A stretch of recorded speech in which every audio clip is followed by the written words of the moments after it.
Cup Primestar 500. Most assuredly, they each want to win, but for some, the reasons extend far beyond simple victory.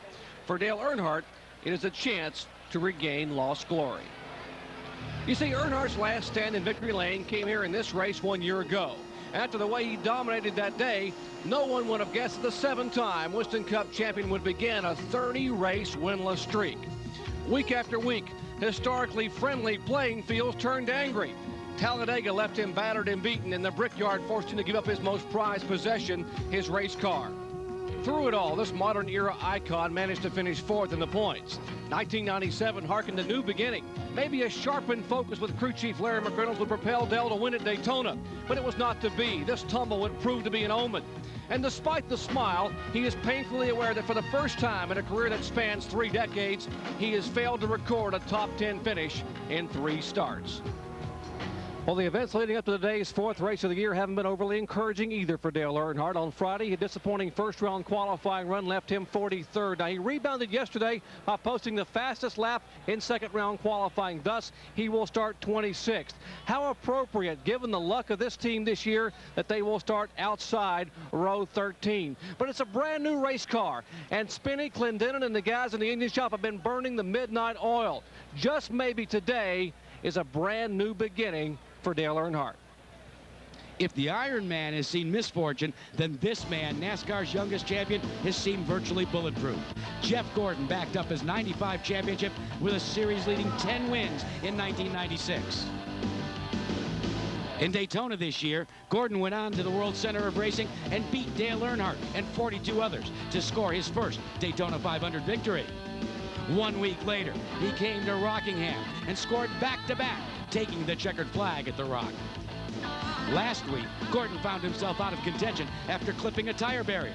But Richmond may have identified an intangible that Gordon and the Rainbow Warriors have. Ignoring the smoke, a sure signal of impending tire failure, Jeff stayed out, gambling that luck would lean his way. It did. Gordon then slugged it out with Rusty Wallace to get in a position to win. A late race tangle with Ernie Irvan caused this blown tire and pushed Gordon further up the ladder. A 4th place finish was his. Think like a winner, and more often than not, you'll be one. Jeff Gordon comes to Atlanta Motor Speedway trying to prove that adage one more time. He only could qualify in 23rd position, but he brings a car that has never won. In fact, it's the only car in the Hendrick Gordon stable that is winless. It's old backdraft. The best finish for this car, 2nd place here in Atlanta. Jeff Gordon hopes to change that with a winning attitude and bring backdraft to the front. In recent years, Dale Jarrett has become one of the driving forces in NASCAR Winston Cup racing, clearly emerging from the shadow of the other Dale. To go and grow in this competitive alley, you must first learn to finish, car and confidence intact. Then you continue the fight. You race and chase, seeking wins and titles. Sometimes at the finish line, you can see the future behind you. Bump, they touch, they rub, going down the backstretch, side by side, wheel to wheel. Who is it going to be in the Champions Spark Plug 400? It's going to be a photo finish. They touch, coming down through the triangle at the line. Who wins it? I believe Jarrett. The thrills have continued, and for Dale Jarrett, his climb to the top has been boosted by different cars and different colors, different teams and different tracks.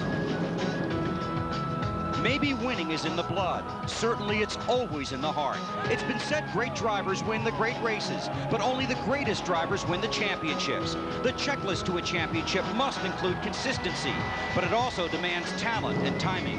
Dale Jarrett has the talent. His 1997 is time.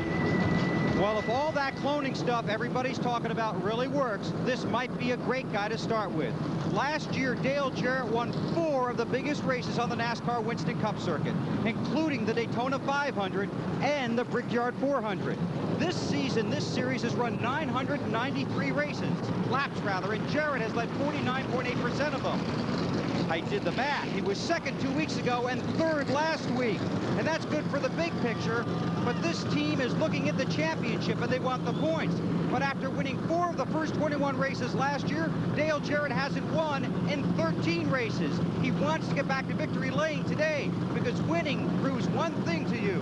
2nd place on Sunday means you're the first loser. From Atlanta Motor NASCAR Speedway in Hampton, Georgia, located about 30 miles south of Atlanta. ABC Sports welcomes you to the Primestar 500 NASCAR Winston Cup race. Beautiful warm spring weather has greeted a huge crowd of race fans for this fourth event of the '97 season. Entering this race, Jeff Gordon has won 2 of the 3 races and is atop the point standings. The defending series champion and Gordon's teammate Terry Labonte is second. Dale Jarrett, Ricky Rudd, and the third Hendrick driver Ricky Craven is 5th. The second 5 includes home state favorite Bill Elliott and last week's winner at Richmond, Rusty Wallace.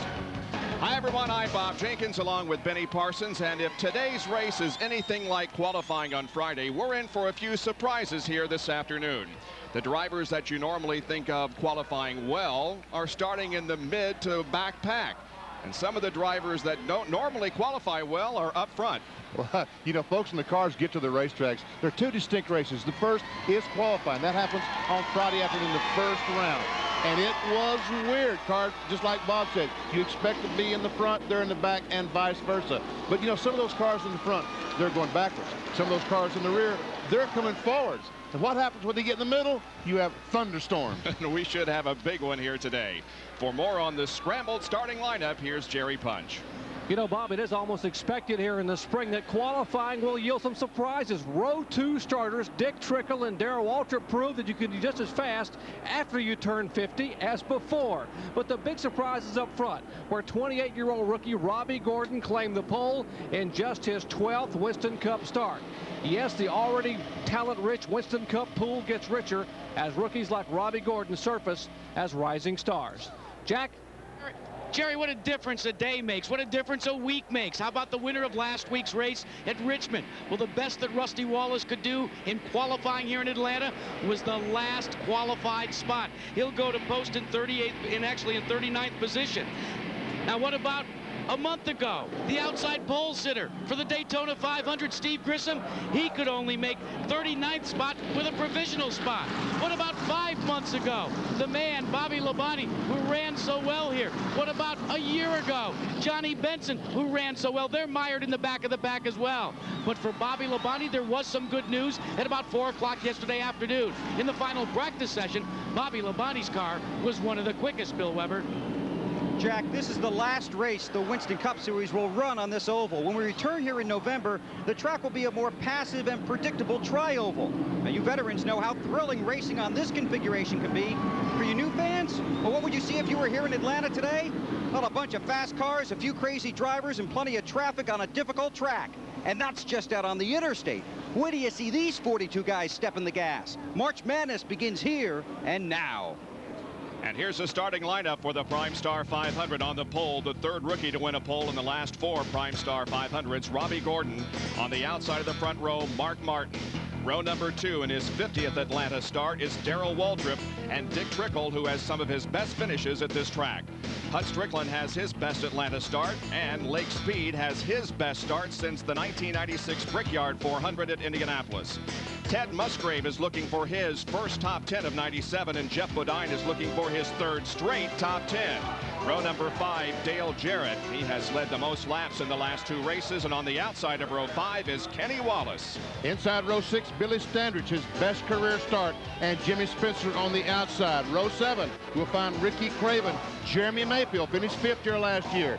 Back in row 8, Bill Elliott. 5 times he's won in Atlanta. Rick Mast on the outside. In row 9, Ernie Irvin, won here in 1989. ARCA 200-mile race brought him to prominence. And Bobby Hamilton, the King's car, on the outside. David Green will start inside row 10, and Sterling Marlin on the outside. In the 11th row, Morgan Shepherd. 3 of his 4 career wins have been here, and defending series champ Terry Labonte.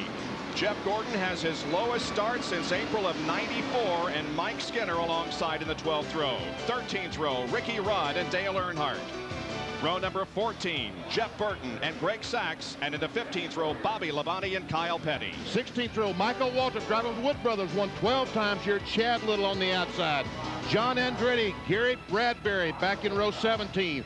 Kenny Schrader, he's won here. Ward Burton in row 18. Row 19, we find the Wallace brothers. Mike on the inside, Rusty on the outside. Back in the 20th row, Steve Grissom, Johnny Benson, and Brett Bodine, Joe Nemechek, the last row.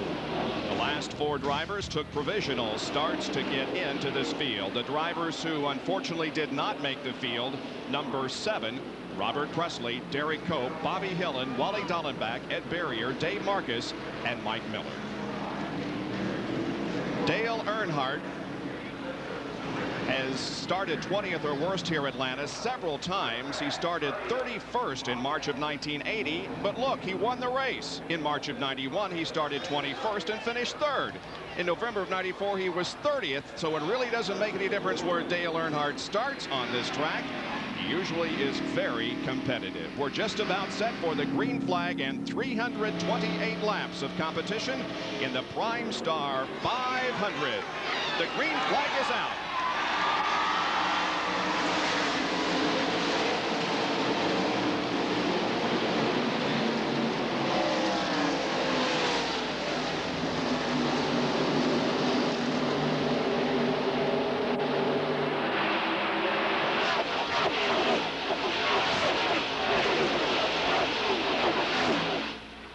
Gordon has never led a competitive NASCAR Winston Cup lap.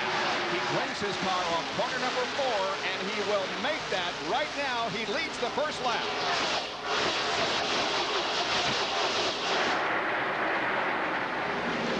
And Hutch Strickland, the red number 8 car on the inside of Darrell Waltrip, and there goes a pass for the lead. Mark Martin, the Valvoline Ford, blows by Gordon to take over the number 1 spot.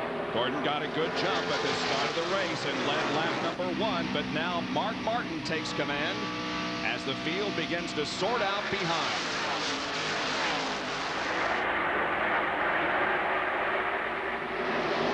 The 16 car of Ted Musgrave is on the move. He's worked up to 6th position.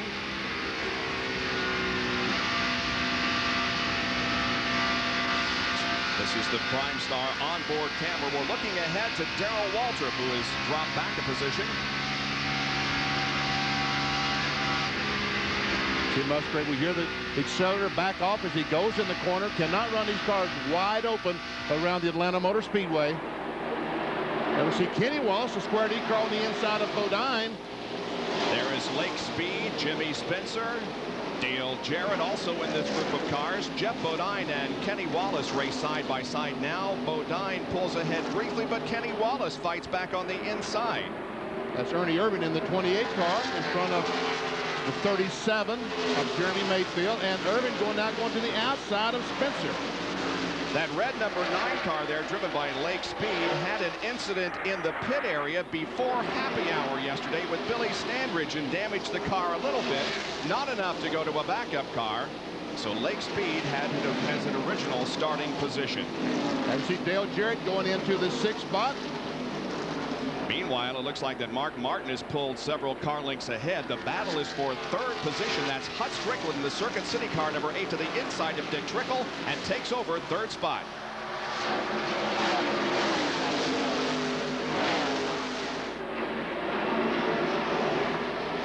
Ernie Irvin still trying to make his way to the front, gets by Spencer.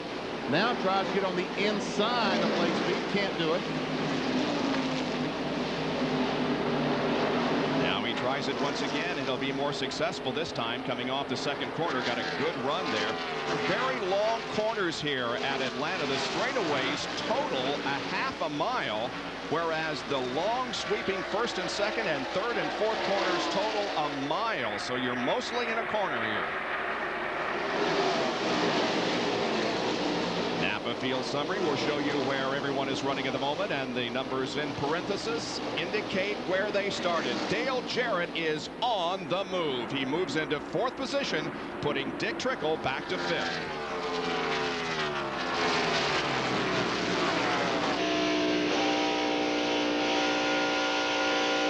But there's quite a bit of racetrack between Dale Jarrett and the next place car of Hutch Strickland, running in 3rd position.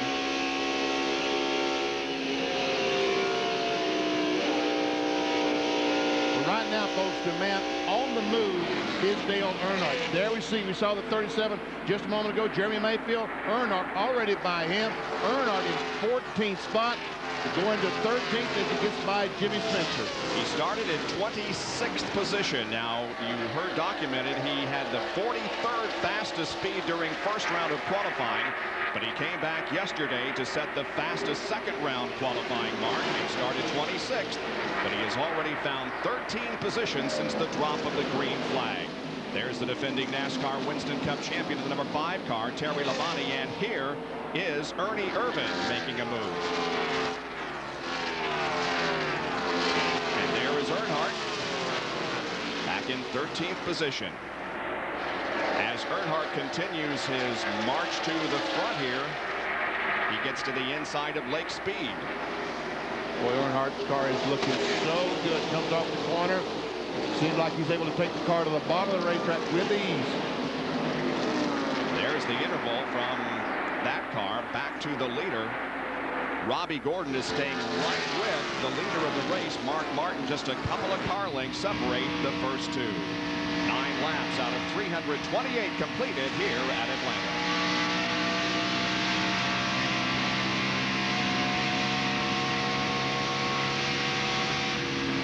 Okay.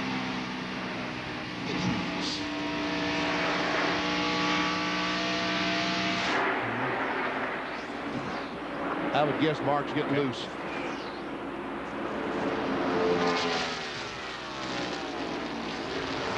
Okay.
Primestar 500, you saw just as we went to break from Mark Martin's onboard camera, Robbie Gordon pass and retake the lead, and now the first 4 are very close together, and let's take a look at how Robbie got by Mark.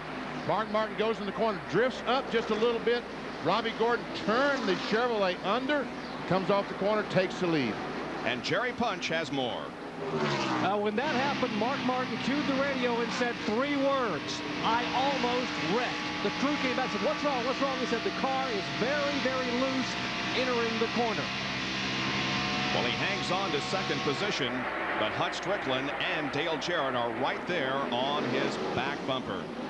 We're watching Jeff Gordon move up through the field. He is currently in 18th position in the number 24 car. Started in 23rd spot. There we see all the cars that he just has passed. There we see Morgan Shepherd in the 1 car as Bill Elliott goes by on the outside. Jeremy Mayfield, the white and blue 37, and Kenny Wallace, the 81 car. Ricky Rudd comes into this battle. And there's the car they say is the fastest, the green car on the inside. Bobby Labonte, the winner here last November. Well, Labonte was fastest in the first practice period that they had here prior to the first round of qualifying. Did not qualify all that well, but the car appears to be racing well today. Morgan Shepherd goes under Kenny Wallace in the backstretch, and now here comes Bobby Labonte to do the same. Up front, meanwhile, we've got some more close racing. See Hut Strickland and Dale Jarrett as they try to close in, running on board with Jarrett. Looks like he's got a piece of paper in the area that the air goes into the carburetor. It's a windy day here in Atlanta, and we're going to see perhaps some hot dog wrappers and such forth from the grandstand on the racetrack. Here's a battle between Bobby Hamilton in car 43 and Jeff Bodine in number 7. That's the battle for 10th position. And you see Terry Labonte right in front of those cars. And it looks like right now that Labonte might be gaining on Dale Earnhardt. Labonte started back in 22nd position, is up to 9th. There we see the defending NASCAR Winston Cup champion, Terry Labonte. Labonte, after starting 22nd by the 3rd lap, had moved up to 17th, stayed there for a few laps, and moved to 14th and 12th, and is currently in 9th position.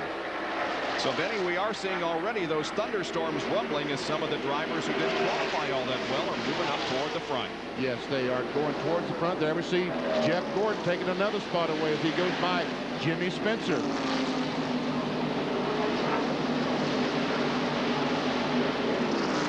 And that's Darrell Waltrip there in the number 17 car. Here's a side-by-side battle. Jeff Burton and Jeff Bodine.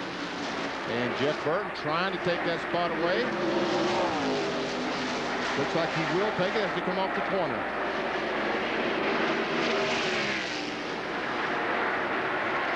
Gordon taking a look on the inside of Waltrip. Waltrip had expressed hope that the car, after qualifying in 3rd position, could stay there for the first part of the race, but he has backslidden now to the 13th position. As Gordon takes a look to the inside and tries to take that spot away from him.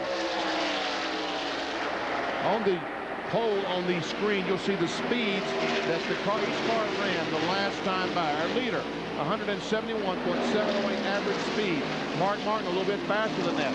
The 8 car, Hut Strickland, faster than that. And Ernie Irvan wasn't fast, the fastest car. Yes, he was. Ernie Irvan there in 6th position had the fastest lap. That last one that we timed. Here are Earnhardt and Terry Labonte. Labonte with a good run.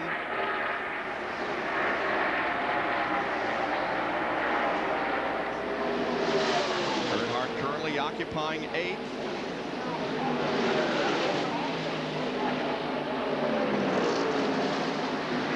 You were right. Labonte was catching and now has caught Earnhardt, but passing him is another story. Well, yesterday afternoon in the last practice, the 5-car Metallic car blew an engine, but the team did not seem to be overly concerned about that. If the car was not right, had they been concerned, there would have been a lot of apprehension in their face. They laughed and joked about it, so that meant that their car was okay. And he's proven today that it is okay as he continues towards the front. The team took it very philosophically, saying, well, it's better to happen during happy hour, the final practice period, than during the race itself. Labonte now looking low, Dale Earnhardt, but not able to make the move at the moment.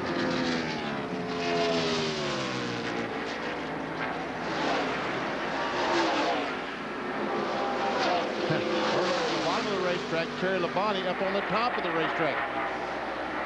2 entire different lines around the corners. This Atlanta Motor Speedway, very, very wide corners, and the drivers can run a variety of places around the racetrack. If the car doesn't handle on the bottom, they can go to the top, or vice versa.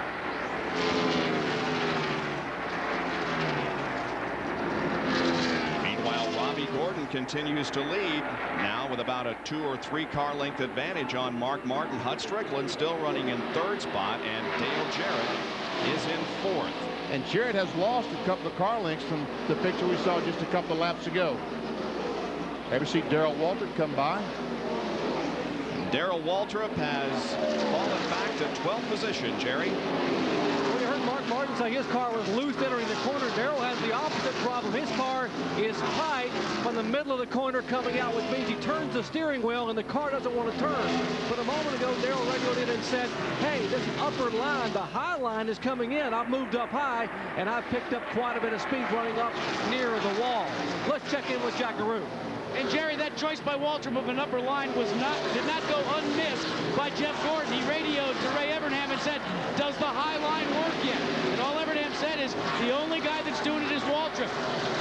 Jeff said, well, I'll try it. The problem, though, for this team right now is the fact that the car is tight almost all the way around the racetrack, Benny. Yeah, we can see that Darrell Waltrip is.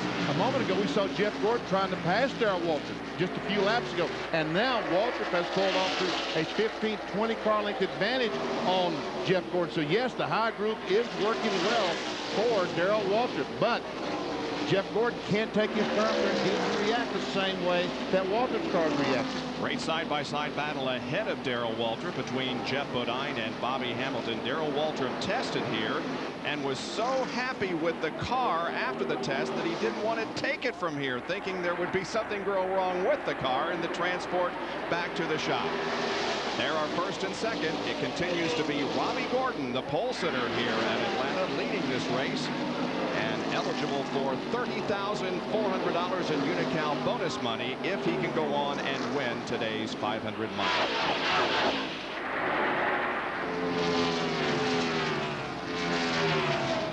And there is Earnhardt, who has moved up from 26th to 7th position in the first 28 laps of the Primestar 500.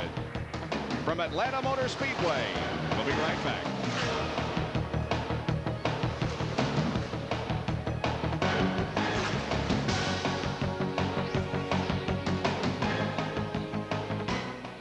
Looks like the 81 car's got a problem. Yeah. Ray, how about you and Lenny get together, try to work out when the pit stops, when they made pit stops, what lap they did it and what have you, so that we can have some. Yes.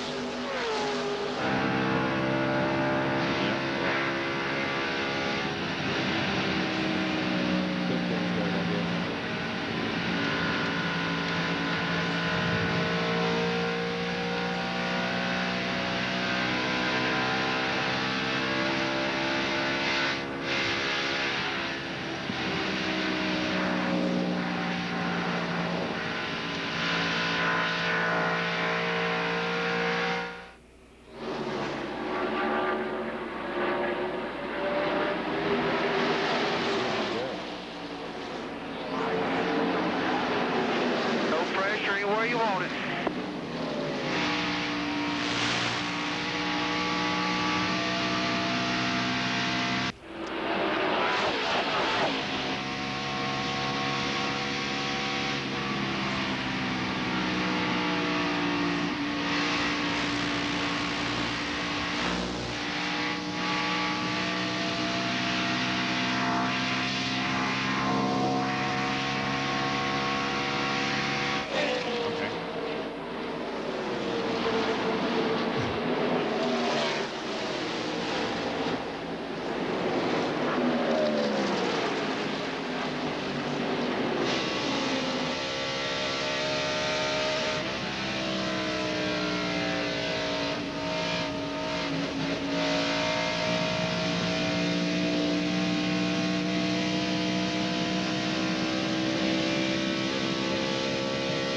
From his face cam, you can see the current leader of the Primestar 500 here in Atlanta and the pole sitter, Robbie Gordon, from Cerritos, California, over from the Kart PPG Open Wheel Series and making his mark today in NASCAR Winston Cup competition. Well, I tell you what, it's like it's so easy. Just turn the car into the corner. Easy. And we look behind. There's Mark Martin as he looks back at Hut Strickland. We're riding along with the second place car. Just missing the air up bad enough for everybody behind him. It's just hard to pass. And Ernie Irvin goes by Dick Trickle, takes over the 5th spot. So now we have the Yates cars, Dale Jarrett and Ernie Irvin running 4th and 5th.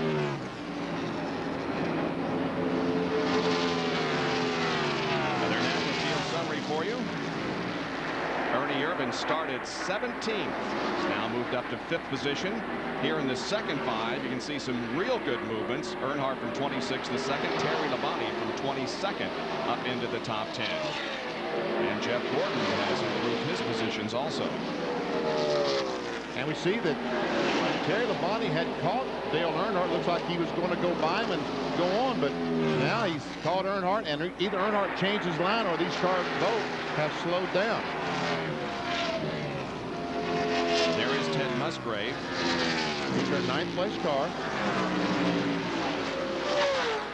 Rusty Wallace still back in the 45th spot, not able to make a huge charge towards the front. Here's the group that includes Jeff Bodine, Darrell Walsh, Bill Elliott, the home state favorite who is from Dawsonville. Here.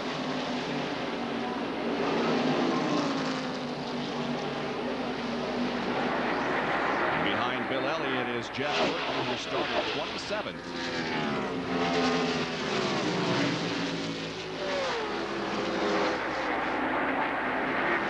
Elliott dive down on the inside, see if he can do something on the bottom of the racetrack. Can't work, doesn't work for him. Actually lost a spot in the car linked to Walter. Bobby Labonte is losing positions now. He was one of the fastest cars out there. Has been all weekend, as a matter of fact, but is now backslidden a little bit. There's Ricky Rudd and Jimmy Spencer running side by side. And Morgan Shepherd looking on in the #1 car. That's 18th, 19th, 20th. And right now, the bottom of the racetrack just does not seem to be the place to run. Yeah, it looks like that high line that Bill Waltrip is using, among others, is the place to be at the moment. Bobby Labonte, there he is running behind Michael Waltrip. Bill, what's the problem with Labonte? He's lost some positions recently. But he's very happy with his car. He knows he's got one of the fastest cars here. He has told his crew that this track is extremely slick. So right now, he just wants to take his time. He doesn't want to get in any trouble this early in the race. He's happy with the car. It's the track he's not real thrilled about right now. What a tremendous celebration and what a tremendous scene in the world of sports. Last November, when Bobby Labonte drove to the victory here at this race, in the same race that Terry Labonte won the NASCAR Winston Cup Championship. Let's check the speeds out here on this lap. We'll see if our suspicion of Ernie Irvan being one of the fastest drivers out there is... right now, he's just a little bit slower than the leader, Robbie Gordon. But second fastest, yeah. But both those cars, only the 2 cars in the 170-mile-per-hour range. And Jeff Gordon trying to get by the 43 car of Hamilton. Goes by on the outside. Bill Elliott all of a sudden was trying to pass Darrell Waltrip. He's now losing spots. 3 wide. Here is Ernie Irvan moving by his teammate Dale Jarrett and taking over the 4th position. Just look at those 2 speeds, the 28 and the 88. Last time the 28 was 170 miles per hour. He lost 2.5 miles per hour that time by passing another car. Because you just simply can't use the whole racetrack here when there's another car inside or outside of you, and you can see just how much it slows down when you start trying to pass other cars. We'll check the speeds again this lap and see how they compare. Should be a little faster, right, Benny? It ought to be. 169.3, still not quite as fast as the leader and Mark Martin. But now Dale Jarrett makes a challenge to the outside of Irvan, but now settles back in behind him. We'll check this one more time. Now, the last time he might have lost some of the speed as he passed Dale Jarrett off turn 4. This has been a good, clean lap all by himself. Here comes the leaders off the corner. There's Robbie Gordon as he goes by and starts the clock. And yes, we see both the 28 and 88. Well, the 8 and 28 this time faster than the leaders. And Hutch Strickland was the fastest car that time. Actually, we go back to the 10th place car was the fastest car. Yep. Terry Labonte over 170 and also Darrell Waltrip. 43 laps completed out of 328 here at Atlanta Motor Speedway. It's Robbie Gordon, Mark Martin, Hutch Strickland, Ernie Irvan, and Dale Jarrett. We'll be right back.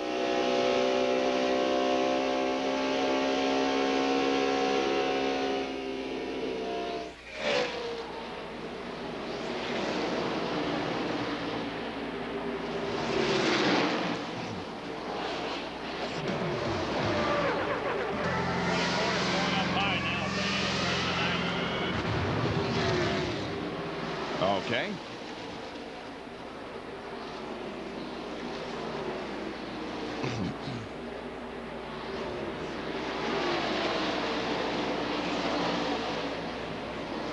DJ's going back by Ernie.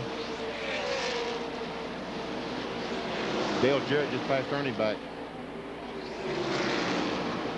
Yeah. Yeah.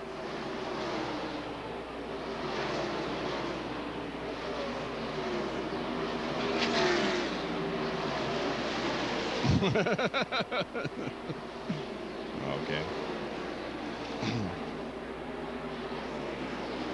Yes, it is.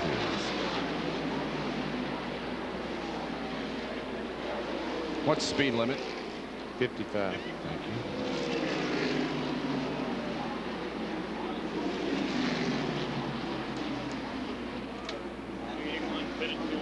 Yep.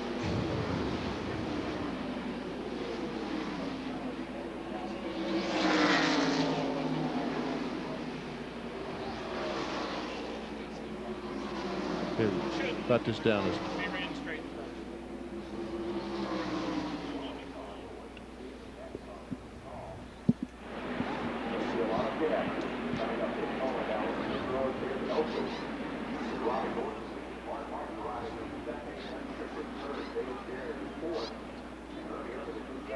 Okay.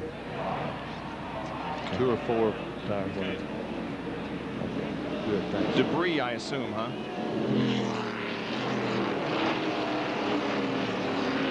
Debris on the track, is that it?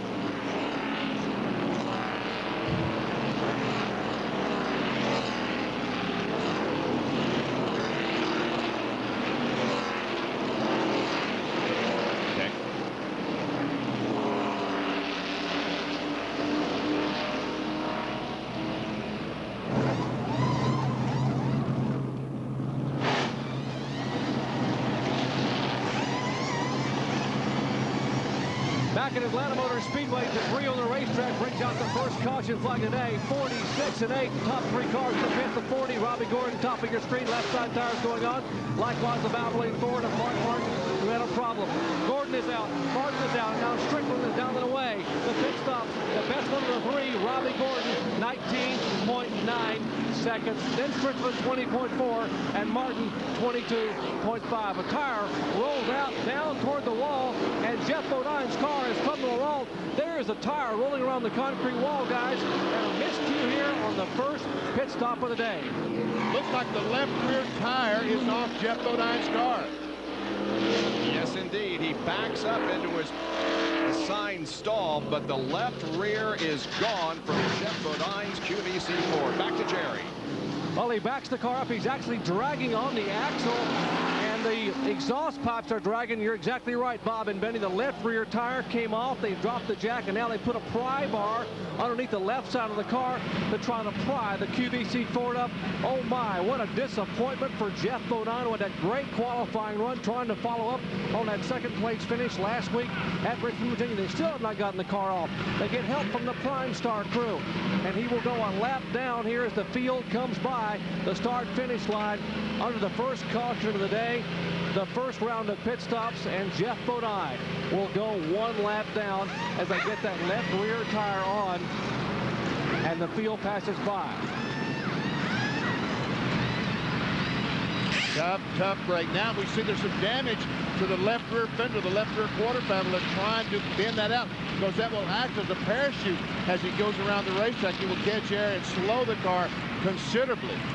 And still, Jeff Bodine sits on pit road, and everything that he had gained on the track goes by the wayside. He was running in 12th position when this caution for debris came out.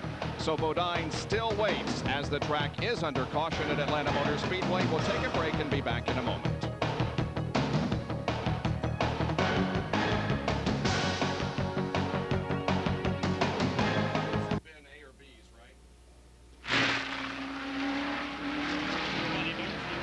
Okay, just let me know. Might have tore up anything.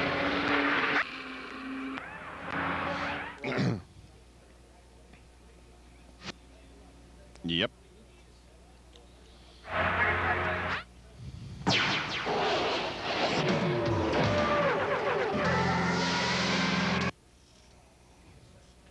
Okay. We'll try to make it not so close next time.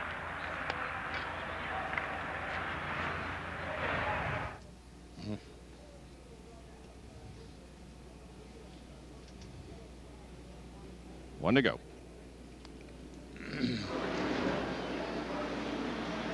I don't call. See that.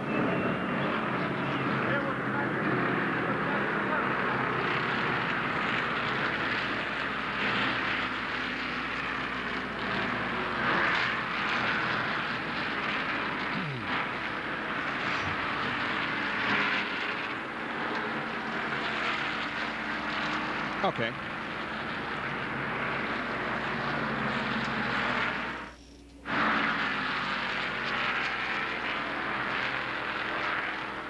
Okay.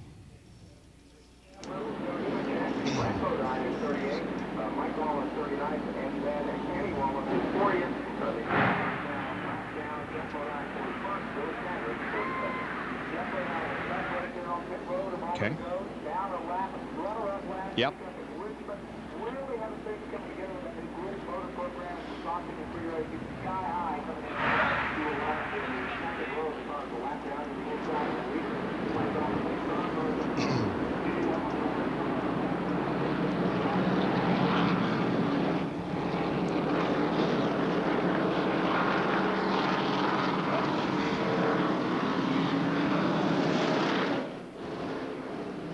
Pace car's off.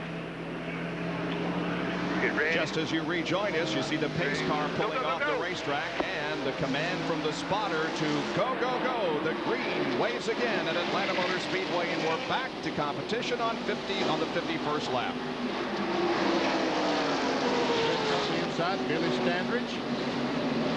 The lead of the race still Robbie Gordon. Earnhardt and Jeff Gordon trying to work their way towards the front. That's 11th spot. Up front, meanwhile, it is Robbie Gordon still leading, but that's Dale Jarrett now running in second spot. Les Strickland is third, and Jarrett moves to the inside of Gordon out in turn number 4. And as they come down the straightaway, Dale Jarrett is the leader of the race. It's incredible that Dale Jarrett has led more than 50% of the total laps run entering this event, and he did not lead a single lap at Daytona. It gives you an indication of how well he has run in the last 2 races. And right now, Jeff Bodine got alongside Robbie Gordon, moved Gordon up the racetrack, and now he's losing 1, 2, 3, 4 spots. The 7th car, QBC car, we saw it just go get a lap now. All the rest of these cars passed Robbie Gordon 4th position.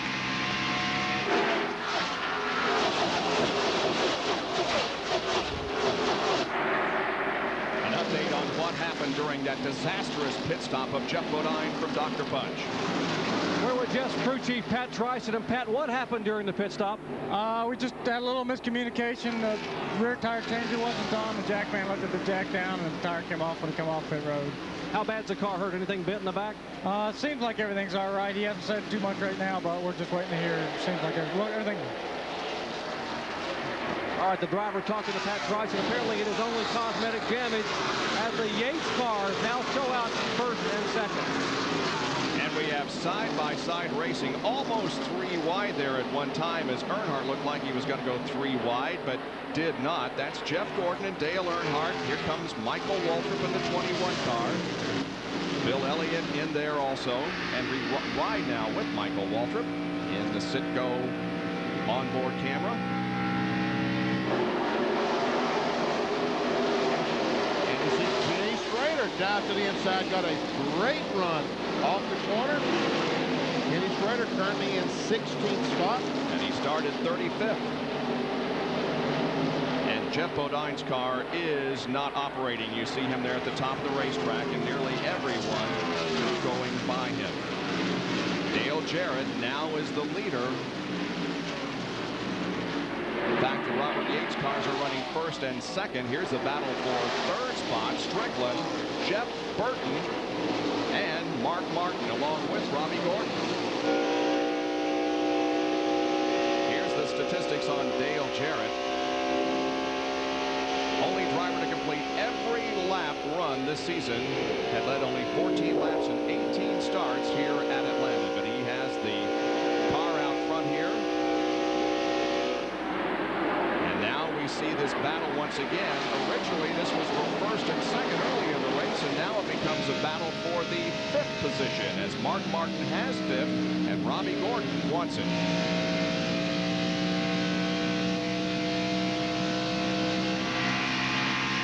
Mark Martin's car. We look back at Robbie Gordon.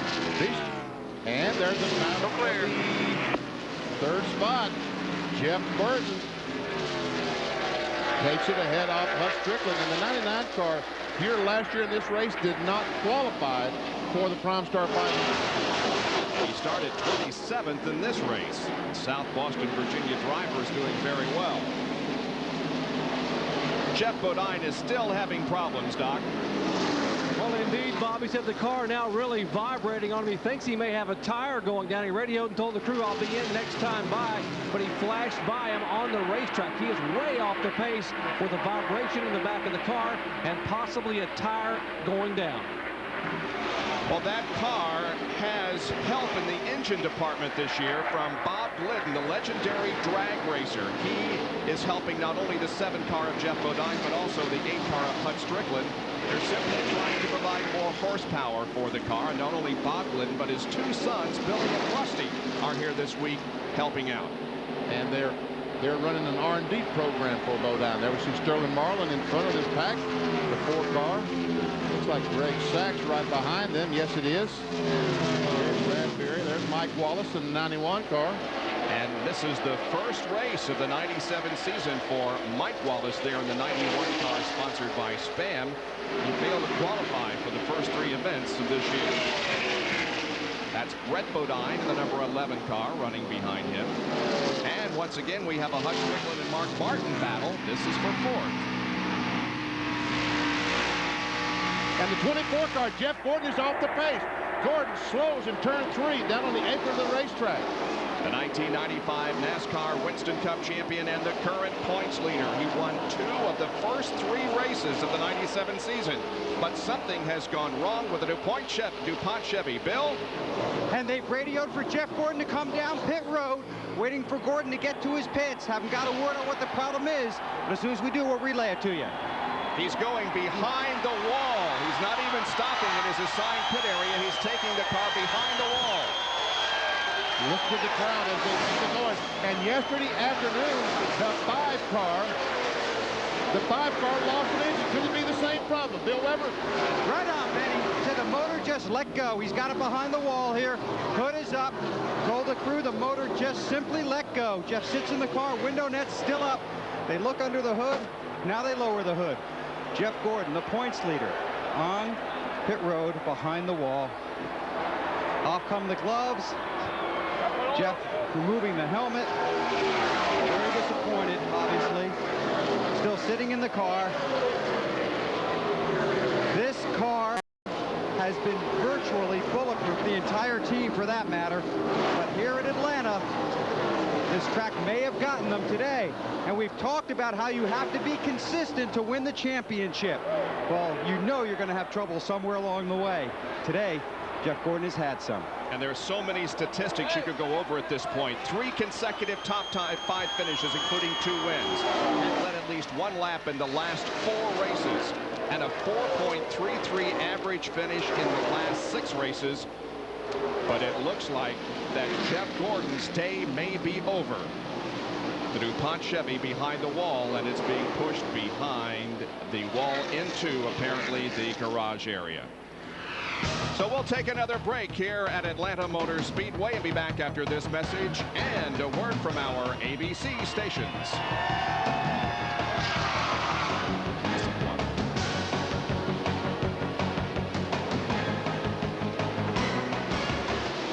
Thank you, Lynn.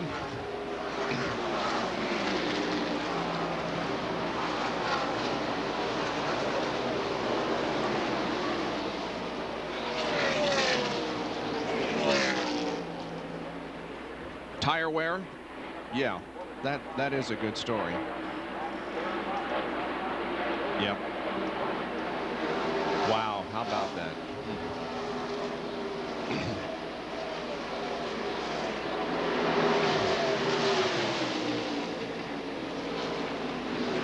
All right.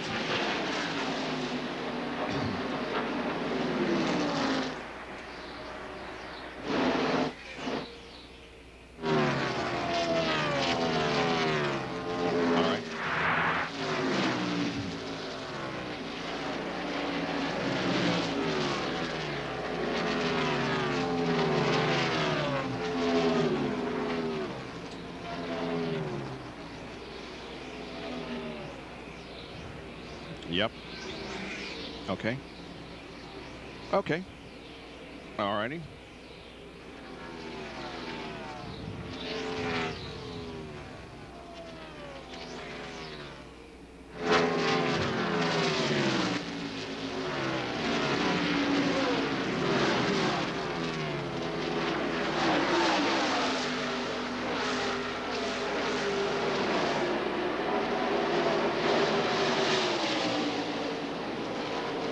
Jeez, look at this.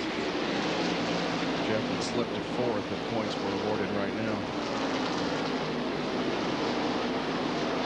And that could get much worse, couldn't it? It could get much worse because Jarrett's in front. Yeah. Okay.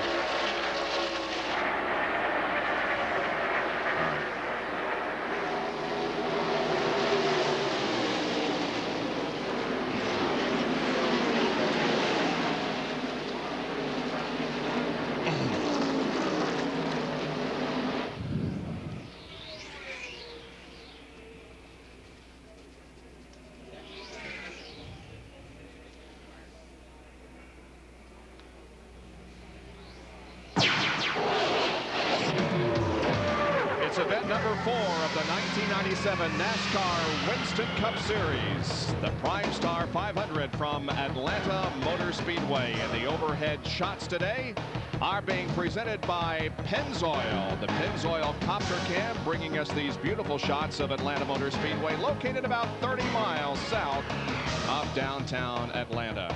Coming up next here on ABC from Daytona International Speedway, the International Race of Champions, the first of 4 races this year. 12 identically prepared cars and drivers from all forms of racing. And Benny Parsons, Paul Page, and Jack Arute will have the coverage next here on ABC Sports. Bill Weber is standing by with Jeff Gordon. And Jeff was able to manage a smile when he climbed from the DuPont Chevy. First of all, what happened?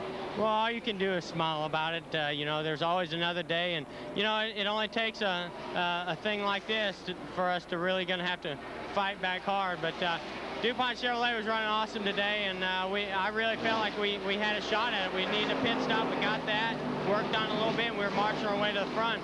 Come off of turn 2 over there, man, the motor just grenade. I mean, it's a huge vibration explosion. But you know, luckily it happened off the corner.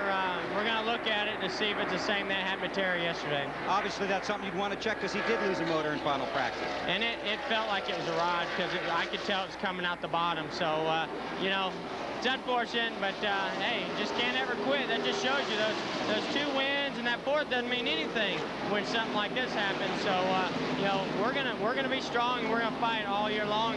And these are the things that happen, and we'll go to the next one and get after it. You warned us, didn't you?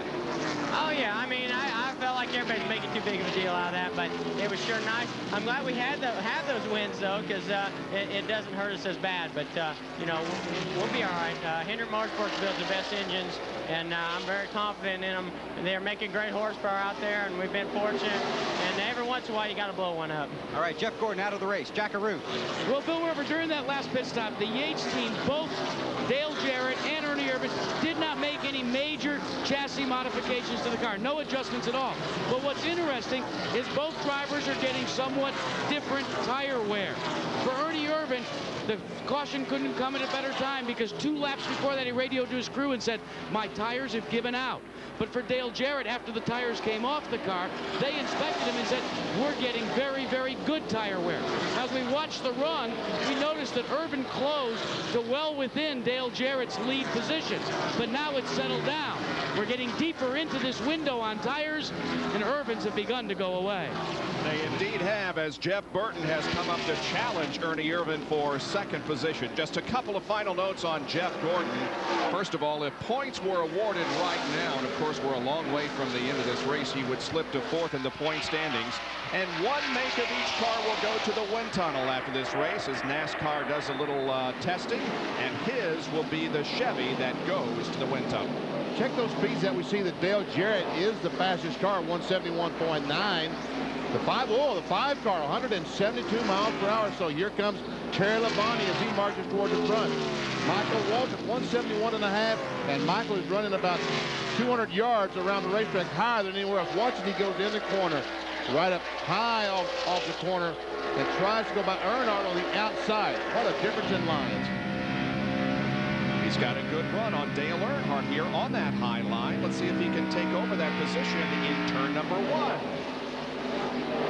Michael goes right to the top of the gray stuff. Now, he'll be able to get a grip off the corner that Earnhardt cannot get, and he will take that spot away. That 7th position, Michael Waltrip is in 7th after starting in 31st position. But Earnhardt fights right back on the inside. Can't make the pass, though.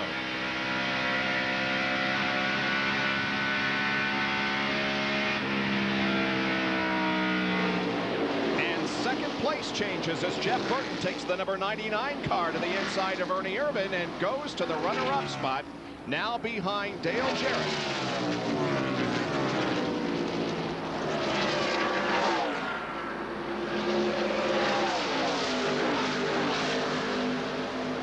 Jeff Burton got off to such a great start last year, and then, as you mentioned, Benny, failed to qualify for this event. There is the leader of the race, Dale Jarrett. 7 top 3 finishes in his last 10 events, and has finished on the lead lap in the last 8 events, of course, going back to last season. Here comes Schrader, Elliott, and the new paint job on Ward Burton's car. That's the 16th place car, Ward Burton. Something about a gold credit card, isn't it? Yeah, NASCAR Gold Master card. Special edition to commemorate the introduction of the NASCAR Gold Master card and the Atlanta Speedway Gold Master card.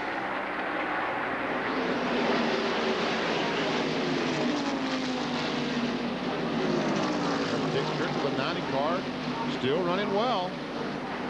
Right now, Trickle in 13th spot.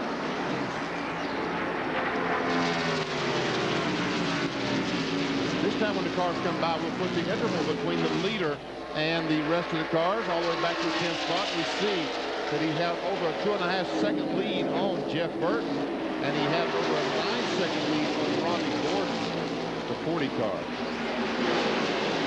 Gordon, after that restart from the caution that we had for debris on the racetrack, has fallen back to 10th position and 9 seconds behind the leader. Here comes the AutoZone on-track interval, comparing laps 76 through 79, Jarrett and Burton, and the interval went from 2.1 to 2.6. You see, let me just show you the point. 32.2 Jeff Burton. That's the one. That's the lap that just absolutely killed him. You can't do that. He lost 0.4 of a second that one lap, and he only lost 0.5 of a second, a half second in the 4 laps. And look how consistent the lap is for Jarrett. 31.9, 31.8, 31.8, 31.8. Can't get much more consistent than that. No. And Ward Burton, Jimmy Spencer, and Morgan Shepherd here. And the 5 car, Terry Labonte has just gone by Ernie Irvan, taking over the 3rd spot, so he continues his charge toward the front. But I think his feet's probably getting a little nervous right now because he has the same engine, should have the same engine in his car that he lost yesterday afternoon and that Jeff Gordon lost just a few laps ago. Jack Root has another report on Ernie Irvan, who's now slipped back to 4th place. Well, Bob, it's just a confirmation of what we suspected as we got deeper in here. I checked with Robert Yates. Robert said, indeed, the tires are beginning to go away again. He remarked, though, that because they did not make any changes, it was not unexpected. Planned for some changes in the next pit stop on Ernie Irvan's car. Here's Bobby Labonte racing to the inside of Darrell Waltrip and going into 11th position. Waltrip back to 12th. Now Bobby Labonte has his sights set on Robbie Gordon, who's just a few car lengths away there in 10th. Darrell still running that high line. Goes to the corner high. Continues through the corner. Robbie Gordon came off the corner in the middle of the racetrack, still running the bottom of the racetrack. And both Labonte and Waltrip go up there and close in on Robbie Gordon. Yes, so Robbie Gordon is getting a great education today on the art of driving a stock car at Atlanta Motor Speedway. He is young, but has a great future ahead of him in NASCAR Winston Cup racing. If he stays with it, the lead continues to be held by Dale Jarrett in the Primestar 500.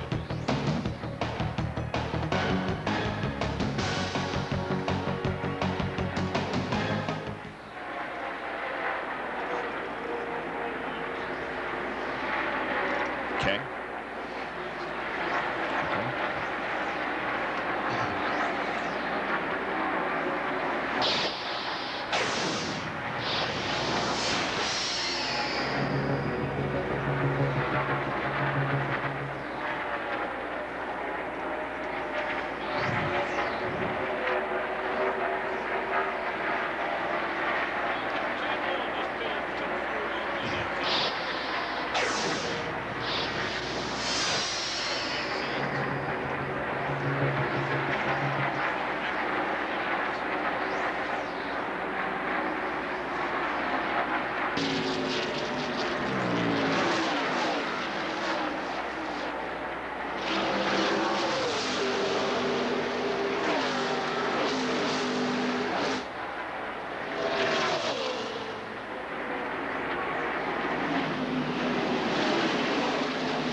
From the 1.52-mile Atlanta Motor Speedway, we welcome you back to coverage of the Primestar 500. 91 laps out of 328 completed, and the leader is Dale Jarrett. Jarrett is cruising along. Now, his teammate, we heard Jack Arute report that his teammate Ernie Irvin's tires are going away. He's already fallen back to 4th position, but Jerry Punch, that's not the case with his teammate. Not at all, Bob. You know, before that pit stop, Dale Jarrett had said the car was a little bit tight, meaning he was scrubbing off speed, trying to get the car to turn in the corners. To tell you how minute an adjustment can make a huge difference, they made a 1-pound air pressure change in the right rear and a 1-pound air pressure change in the left front and left rear. And DJ says now the car is perfect, and he is indeed checking out.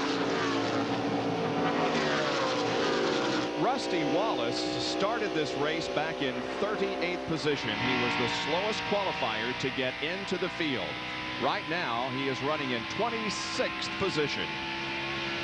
So he's gained 12 spots, but we would think that, you know, Rusty Wallace, if he's got the car to win the race, would be up in the top 10. So obviously, he is struggling today with his Miller Lite Ford. There we see is on the back bumper of Steve Grissom. Rusty won the race just last weekend in Richmond, Virginia on the 3/4-mile track. Elevating himself to 10th in the point standings. There you see the top 10 and their make of car. Jarrett and Burton are first and second in the Ford. Labonte has the best Chevy in third. As we watch as Sterling Marlin makes a pit stop. And there's a great battle between Ricky Rudd at 10, Ward Burton in 22. Looks like Ted Musgrave in the 16 car. That's 18th, 19th, 20th. Sterling Marlin is in the pits, Ben. He just went a lap down.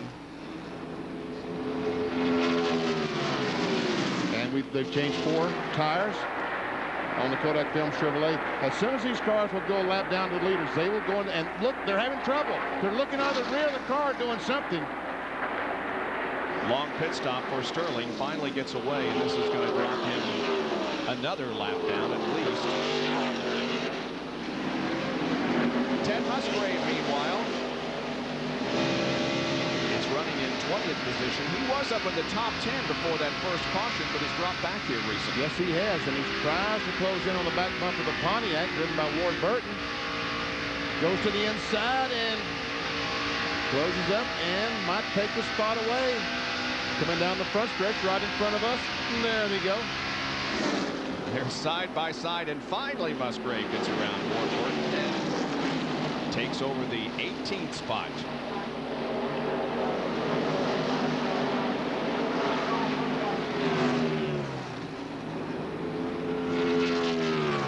There's John Andretti, the 98 car, Lake Speed in the 9 car. John Andretti will celebrate his 34th birthday on Wednesday. We're riding along now with Ricky Craven, who's running currently in 20th spot. This is the 3rd member of the Rick Hendrick stable. Jeff Gordon already out of the race. Terry Labonte is running 4th, and Ricky Craven is running in 20th position. Ricky started 13th, so he has lost 7 spots since the drop of the green flag. Now he comes up on Ward Burton, and there's Johnny Benson. Yeah, Johnny Benson took a provisional to get in the show today. Started way back in 40th spot. And Jack has an update on Sterling Marlin. Well, Bob, Sterling Marlin had to come in because he had no choice. The rear sway bar had vibrated loose, and the car was just unmanageable. I asked the team if they fixed it, and they said, we hope so.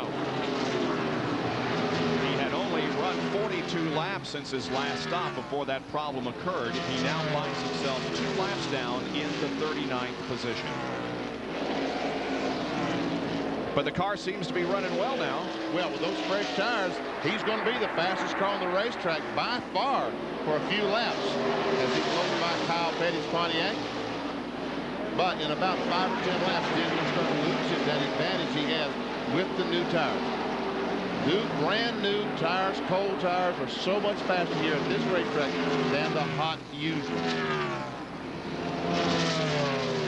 Dale Jarrett continues to lead. He's lapping Gary Bradbury, or trying to lap Gary. Right now, Bradbury 32nd spot. So with the pass, there are now 31 cars on the lead lap as 100 laps have been completed. There's the interval back to 2nd position, and it's held by Jeff Burton. And we have a crash involving Greg Sachs. Over in turns 1 and 2, that's down on the apron of the racetrack between 1 and 2. He receives back the car in the corner. And the caution is out, although Greg Sachs continues to move around the speedway. But for the 2nd time this afternoon here on the 103rd lap, the caution comes out, and here is Brett Bodine in car number 11 passing the leader and trying to get the lap back, and he does. He is back on the lead lap. Both he and Gary Bradbury both were able to get back on the lead lap, and there we see the damage to the Hardee's Ford of Greg Sachs. Sachs bringing the car into the pit area, dropping down off the banking on turn number 4. Here's the shot that we have of the crash. He's already come in contact with the wall. It looked like that was right ahead of Sterling Marlin. Looked like Sterling Marlin had gotten under the 20 car. They might have been some contact. Yeah, the report is that there's smoke coming from the 4 car, so that could indicate that there was indeed contact between Sachs and Marlin. Oh, quite a bit of damage there on the right front. Yeah, we see the damage to the right front. There it is. And the right front tire is rubbing the fender. I don't think there's a lot of damage to the 4 car, but it might affect it aerodynamically. So that 5-second lead that Dale Jarrett had built up on Jeff Burton now goes by the wayside, and we stand by for more pit stops here as everybody will want to come in and get on some fresh tires and fill up with fuel. Well, let's see if Floyd waves that green flag. Must have, because all the cars diving for pit road. The speed limit on pit road is 55 miles an hour. That's what they must maintain until they reach their pit stall. Let's go to Bill Weber. Once again, Jeff Burton flexing his muscle in Atlanta. He brings the Excite Ford into the pits. The 88, 99, and the 28 stacked on your screen. Right side for Jeff Burton. They're taking a half pound out of the right front tire. They come around to the left side. Their last pit stop was 18.2 seconds. Down to Jerry Punch. Well, Dale Jarrett said his car was so good they don't plan any adjustments whatsoever on his NASCAR. The 99 car is out. Ernie Irvin now getting left side tires. Left side going up on Dale Jarrett's Ford Credit Thunderbird. Left front, left rear left on top. Ernie Irvin is down and away. Jarrett is down and away. 55 miles an hour. They head back toward turn 1. And you would think that perhaps the Yates team makes pit stops and practices them together. They had exactly the same time. And Bobby Hamilton and Jimmy Spencer made contact off pit road. Cars coming out now. John Andretti coming out. That's the last car to leave pit road. Well, there is one sitting there. And let's take a look at what happened here, Benny. Yeah, the cars are coming out. We see Jimmy Spencer back there. Watch Spencer as he comes down pit road. And Hamilton comes out right there. And boom, they make contact. And Spencer runs into the pit wall, the wall between the racetrack and pit road. So obviously some damage done to the Jimmy Spencer car after that collision on pit road. And now those cars that are a lap down are allowed to come into the pits and get fresh tires. We'll take another break and be right back at Atlanta Motor Speedway.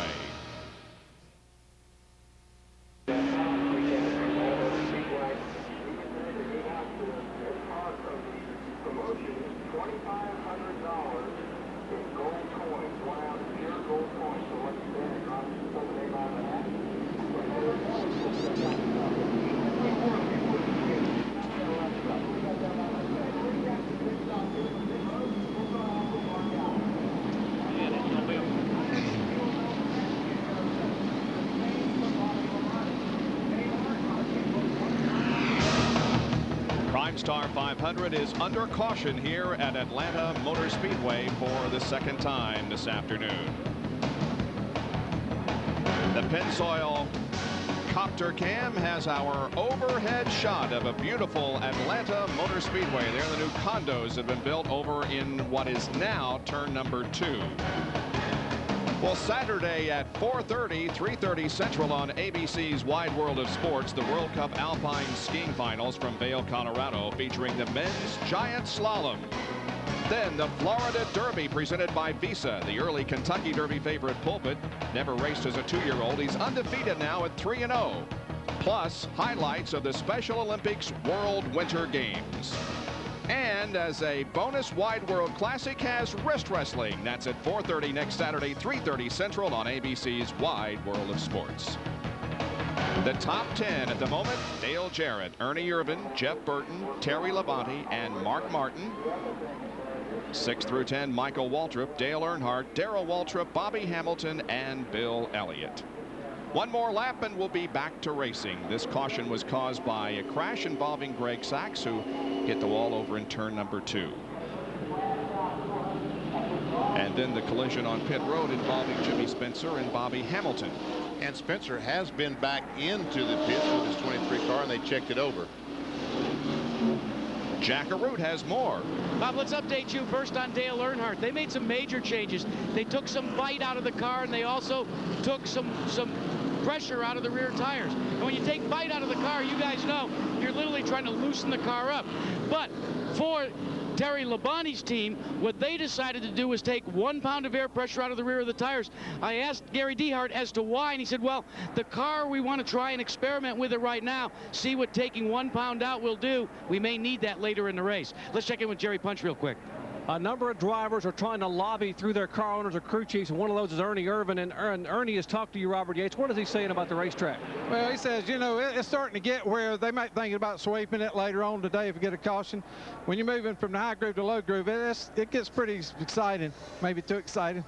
Okay, what they're saying, indeed, what he's talking about, there are marbles, what they call marbles, little chunks of rubber up high on the racetrack.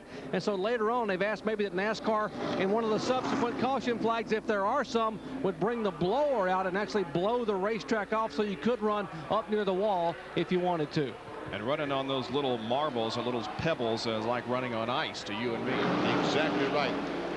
Jack Arute was talking about air pressure. When they put air pressure in these tires, they make the tire firmer or add spring to the car. That is an aid that they use to adjust the chassis on these cars, simply adding or subtracting air pressure in the tires.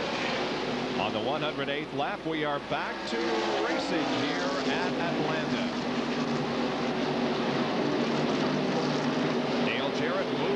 out front.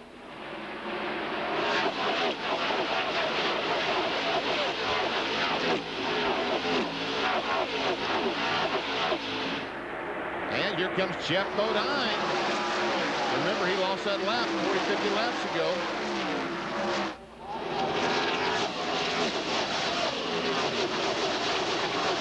As a matter of fact, that problem he experienced has dropped him 4 laps back on the field, so he's got a long way to go to get back on the lead lap. Car runs right now pretty well. Here are Mark Martin and Jeff Burton, teammates for Jack Roush, running right beside each other. And then the other duo there, Michael Waltrip in 21 and Dale Earnhardt in 3. Earnhardt going by Martin on the outside.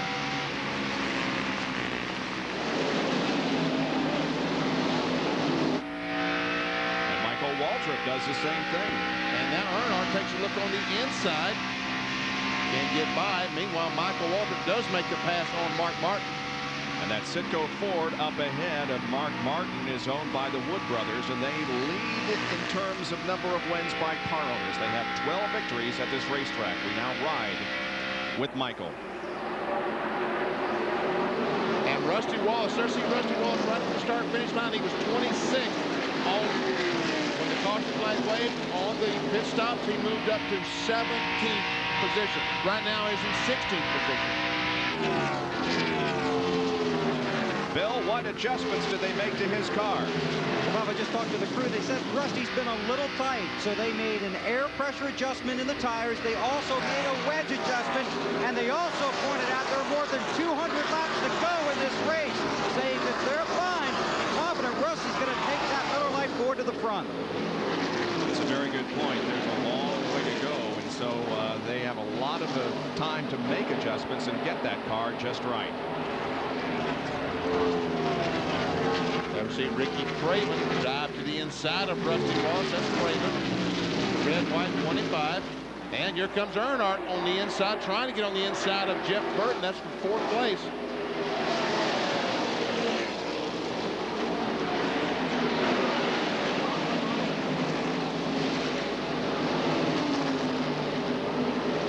Third, fourth, and fifth right there. Terry Labonte, Jeff Burton, Dale Earnhardt. In comes Michael Waltrip.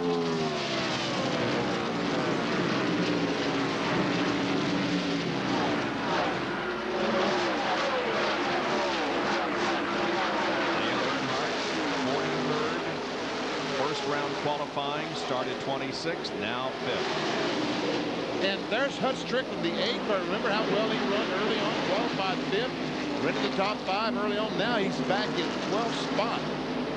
So I wonder what's happened here. And here comes Earnhardt on the inside of Labonte. He will take that spot away, move him into the 4th spot. Terry Labonte drops back to 5th, and now may get a challenge from Michael Waltrip and Mark Martin.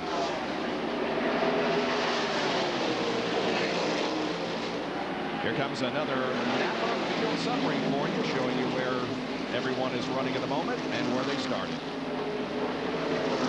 So we have in the top 5 now drivers that started from 20th on back.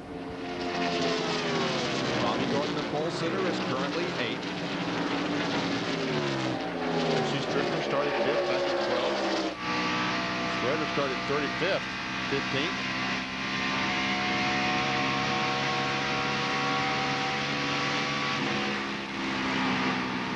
Big Trickle has moved from the 4th spot back to the 23rd spot.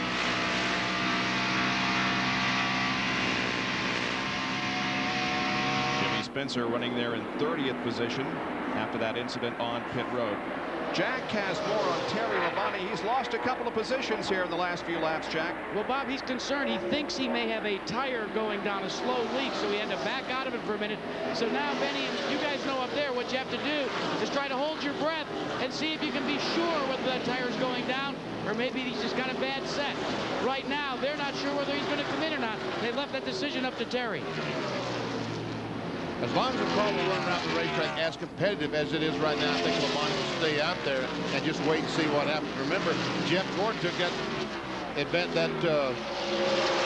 gamble last last week at Richmond when the tire was rubbing, decided to stay on the racetrack, and it paid off for him. Yep, the rub just went away after a couple of laps, and it certainly paid off for Jeff Gordon. Now here is Earnhardt trying to take the position away from Jeff Burton. Race side by side through corner number 2 and onto the backstretch. And Earnhardt goes to 3rd. Not so fast. Well, by a half a car length. Yeah, he's going to have a position down there. Labonte tries to get alongside Burton, can't do it. Apparently he has decided that the tire is not going down, so let's do some racing here. And Jack Earnhardt now seems to have found some speed. Remember, guys, we talked about winning breeds winning and how you need luck. For Dale Earnhardt, he got a little help yesterday. A fax came in from spring training from the Atlanta Braves. It said, look, you're in our town, and all over the town, we've hidden luck for when we need it. Consider this fax a little piece of luck for you at Atlanta Motor Speedway. It was signed by a dozen of the Braves players and by the coach, Bobby Cox. They used it, went out. Maybe it was luck. They set the fastest time of second-day qualifiers, and maybe they found some more on the way to the racetrack, because, boy, they're on a tear now.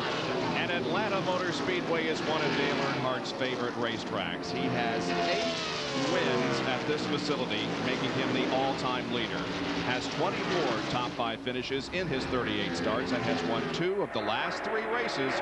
He's the defending champion of this series, and in fact, that was the last time that he won a NASCAR Winston Cup race. Well, what's going on up front? Is Dale Jarrett on a Sunday drive? Yes, but he's certainly getting a much more serious challenge now from Ernie Irvan. Yes, he is. As a matter of fact, Irvin is closed up just within a couple of car lengths of Jarrett. I mean, this 88 car, the Ford Quality Care car that we're riding along with, has been, we've talked about this afternoon, the dominant car in 1997 on the NASCAR circuit. And he continues on again this afternoon, but Ernie Irvan is certainly not letting him get away.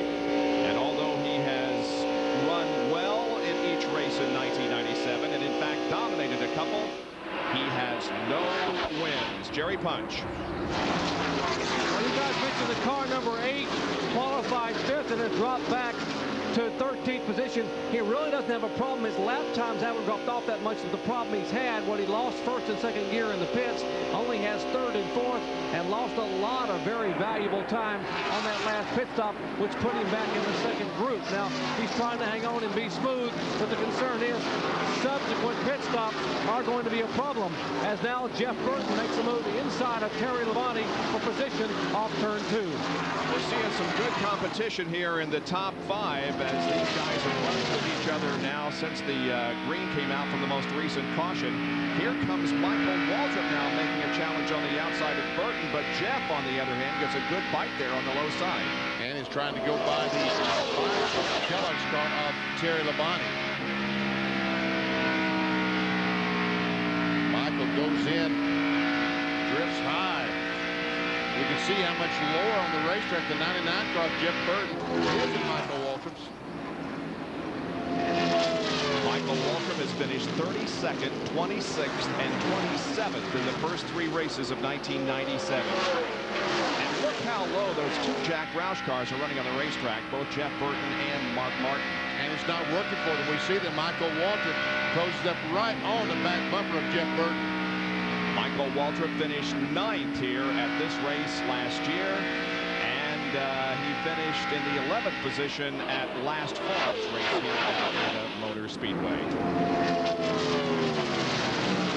So 124 laps completed here out of 328, and Dale Jarrett continues to hold the lead along with Ernie Irvan running 2nd, then Earnhardt, Labonte, and Burton. We'll be back after this message and a word from our ABC stations.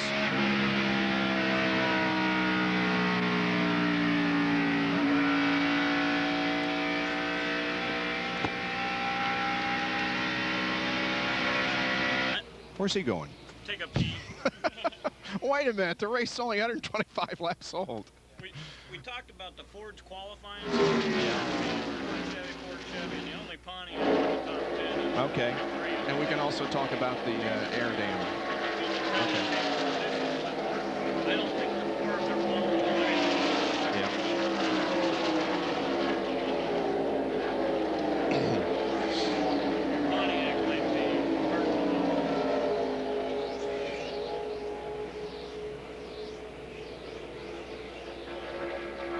He's now 8th.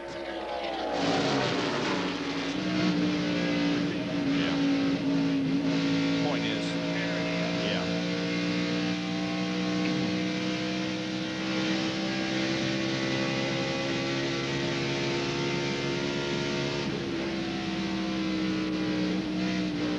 Okay. All right. Yep.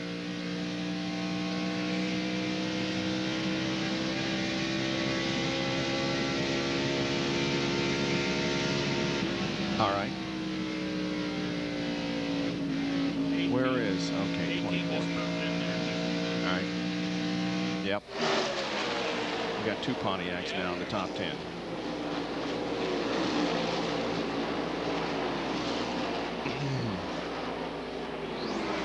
Boy, these guys are putting on a great show here.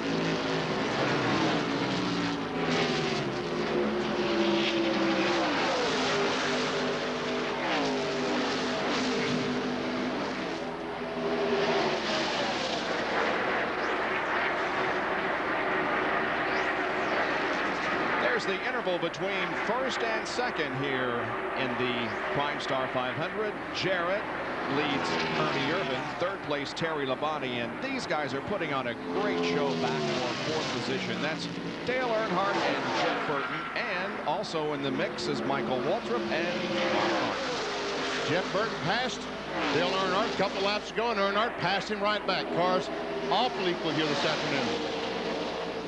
Let's update our pole sitter, Robbie Gordon. He's in 11th position now, and we ride along with him with an onboard camera, the Briggs & Stratton onboard. Well, Robbie is, of course, a rookie contender this year and going for Rookie of the Year honors. He started first, is currently 11th. David Green started 19th. He's currently 34th. And Mike Skinner, who actually leads the Rookie of the Year point standings right now, started this race 24th, and that's where he's still running.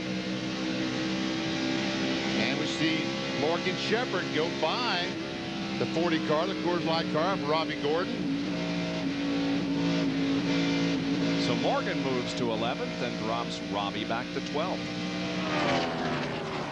And we see Joe Nemechek. That's a team car to one of the 3 cars this year owned by Felix Sabates, going by Robbie Gordon. Joe is running back in 35th. He's 2 laps down. And now the battle for the lead becomes a little more heated as Ernie challenges Dale.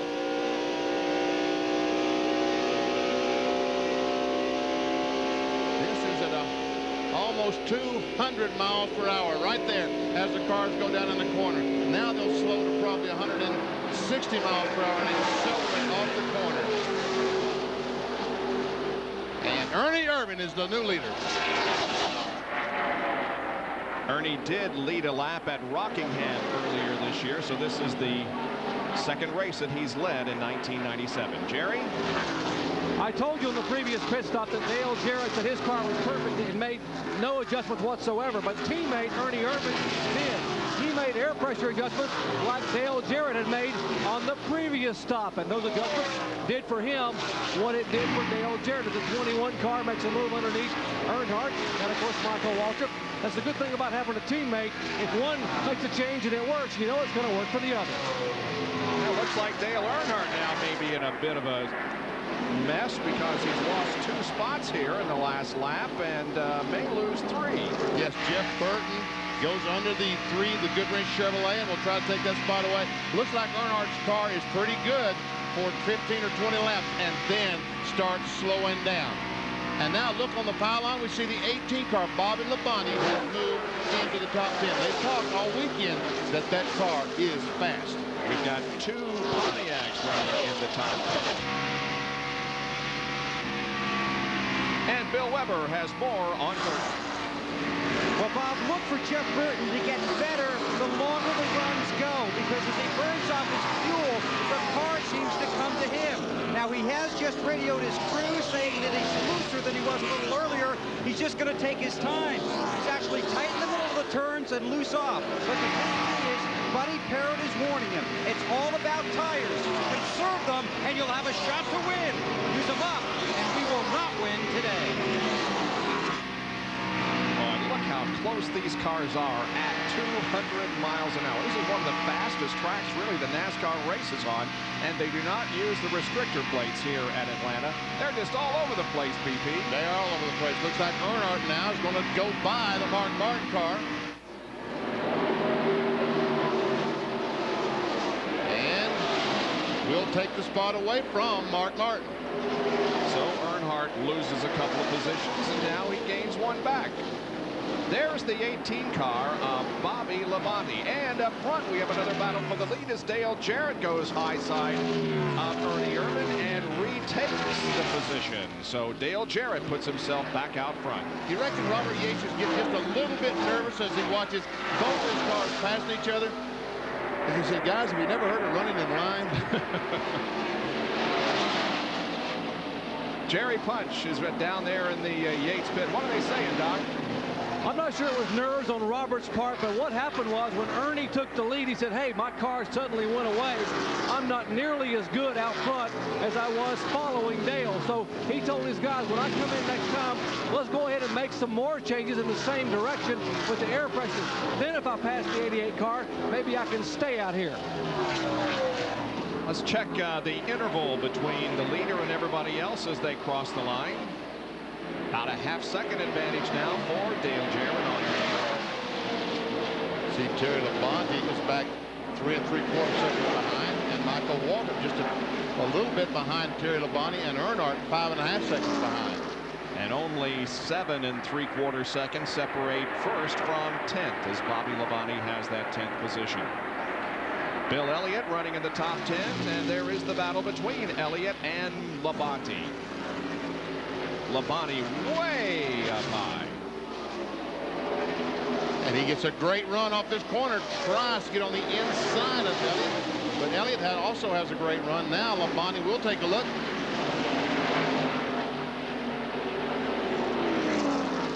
This is the battle for 10th spot. Bill Elliott finished 4th at Daytona, was 22nd at Rockingham and 15th at Richmond. He finished 10th in this race last year. He's currently 9th, but battling for that spot, trying to hold on to it.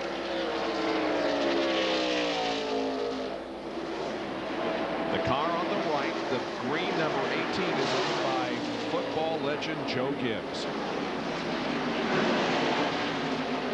Inducted into the Football Hall of Fame in Canton, Ohio. Last year was Joe Gibbs. And it's interesting because Joe Gibbs' drag team is sponsored by McDonald's. The car that Labonte is battling here on the racetrack. The highest running Pontiac is piloted by Bobby Hamilton. That, of course, is the car owned by Richard Petty. And then this great 3-car battle continues. 2 Roush cars, the 6 of Mark Martin, the 99 car, trying their best to catch Dale Earnhardt. And Martin runs on the bottom of the racetrack, has been down there all day long, never has run up high on the top side of the racetrack.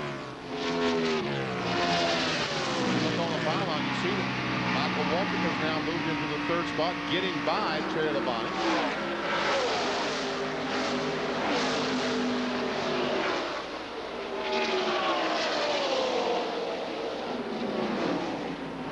Michael Waltrip has never won a NASCAR Winston Cup race. Points paying race. Yes, he has won the Winston. As a matter of fact, his last top 5 was in April of last year at Talladega. He finished 5th. We're talking about Michael Waltrip. And let's find him. There he is, right ahead of Terry Labonte. So a good run for Michael Waltrip in the Citgo Ford by the Wood brothers. Yeah, started, you can see 31st, currently is running 3rd.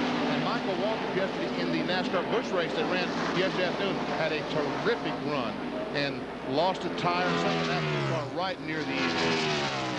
And you saw the interval now is increasing between Dale Jarrett and second place Ernie Irvan.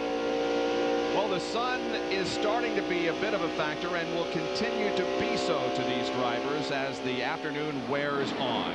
We'll take another break after 145 of 328 laps at the Primestar 500. It's Dale Jarrett leading.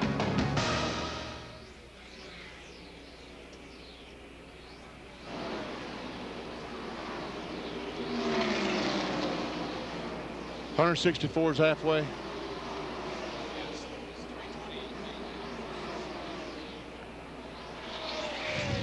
Okay. Yeah.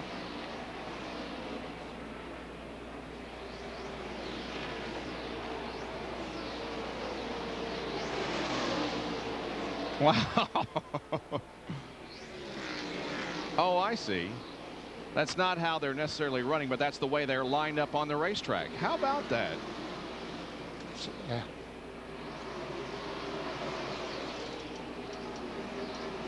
Yeah. Huh. Huh.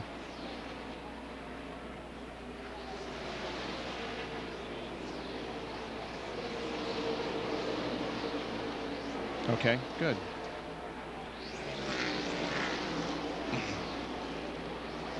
Okay. Okay.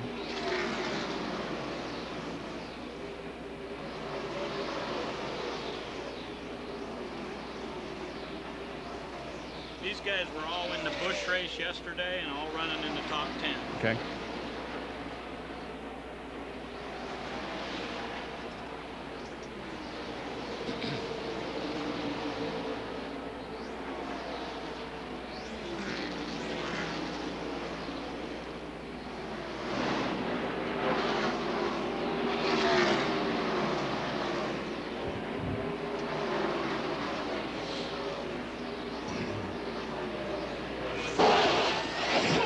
Trackbacks are brought to you by Quaker State Motor Oil for a clean running engine.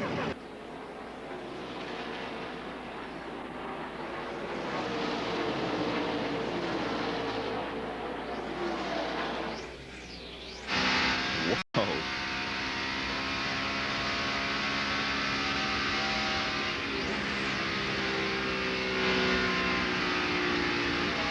Back at Atlanta Motor Speedway. No, don't rub your eyes or try to adjust your set. We assume that Ted Musgrave's onboard camera has taken a bit of a hit and knocked it out of focus. Yeah, something has hit the lens on the camera and obviously broken it.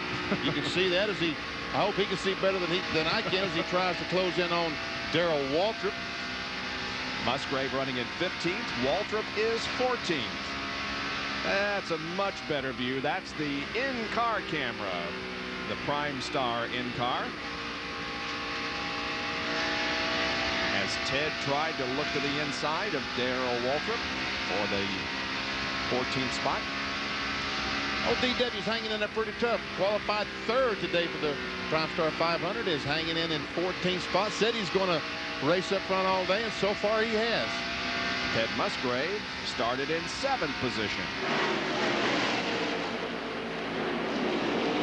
And also in this little battle is Ward Burton there, the 22 car. Yes.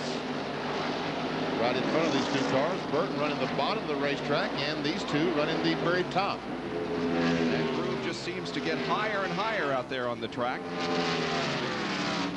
There's the leader, Dale Jarrett, car number 88, putting a lap on the 97 car of Chad Little. And there we see Jeremy Mayfield, the 37 car.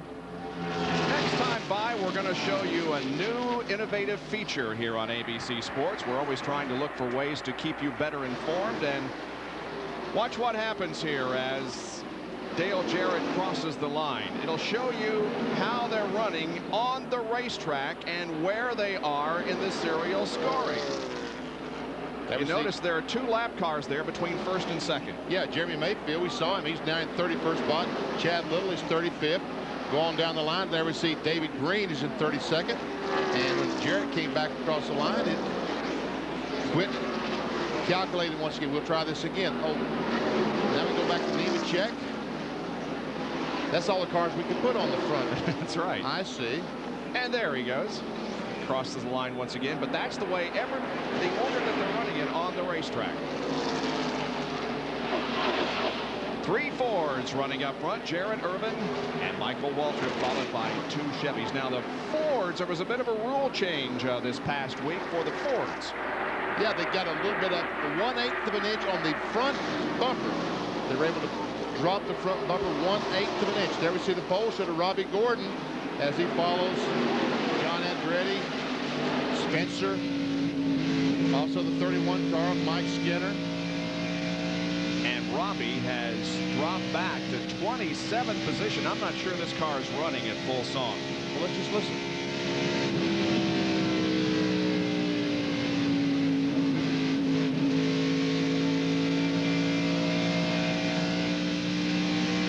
Sounds okay. Robbie Gordon was not able to wade back in the accelerator, hit the accelerator, and go all the way to the floor. He had to kind of play with it to keep the back end from coming around. So obviously the car is loose, and he's just slowing down simply because the car is not handling all that well at the moment. He's led 42 laps, started first, and he is currently at his lowest position that he has been in since the race started, 27th. Labonte's still moving up. He's trying. He's been trying to pass Bill Elliott for 15 laps. He finally was able to do it. But those 2 cars have seemed to gain on Earnhardt, Mark Martin, and Jeff Burton. Yeah, those 3 guys have been running together for a long time. They still are, but now they've got some company in the form of Bobby Labonte and Bill Elliott.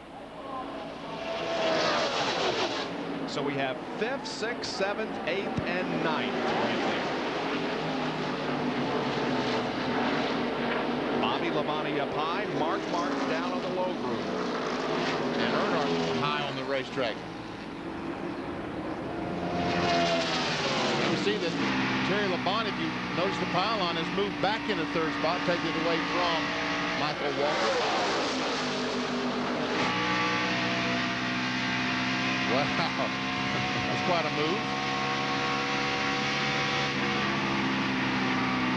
Look at Labonte come up right beside Jeff Burton. Burton down on the low side. I think he's going to get Mark. Yes. Oh. Yep. Squeezes in there. Just barely squeezes in. Oh, and Labonte and Martin might have had slight contact.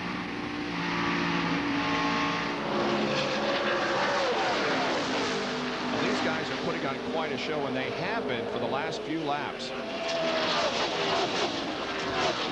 And Bobby Hamilton not that far behind. Mark Martin finally says, okay, guys, go ahead. I will be glad to follow you fellas. Martin drops back to 9th. Dale Jarrett continuing to lead the race. Has led 600 of the 1,153 laps raced this season, more than half. And Jarrett continues to add to that total here this afternoon.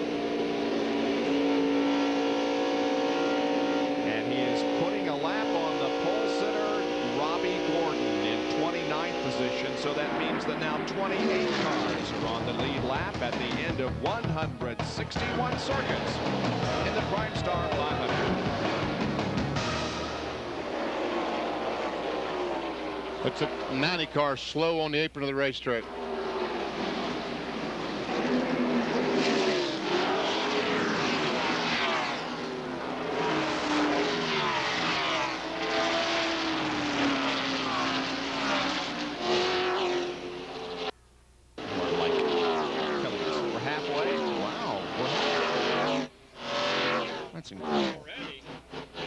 Why?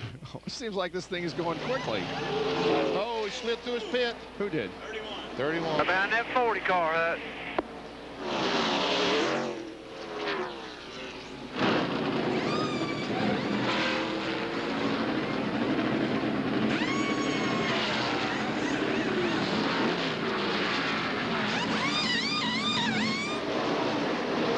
That was Alita. Okay. Perfect timing.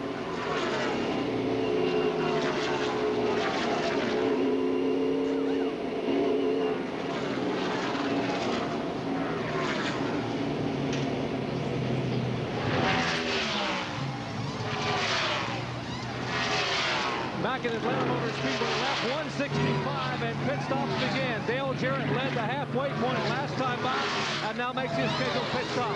They'll make a half a pound of air pressure adjustment in the right front. Right side tires already on, left side tires going on, and Jarrett kills the motor.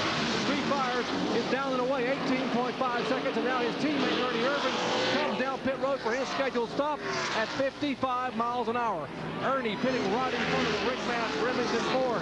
Right side tire going on the car number 28. They plan also an air pressure adjustment on that car, a more significant air pressure adjustment than his teammate did.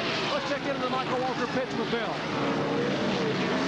Four tires in this fuel, and Michael Waltrip's the way they've made a track bar adjustment and a tire pressure adjustment so far today. Jackaroo. Now, Bill, Terry Labonte is waiting to come into the pit box. 55 miles an hour, as you said. Gary Dehart and the crew come over the wall. Now, they did not plan to make anything but another air pressure adjustment. So there, as Bill Elliott is also on pit road, taking a look at Labonte. They're going to the left sides now as Elliott pulls out. Back with Terry. As we said, no major adjustments. They like what they've got on board for a package right now. And Labonte is away in 20 even. But wait a minute, another Labonte is coming onto pit road. Let's go to Bill Weber. And Bobby Labonte brings the Interstate Batteries Pontiac into the pits. They swing around to the right side. They'll put on 4 tires and go along with fuel. Putting on the brakes now looking to come around the left side as John Andretti swings by him. Around to the left. Seemingly taking a long time for the Interstate crew. Fuel is in, waiting on the tires. Over 20 seconds, 21 even. Jerry Punch. Right side tires already on Mark Martin. They made a chassis adjustment. Mark's car was too tight. He was having to back out of the wall and get the car to turn, costing him valuable spots. 20 seconds even. They drop the jack and Martin burns away back to turn 1. Bobby Hamilton may have picked up the lead just for a lap, but he is in. Now here comes Ricky Craven making a pit stop. Jack? Now Ricky Craven out of Maine getting the dream ride of all time with Rick Hendrick. First thing the crew did was clean off the front grill area. As you alluded to, a lot of debris out here, a lot of wind. 4 tires as well, kind of standard here on a Winston Cup stop. Even under green flag conditions, some smoke coming out of the right front area. That's strictly some brake smoke when it's going to slow down. 15.6 seconds, 18.6 seconds, and he is off and away. A good stop for that youngster. Imagine the tremendous pressure that these pit guys are under when the car comes in. Basically, you work, what, a minute and 15 seconds or approximately that during the weekend changing tires, but man, are those important. You better not make any mistakes. We saw Dale Jarrett last week. A bad pit stop, some lug nuts fell off on a pit stop. Might have cost him the victory. Understand that the 22 car got black flagged and penalized for exceeding the speed limit on pit road as he was leaving. And the 30 car is getting the same penalty, Johnny Benson. So the NASCAR officials are watching very closely the speed on pit road. During the pit, they made a bit of a chassis adjustment, didn't they? And how do they adjust? How do they check the speed? For the white lines down pit road, they stop. There we see the white lines as the car goes down pit road. NASCAR officials set up and they clock the car between those white lines. You go too fast, you will be brought back in for the black flag. And think of the time that you lose having to stop one more time. So with all the pit stops completed, the lead cycles back to Dale Jarrett, and there he is. Ernie Irvin is running in second spot, followed by Terry Labonte, but look at Bobby Labonte and Jeff Burton in a tussle towards the spot. They're trying to get by the lap car of Gary Bradbury, and they're able to go by the 4 car, Sterling Marlin. Also some laps down. Now, Bill Elliott was involved in a battle with these guys before the pit stops, but 2 lug nuts fell off during his pit stop, and Elliott is back to 11th. Jerry? Bob, unfortunately, that's exactly what happened to Elliott today. Same thing happened to Dale Jarrett last week, but 3 lug nuts came off the right rear tire. Cost him about 4.5 seconds to pick those lug nuts up and put them back on. And, of course, that's why he's not battling where he was prior to the green flag pit stop. Let's check in with Jackaroo. Jerry, remember earlier you alluded to the fact that there were marbles up on the racetrack and that the build-up and the lobbying going on for maybe cleaning. Here's what you have to do when you don't have a clean track and a lot of marbles. You get the old paint scraper off, and you scrape all of that off the tires before you can really check and see just how the tires are wearing. That is, of course, in Ricky Craven's pit, and there is Ricky on the racetrack, and he's running in 19th spot, the last car on the lead lap. We'll be back with more from Atlanta Motor Speedway after this message and a word from our ABC stations.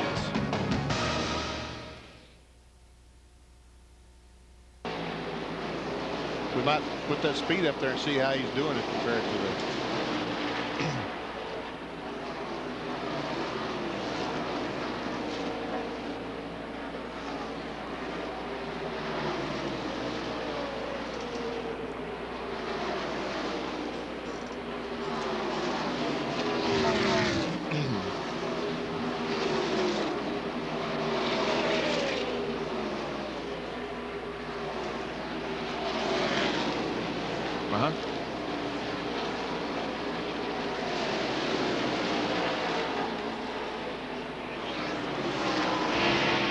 Okay.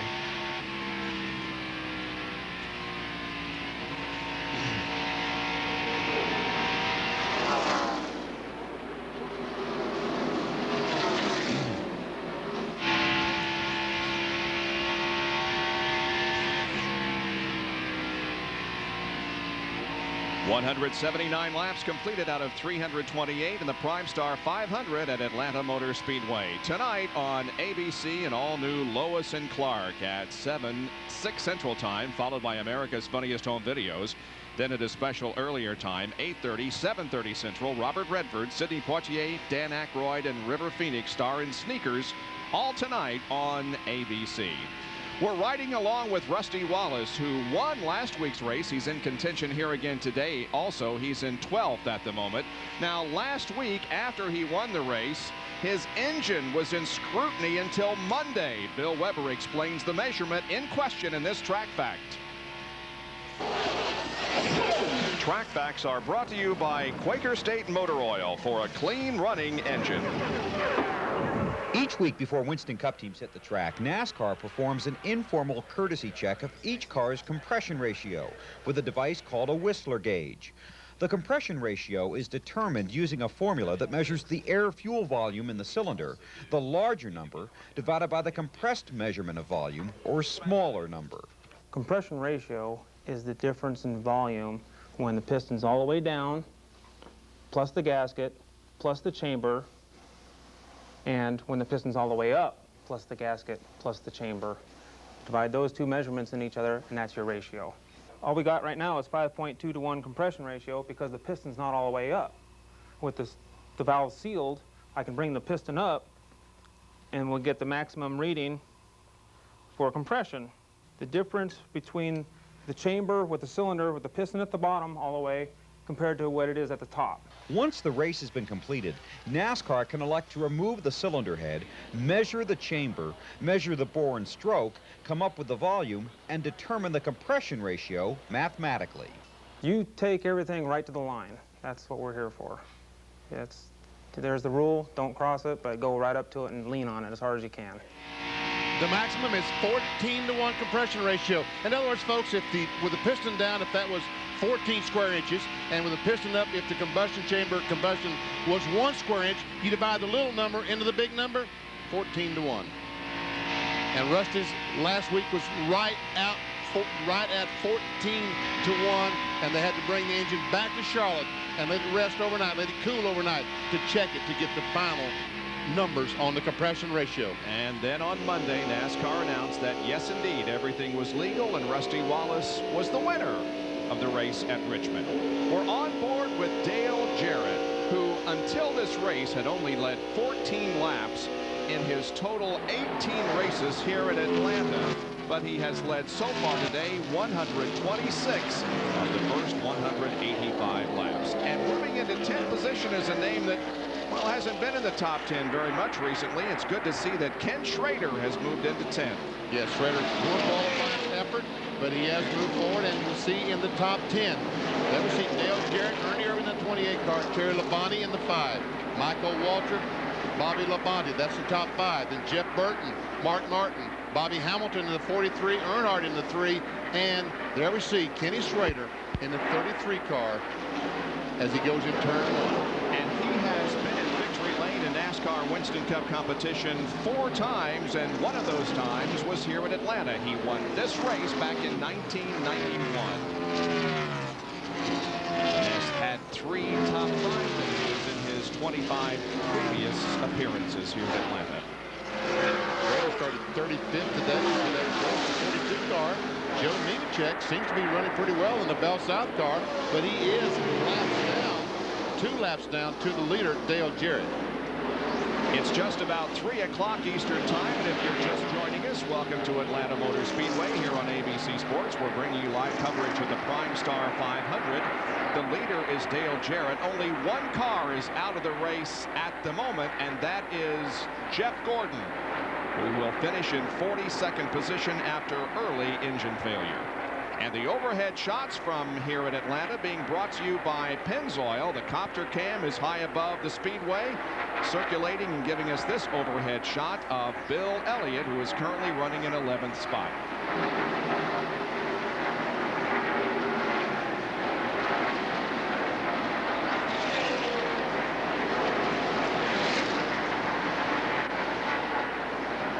We see Elliott as he dives in the 3rd corner here at the Atlanta Motor Speedway.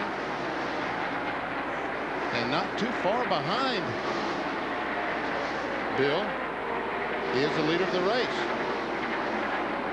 Dale Jarrett just setting a tremendous pace here this afternoon.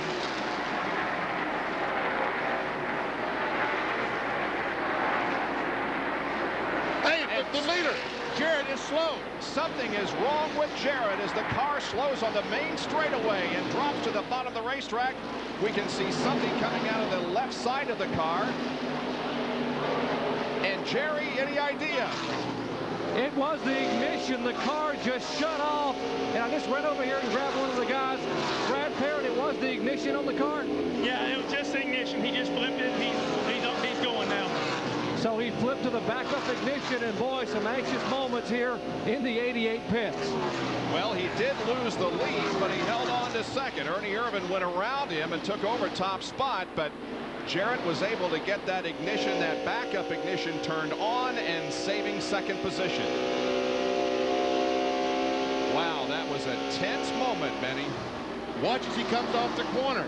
He's coming off the corner, and we see this.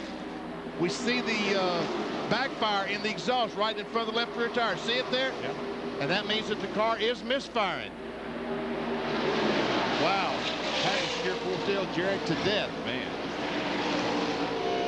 The car seems to be running okay again. So Jarrett is back on the pace, but again, he's fallen to 2nd spot.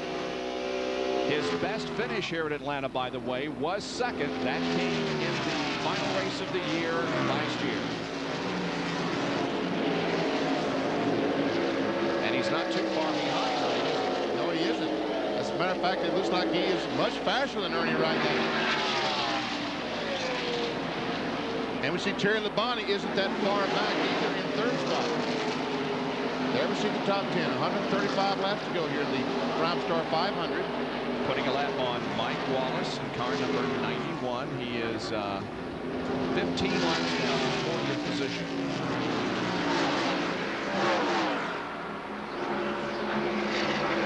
This time by, we want to check the speeds at the line and just see who of the cars in the top 10 might be the fastest as Irvin goes by.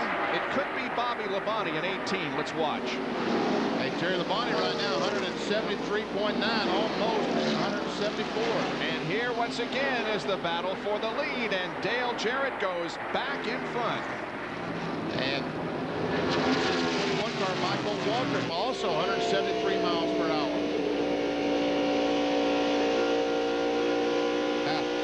So Dale Jarrett back in front. After that scare with the ignition, he's back on top. Okay, let's do it again here. Labonte the fastest. No, now the 18 is. 18 car just a little bit faster than his brother. And let's go down to Dr. Jerry Punch in the Jeremy Mayfield pit. Tough break for Mayfield, who finished 5th in this race a year ago. Apparently he's having trouble getting the car to turn in the corner. They had just made a pit stop and left. There was some fluid on the ground. He has come back down pit road. They raised the hood, and apparently they broke a fitting off the power steering reservoir. They are now have fixed the reservoir. They're filling it back up to try to get the power steering to work. If you don't have power steering here at Atlanta with 1 mile of turns, it is a long day in about 15 laps. Jeremy Mayfield continues to lose laps. He's back in 37th position, 5 laps down, and that count continues, of course, because he's still on pit road. And Terry Labonte now has come up to 3rd. Just a little bit ago, we saw the 2 laps we ran the speeds. Both times we ran the speeds, he was one of the fastest, and one time was the fastest car on the racetrack.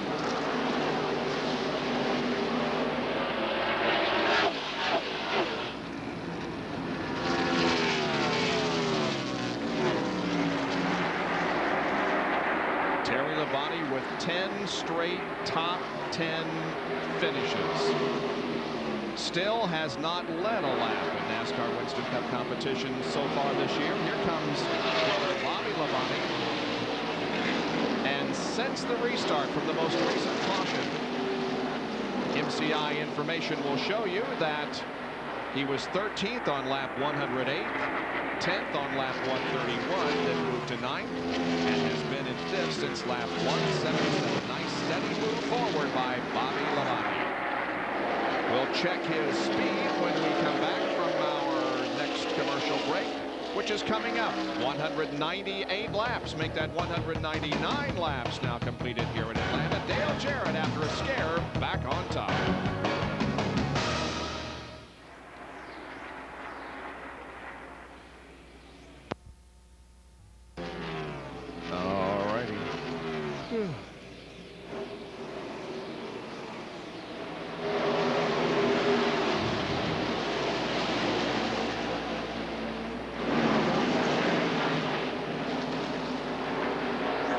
Dale Jarrett continues to lead the Primestar 500 here at Atlanta Motor Speedway. I'm Bob Jenkins, along with Benny Parsons, Jack Arute, Jerry Punch, and Bill Weber. Here's our Bud race recap.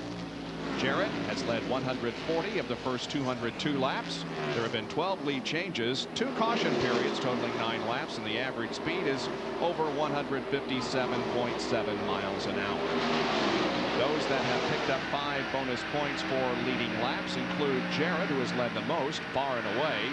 Robbie Gordon was the pole sitter. Mark Martin, Ernie Irvan, Terry Labonte have also led laps, along with Bobby Labonte. And the out-of-race sheet is rather short because there's only 1 car officially out of competition. That was Jeff Gordon, who departed early because of engine failure. There we see Dale Jarrett on board with him, and someone's talking about he might still be backfiring. Let's see if we can listen and hear anything. So far it sounds good. We'll take a look from the outside at the pipe. As he accelerates down the straightaway, we should not have any backfiring whatsoever. Now going down the corner about right now, when he jumps back in the throttle, we might see something. No, still don't see anything. So.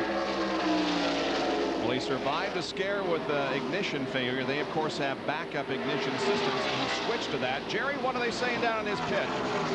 Well, Bob, 17 laps ago when the ignition failed, they think the pressure built up so much inside that it may have cracked the header tube.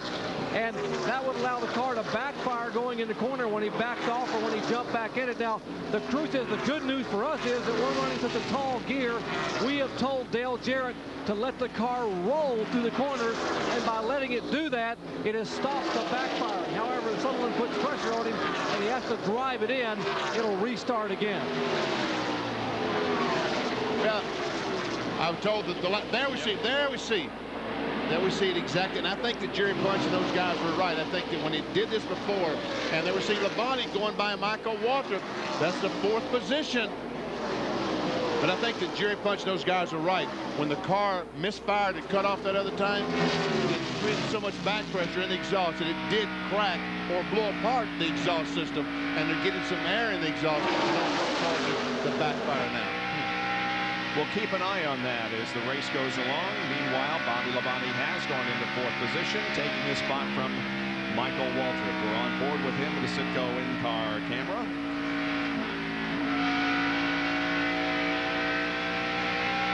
Michael has been a contender all afternoon, though, and has been in the top 5 for quite a while now. And there we see Earnhardt, Schrader, and Elliott racing for position. And looks like Schrader's going to take the, what is that, 10th spot away? 9th spot. 9th, yep. So good run for Schrader. 9th, Earnhardt 10th, Bill Elliott 11th. But now Earnhardt may want that position back. He dives low. Can't get it. And Bill Elliott will go by the McDonald's car and move into the 10th spot, put in Earnhardt back to 11th. Now the 30 car of Johnny Benson, that yellow car there on top of the racetrack, is not these guys. He's a lap down in 27th. The 30 car was penalized for going too fast on pit road. There we see the 8 car, Hut Strickland, and some reports around the racetrack. He has been smoking. Currently 22nd. He's a lap down up front for the early part of the race.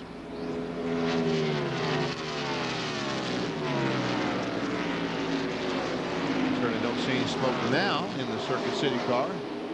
And again, this team is coming up on that cat car again. Doing good, drivers. Staying in there, bud. Trying to find horsepower is Bob Glidden. He's working on that team also. Well, Bobby Labonte having a good run, Bill Weber.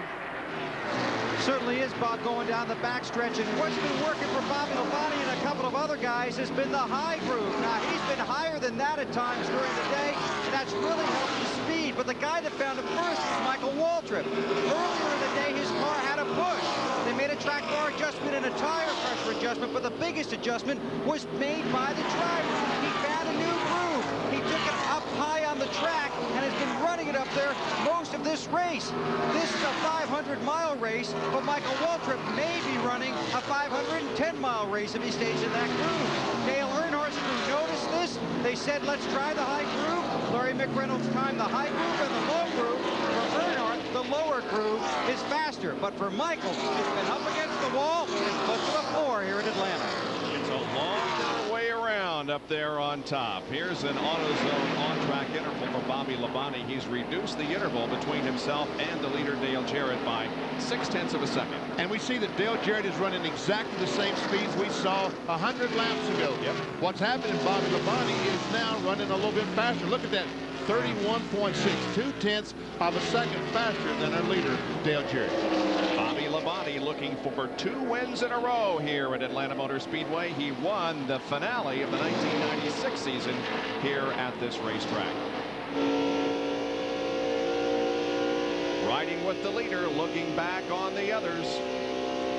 Well, the question is, does Dale Jarrett have more problems? The crew is working on a backup ignition system. That's what they're working on right there. Back with more in a moment.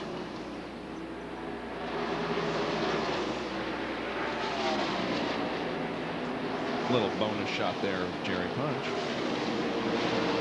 Yeah. That was good. Should have waved or something.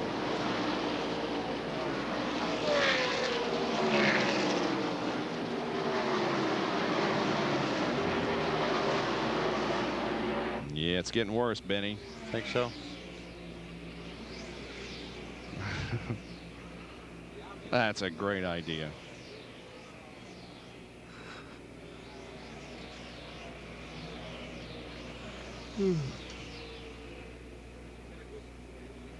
The what? Soccer? Okay.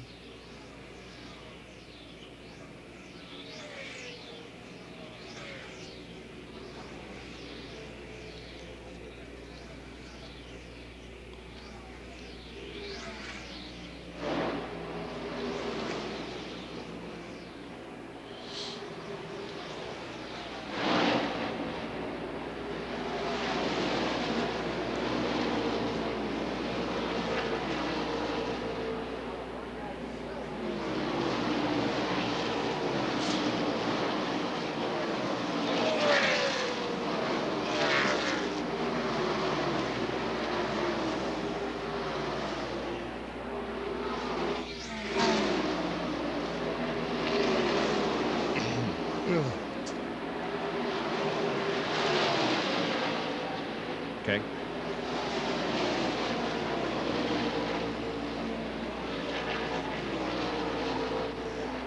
All right.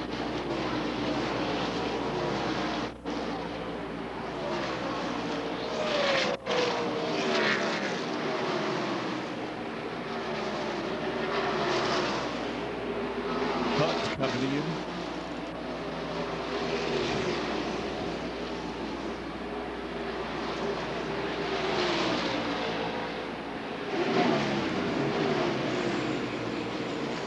Oh boy. Hit it perfect, didn't he? Yes, he did. DuPont changer.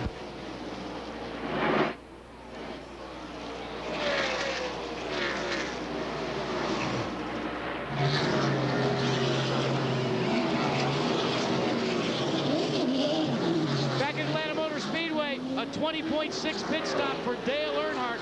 He had just cracked into the top 10, running 10th and 11th. An early stop, and guys, he's been out of sequence by about 5 or 6 laps in the lead through most of the afternoon.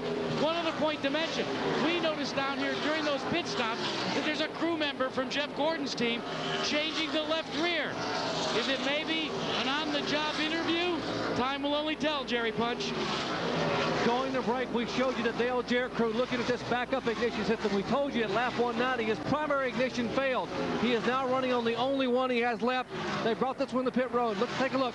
All the switches in the front. In the back of this is the MSD amplifier box. And you say, well, what good would that do him? How long would it take him to hook up all these wires? Well, it would take him about 10 seconds because all these wires in this harness run to one central connection.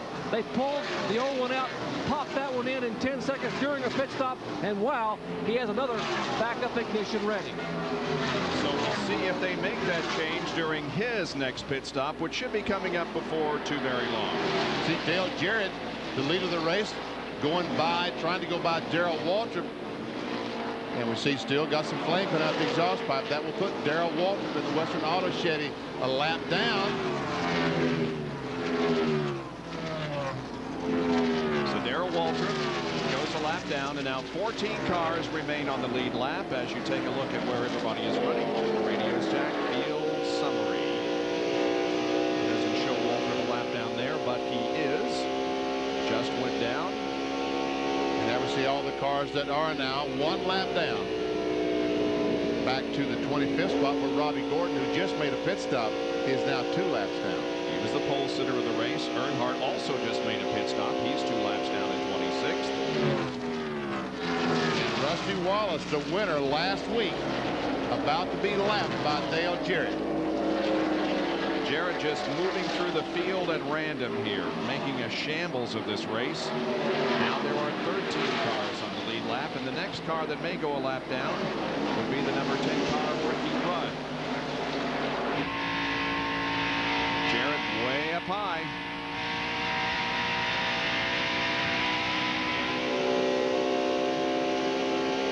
Then see Jarrett going by the 96 car of David Green, and Rusty Wallace will head towards the pits. Next Sunday at 2:30, 1:30 Central and Pacific, a World Cup soccer qualifier. The USA versus Canada from Stanford Stadium. U.S. goalkeeper Casey Keller goes for his 5th consecutive shutout in World Cup qualifying. ABC Sports will bring you the '98 World Cup from France, and the 28 car Ernie Irvan is on pit road. Jerry Punch. Scheduled pit stop for Ernie Irvan and the Texaco Haviland Ford Thunderbird crew. They clean the windshield. The windshield becoming a factor now as the sun begins to get down. NASCAR allowing an extra man over the wall. Right side tires. Great pit stop. Joey Knuckles now left front tire going on. Left rear, they have it full of fuel. And they wait to get it full of fuel. Lug nuts. And he is down the way in 18.4 seconds. Great pit stop. And right on the racetrack now we have the battle of the Labonte brothers. Bobby, the 18, goes by the 5 car, takes over that 2nd spot. And again, these two were the stars last November here in Atlanta as Bobby won the race and Terry won the championship, and Jeff Burton is on pit road. Bill? Jeff Burton is in. Right sides are already on. Now they come around to the left. They are taking a half pound out of the right front and a half pound out of the right rear tire. His car's been a little tight. They're trying to balance the car for a long run. Car is down and away. They've had great pit stops all year. That was probably another one. 55 miles an hour down the pit road. Here's Jerry again. And NASCAR has told Robert Yates they're going to penalize the 28 car for a stop and go for too fast exiting the pits. So they will bring the 28 back down pit road while they get ready to call his teammate Dale Jarrett in for his scheduled stop. Wow, that really hurts with a car that competitive and being penalized for an infraction on pit road. Mercy. You can see, once again, he's got to go 55 miles per hour, a certain speed between those white lines on pit road. Tire booth beside the NASCAR. All he's got to do is stop. The NASCAR official will say go. Has to come to a complete dead stop, and then he can accelerate, but not too fast. Here comes his teammate, Dale Jarrett, down pit road, Doc. And Bob, 55 miles an hour. They just reminded Dale, remember, you cannot speed leaving the pits. Take your time. No adjustments. They are not going to put the backup ignition in. They do clean the windshield and the bottle of water to the driver. Right side tires going on. Now left side, they are not moving. How about up in Terry Labonte's pit, Jackaroo? Jerry, they've completed the right sides, completing the left sides. Now remember, two pit stops ago as he's away, and Dale Jarrett is also away. Remember, Jerry, 2 stops ago they played with air pressure. They've split the difference between the last 2 stops, and they have actually gone down a half pound. And now the other Labonte's in. Bill Weber's there. Bobby has new right side tires and Unical fuel going into his Grand Prix. Now they want him to go back on the right front and check a lug nut. They're working on the left side. The NASCAR official is holding the car. They bring Jeff Chandler around to tighten the lug nut that apparently was down on the car. Chandler back to this side and Labonte's away. 23.1. Jackaroo. The rest of the Hendrick team completes their pit stops. The 25 for Ricky Craven, very quick. And I'll tell you what, gentlemen, Craven's crew has been right on the money each and every stop. So with everybody having made a pit stop, Dale Jarrett picks up the lead again. He has now led the most laps in this race, and he's led the most laps in each of the last 3 races. He only led the most laps in 2 races in all of 1996. We'll be back after this message and a word from our ABC stations.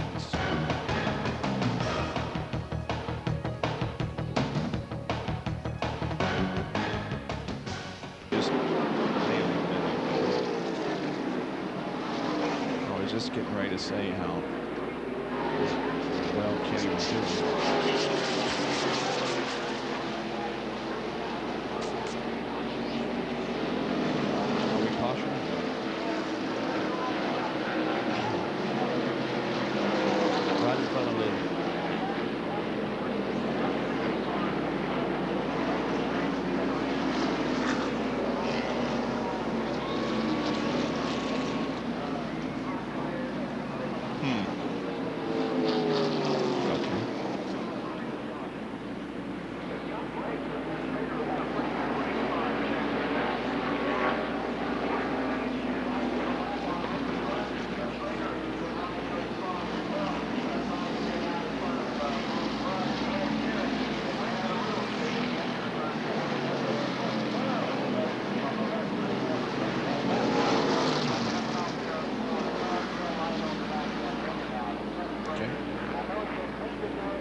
Welcome you back to ABC's coverage of the Primestar 500 NASCAR Winston Cup race from Atlanta Motor Speedway. Race number 4 of the 97 series, and we are under caution. The overhead shots being provided by the Pennzoil Copter Cam, and it shows a reduced speed as the field has lined up behind the pace car. We are under caution because Ken Schrader kind of bumped into the wall here on the straightaway, but he got some help, Benny. Yes, we see the leader is right behind Schrader and Ricky Rudd to come off the corner, and contact right there between the 10 car, Ricky Rudd and Kenny Schrader. Schrader almost saved it, but he goes back, hits it with the rear, and bam, now the front goes in. There the leader, Dale Jarrett, sneaks by. Wow. on the inside. That was close. That was very close to Jarrett being involved in that thing. There we see the cars are 3 abreast, and there is Jarrett right behind Schrader. And Jarrett's trying to figure out, what do I do? What do I do? He goes, it almost runs in the side of Billy Standridge. Watch from Dale Jarrett's onboard camera. You'll see just how close this was.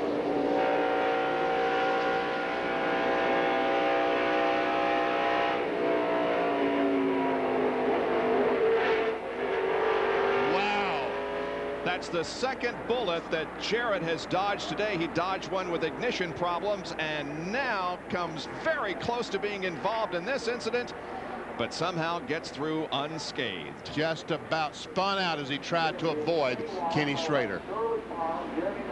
Now, the car's going to pit or what? It hasn't been too long since they were in. Are they going to come in, you think? I probably will.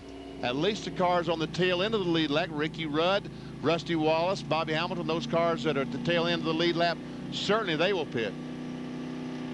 There you see some cars dropping off the banking in turn number 4, but it appears as if Jarrett will stay out there. But here comes Darrell Waltrip and several others.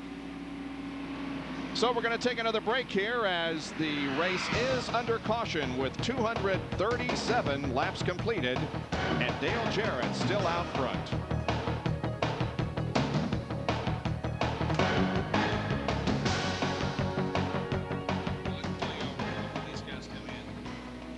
While we were watching the replay, a bunch of cars pitted. Yes, he. 28, 3, 2.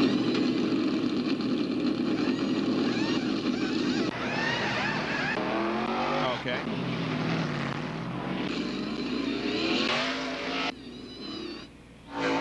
Hey guys, we're hearing down here that Robbie Gordon's feet may be burning. They're thinking about possibly putting Hut Strickland in the car.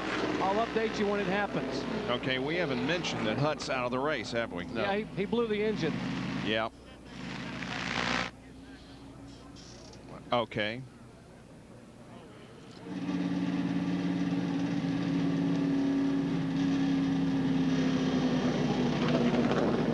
And I can explain what DJ just told the crew, which made their heart skip again. Yep.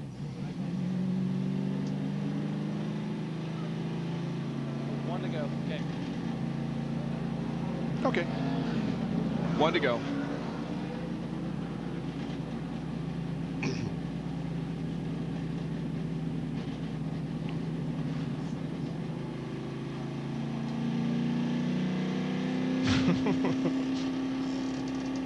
Can't take another one yet because we're still in one. It's not one to go either. Is it? Okay. Good.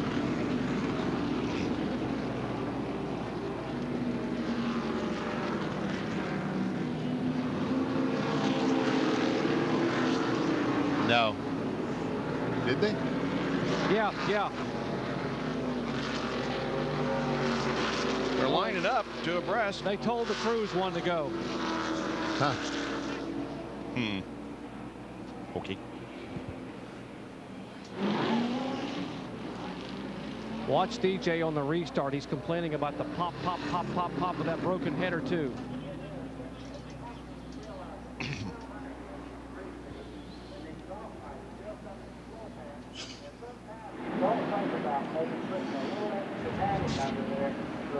Yep, gotcha.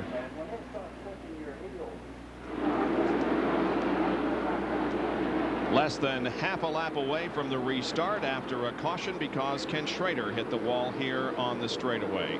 And Earnhardt and Ernie Irvin both about to get lapped when that caution flag came out. A good break for them. Cars that pitted: Earnhardt, Rusty Wallace, Ernie Irvin, Bill Elliott, Ted Musgrave, and Johnny Benson. All those cars pitted, put on fresh tires, and here we go on the restart. And Dale Jarrett is complaining about that backfire. Green.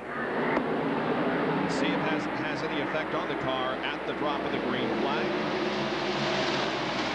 He's got a good jump on Terry Labonte in second.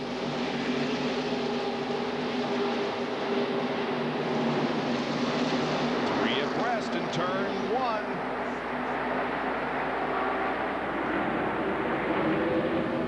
That's Mike Skinner, the second car. And Labonte and Lane Speed side by side. And there's a battle. The 21 and 5 are battling for third spot.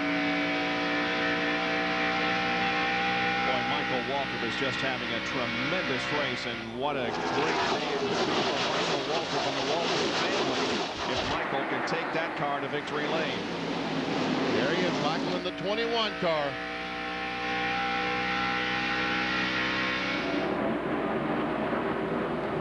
While Schrader has repaired his car back on the racetrack. And here comes the 18 of Bobby Labonte, who's running in 5th at the moment. Mark Martin, the 6th car that we're riding along with, is the 4th place car. Look at the great difference in the line. Mark Martin has been running on the bottom all afternoon, and Bobby Labonte's been running on top, and they're still doing it. They're the top 10. 15 cars now on the lead lap.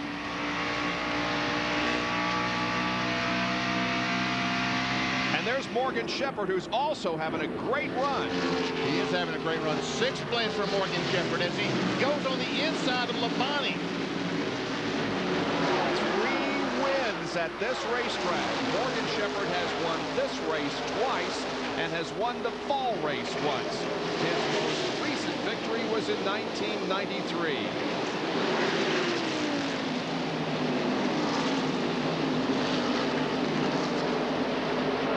Shepherd, the white number 1, closes in on the back bumper, and the Ricky Rudd spin. Down the backstretch, hasn't hit anything. Caution flag is waving. Left front tire is flat. And Ricky does not hit anything, but I don't know how much damage he's going to do to the car trying to get back with flat tires. Yeah, that tire may flap around and damage the wheel well there on the, it looks like both tires are down, aren't they? Well, the left front, the inner liner and outer tire is flat. The left rear, only the outer tire is flat. And this may jeopardize Ricky Rudd's 3 straight top 10 finishes and 6 out of the last 8. It's the 4th caution, and it comes on lap 245. So the Tide Ford limps to victory lane now to get some fresh rubber. And here it is once again. Here we are. And we roll forward. And we see back there is Ricky Rudd, and the car will come off the corner. Rudd on the outside, and just a little bump from, is that Earnhardt? Yes, it is. Dale Earnhardt, just a little contact between Rudd and Earnhardt.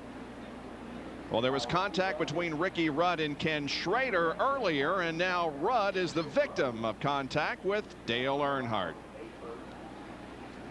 And Rusty Wallace had a great view of this from his on-board camera.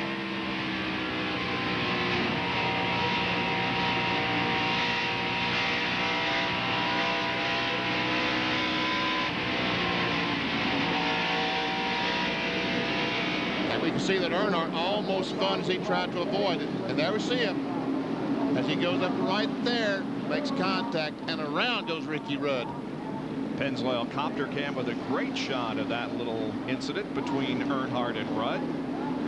And Earnhardt once again pits. He just pitted a couple of laps ago. He's back in the pits. Jackaroo?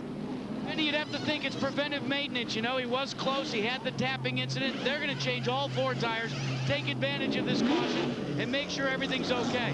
The same cannot be said for Ricky Rudd's crew, who is adjacent right to Dale Earnhardt's crew. They've got the pry bars out, and they're waiting. They're going to have to do extensive cosmetic surgery on that car. Ricky has still not been in the pits. Yeah, it still has not made its way around to, in fact, it's still over in turn number 3. And we can see now just all the damage that it's doing to the car. And the fire, looks like the left front tire now is actually on fire. It's got quite a bit of flame there on the left front of the car. Maybe he's broken an oil line or a brake line or something, and that's what we're seeing. Well, there's lots of sparks there that can ignite something down in that area. He's finally just about made it to pit road. I hear someone on the mic someplace telling that the car is on fire, and those guys had better be ready with the fire extinguisher.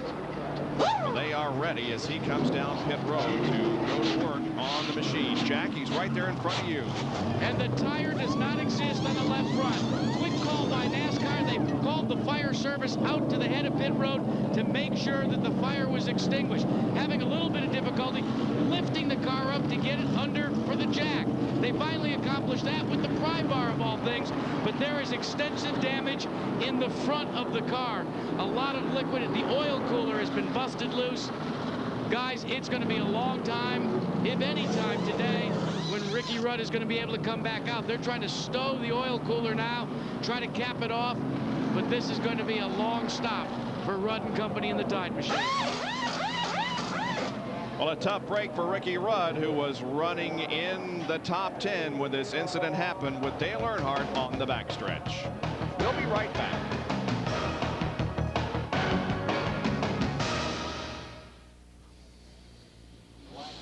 Backstretch after contact with Dale Earnhardt. And now we see Ricky Rudd's guys trying to get the oil cleaned up on pit road, because see, here's Earnhardt's pit right beside him, so it's important that they get the oil out of the pit, because that's where Earnhardt is going to have to accelerate through when he leaves his pit for the next time he does make a pit stop. They have taken the 10 car behind the wall. Jack Arute is with its driver. Good news is you're okay, but tell us your version of what happened, Ricky. Well, it's not, it's a pretty simple version. You get hit in the back coming off turn 2, you get turned around. That's what happened. Earnhardt got in the back of me, turned us around, and actually didn't hit anything. I saved it, and all the damage was done trying to limp back around with flat tires, but tried to get back around so we wouldn't get a lap down, and it ended up costing us a lot of damage. A lot of talk by the drivers that the marbles are beginning to accumulate up in the high groove. What was your experience with that? Well, I didn't really see it. We could run on the top, we could run on the bottom. The racetrack was actually in real good shape. You know, shortly after restart, the track would be a little slick, take about 4 or 5 laps to work it back in. But no, it was actually in real good shape. Guys, the tough part for the Tide guy here is that not only is he the driver, he's the car owner. So he's got a big bill to pay this week. Jack, we've shown people throughout the day that a small change in the air temperature or track temperature makes a huge change in the race car. That's why every time Dale Jarrett pits, Brad Parrott comes back here to this little weather station and records, we pitted, we changed 4 tires, and he looks here. Here's the air temperature, 81 degrees, the barometric pressure right at 30, and of course the time. And he also records with an infrared gauge the track temperature. He just pulls the trigger and shows 110 degrees.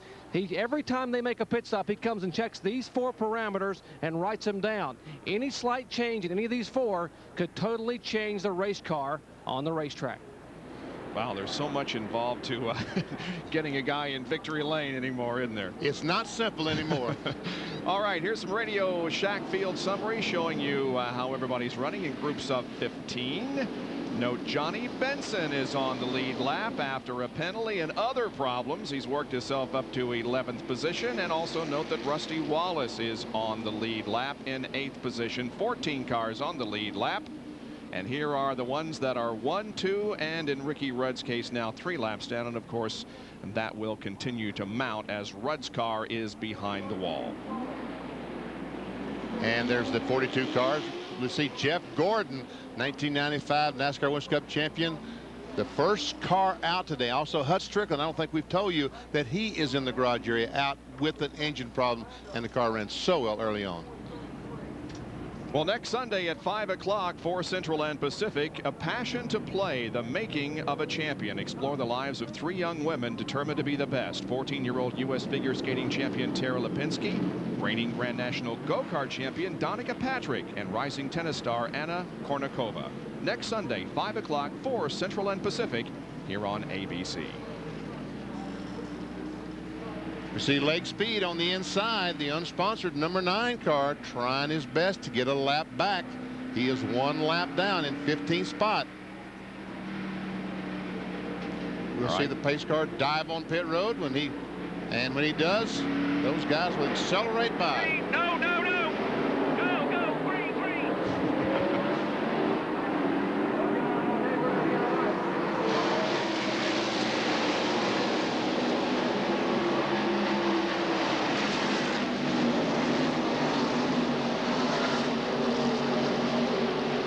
Terry Labonte gets a good restart, breaks into the next car behind the leader, Dale Jarrett. 2 and 3 wide racing, and we hear that the 1 and the 18 got together on the restart.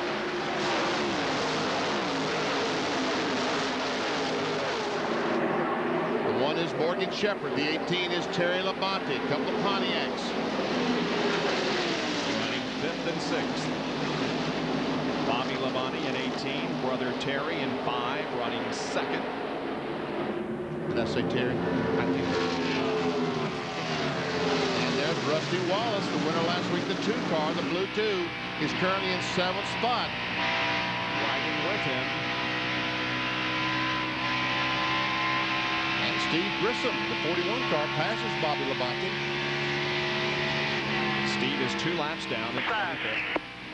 And Labonte passes him back. And Rusty's going to try to pass both of them at the same time. No. And there's Ernie Irvin in the 28 car. Now they're 3 abreast, no, just 2 abreast. Almost 3 abreast. Mike Skinner there in 31 almost was in the middle. And the 94 car smoking. Elliott off the pace. Oh, man.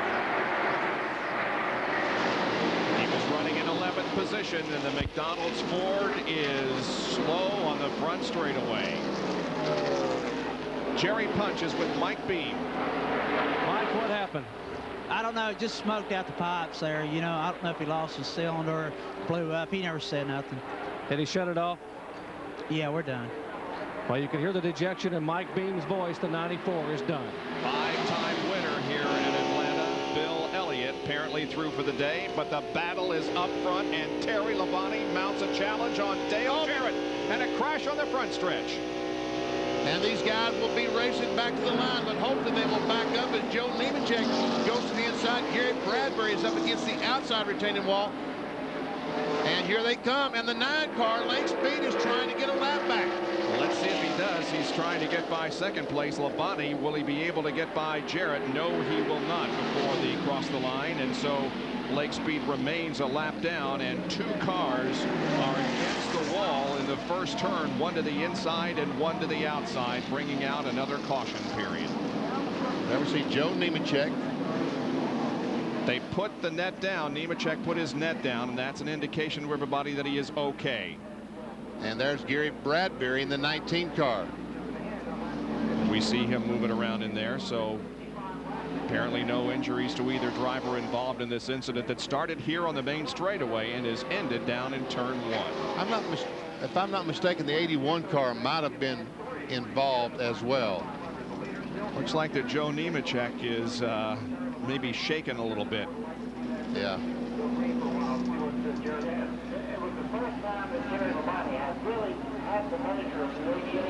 Nemechek having a tough day, was running in 28th position, 2 laps down, and yeah, he's a little groggy as he is sitting there on the edge of the car and is being assisted out of the machine.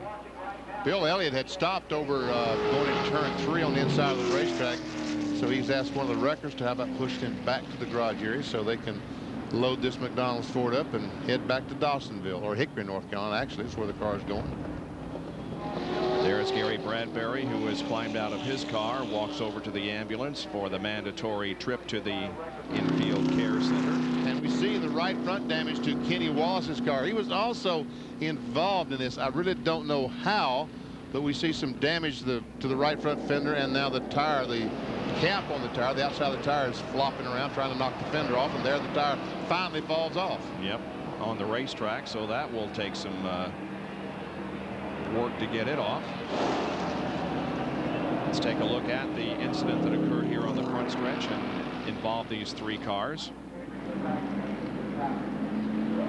There we see the 2 cars to the inside. Bradbury goes up and boom in the outside wall. Already a lot of damage. And there we see the 81 car is smoking. It's like he hit the wall coming off the corner. And Joe Nemechek goes down. Looks like makes some pretty good contact with the inside wall. Extensive right front damage to Kenny Wallace's machine. And here it is from our turn 1 camera. Can't really tell much more than we have seen already. Let's see if Joe Nemechek does go down and how hard he hits the wall. Not too bad on the inside. Joe obviously a little shaken as he got out of his car. Now the cleanup begins down in turn number 1. So this caution will be a rather lengthy one.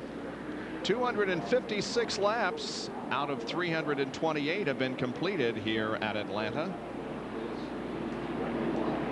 And Dale Jarrett was just beginning to get a challenge from Terry Labonte for the lead when the incident occurred here. There are the black marks, the skid marks, indicating where the crash might have begun, and it began quite a ways up the racetrack from the start-finish line. Yes, as a matter of fact, they're in the inside wall, actually before the start-finish line. And then more marks on the wall. And that's where the cars came in contact with the inside wall. Then Bradbury to the outside and Nemechek to the inside. We have a speed shot, a stationary camera by the start-finish line. Let's see if we can tell anything about what happens there.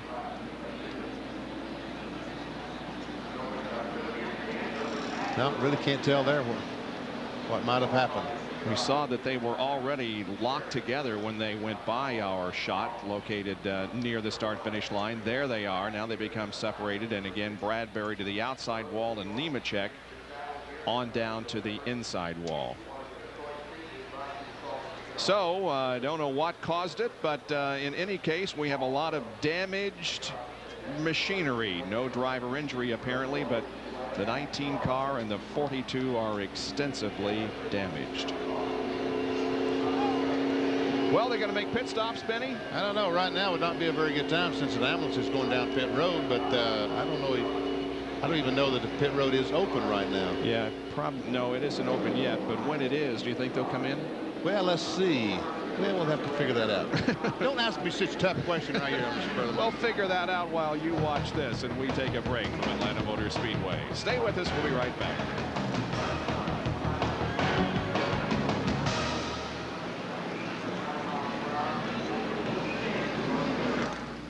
Well, let's see. 43 and 28. Don't think they can run that far. Labonte might be able to. Card 5, huh?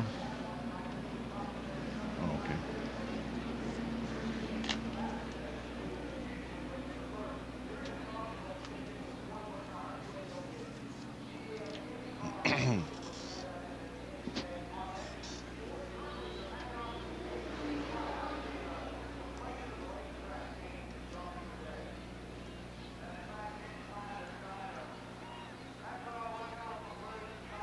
Attaboy, Floyd, give him that green.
Took fuel.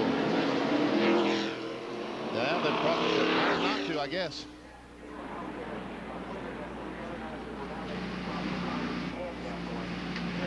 Still under caution here at Atlanta because of an accident in the front stretch and first turn areas. We did have some pit stops just a few minutes ago. Jarrett, Labonte, and Michael Waltrip coming down. Yeah, we see the 3 cars coming down pit road. Michael Waltrip, the 21 car, stops first. Labonte stops second, and Jarrett on down towards turn 1 stops last. Mark Martin goes by as the right side is done on the 21 car, also on the 5. So it'll be 4 tires all the way around. They've got to get these cars full of fuel, because the question is, as we see the cars accelerate, Michael Walker is in front of the 18 car. And Dale Jarrett will beat these cars out. But the question is, can they go the rest of the way on fuel? Some of the cars can. We got 68 laps to go. Jerry? Well, Bob, there were 69 laps to go when they pitted. Here's the scenario. Dale Jarrett, the most he has gone today is 65 laps. He would have to go 69 laps. Steve Allen on the other side of this toolbox is calculating. He says, we have to try to make it. Mark Martin and Jack Roush have both figured they can make it. But Jack Roush told Mark Martin, put the car in high gear and let it idle. Save as much fuel as possible. And they're going to roll the dice here in the Dale Jarrett pits. Let's check in with Bill Weber. Pretty much the same story for Michael Waltrip. He got 4 tires and fuel. The car had been running extremely smooth. Still, they went up 1 click on the track bar. One guy that didn't come in is Jeff Burton. This is his pit. You may see him come in and top off with 1 to go, and then they will be running a gamble. Let's go to Jackaroo. Well, Bill Weber, it is a gamble for Terry Labonte. Now, the first gamble was Labonte had scheduled to come in and take sticker tires on. At the last minute, after the caution was already displayed, they rolled the sticker tires back, brought scuffed tires forward. Then during the pit stop, they made absolutely certain, at the cost of about 2 seconds, that a full tank of fuel was on board. I asked Gary Dehart at the end of the stop, are you going to have to come in again? And he said, we don't intend to. Bob? Okay, well, drama to be played out here in the closing laps of this race. There were 2 drivers that did not make pit stops, Morgan Shepherd and Jeff Burton, and they're the 2 that are up front at the moment. And Dale Earnhardt, I believe, just took on fuel, was it? The last time. Well, I think he was in and on lap 245 and changed tires. Okay. Well, Morgan Shepherd has 3 wins here at Atlanta and 17 top 10 finishes in his 30 races. Morgan Shepherd last won this event in 1993, also won it in '86, and he won the fall event in 1990. And the 21 and the 43, both those cars just now ducked down pit road and topped the tanks off with fuel. They are all going to try to make it to the very, very end. Well, tomorrow night on ABC, TV's newest action hit, get ready for Spy Game. That will be on at 8 o'clock, 7 Central. Then Richard Gere and Sharon Stone star in a erotic thriller, the network premiere of Intersection. That's tomorrow night at 8, 7 Central here on ABC. Now we're getting set for the restart. And once again, Lake Speed, the red car on the inside, trying to get a lap back from Morgan Shepherd. There's the 2 cars, the 1 and the 9. 17 of Darrell Waltrip, also a lap down. We're riding along with Michael Waltrip. Here's Ted Musgrave. There's Rusty Wallace. Right now, Rusty Wallace in 8th spot. Green is out. And a great job by Morgan Shepherd. Something may be wrong with Jeff Burton. Jeff Burton either missed a shift or something is wrong with the car. Did not get started in the 99 car. Wow, he sees a lot of cars go by on the high side, and look at Dale Jarrett coming through. And Earnhardt is not up to speed.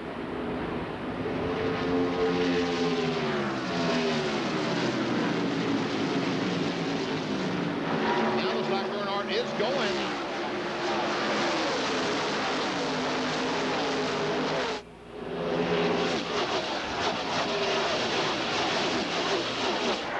Looks like that Jeff Burton is up to speed, but both of them got very poor restarts. And Rusty Wallace, the 2 car, pulls up on the outside of Burton. That's Mike Skinner, the 31 car. Boy, this is just hold your breath time when they're running so close together here, and everybody knowing that what happens in the next few laps could be the race.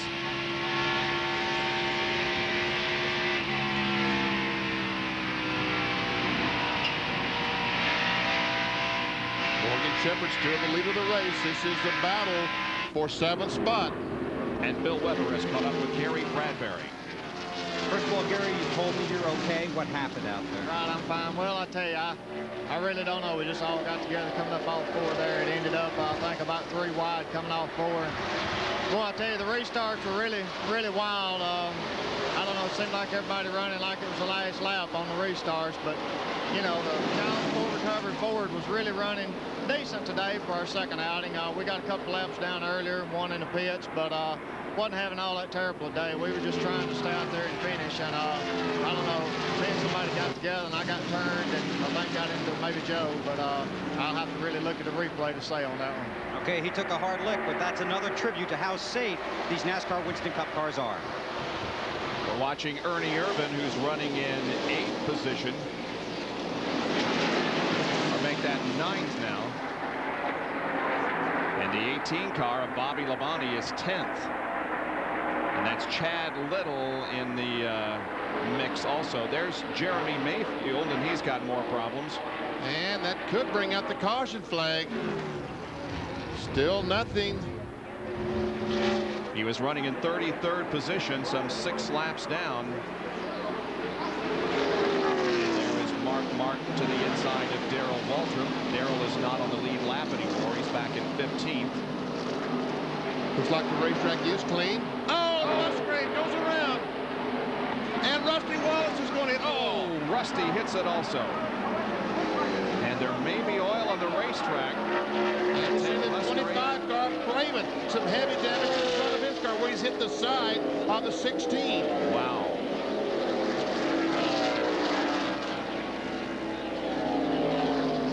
Heavy contact between the 25 and the 16. We see the steering wheel is already off the 16 car. Doyle Ford telling, okay, guys, slow down, slow down.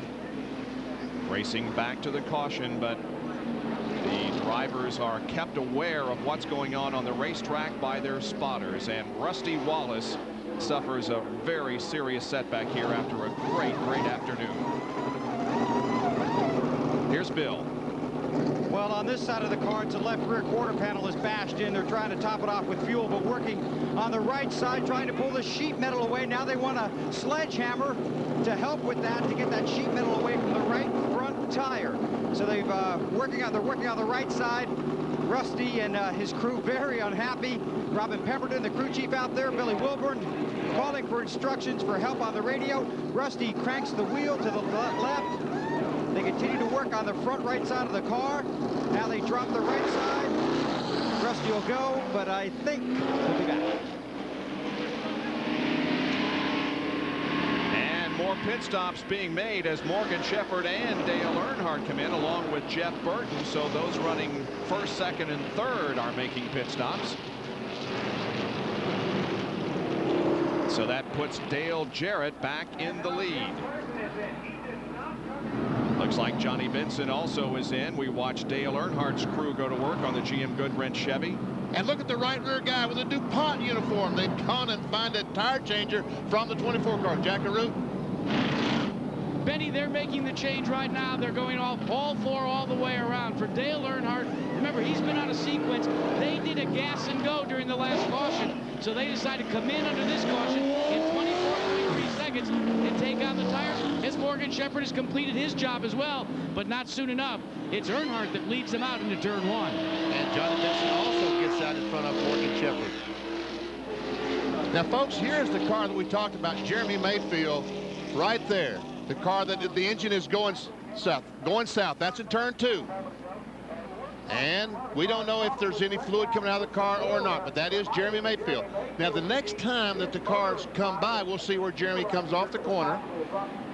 The next time that the cars come by, we see Musgrave. No, he's too high on the racetrack. Musgrave did not get in any fluid. He was too high on the racetrack. So I'm glad we were able to solve that puzzle. He may run into those marbles that we've been talking about most of the afternoon, way up high there. He was very high, and there all of a sudden we're going to see, boom, right here is going to be a heavy blow from the 25 car. That blow came on the passenger side of Musgrave's car. Here it is from Ted's onboard camera.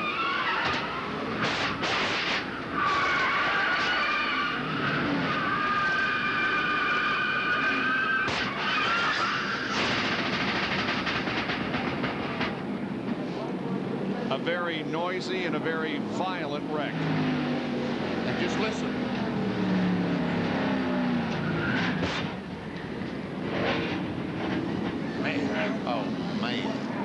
Some dramatic shots there for you.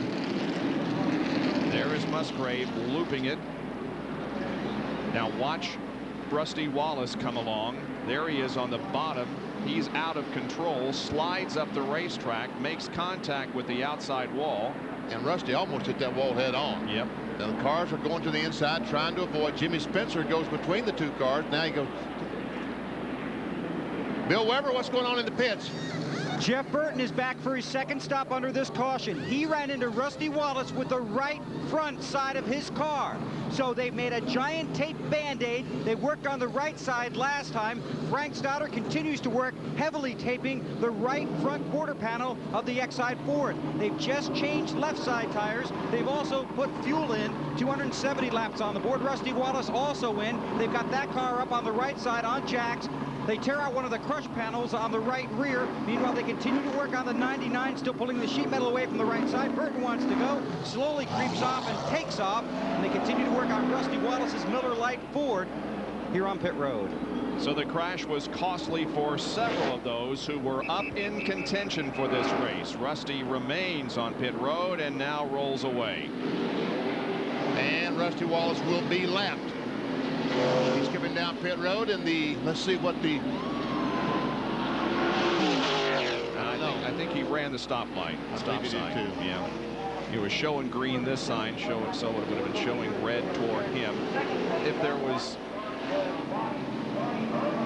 If that indeed was the case, there is Ted Musgrave's badly damaged family Primestar car being taken off the racetrack, and Ricky Craven's car is even in a bigger mess. There's a conference going on in Dale Jarrett's pit. Jerry, what are they talking about?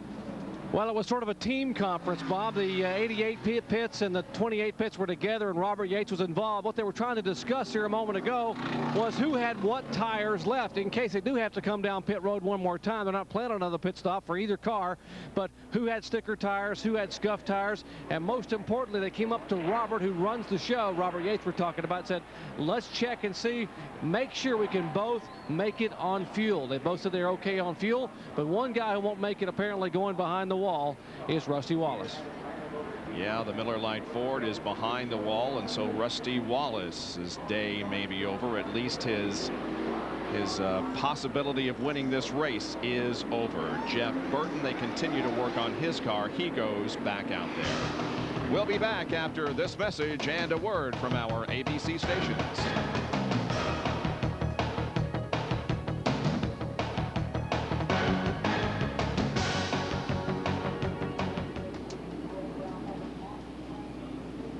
We thought we were going to be short on this race, but I'm not so sure we are. We will a little bit.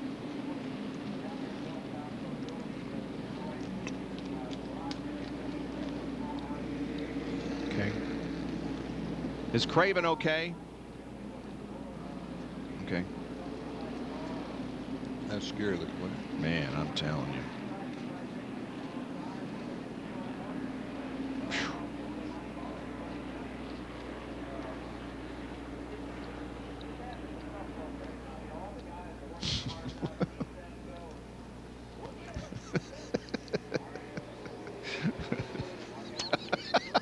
Rocky.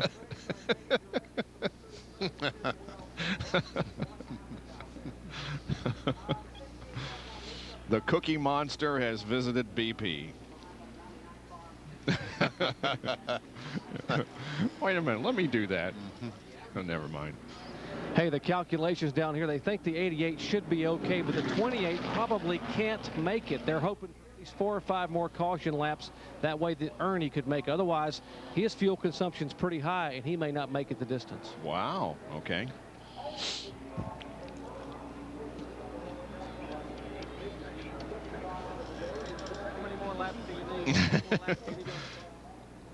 A Radio Field shack summary, ladies and gentlemen.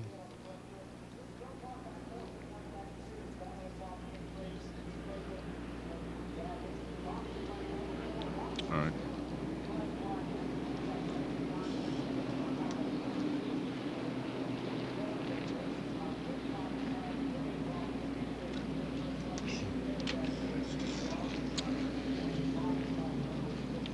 Let's sell some of those seats back there if we ever get a chance. Chuck. Wave to Chucky. him there, Bobby. Wave to him, Bobby. Can't see me.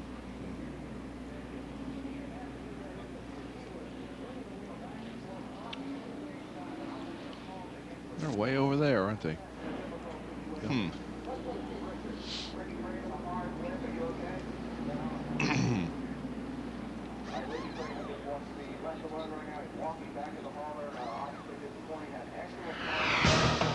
There's the overhead view once again of Atlanta Motor Speedway from the Pennzoil copter cam, circling over on the back stretch, but giving us the shot of the front straightaway, which will be the back stretch next year because they're changing the configuration of this racetrack and it will be ready for November. And they're also building new grandstands over on what will become the front stretch. So, folks, if you want to see the final race of the 1997 season here at the Atlanta Motor Speedway, they're ensuring that you can.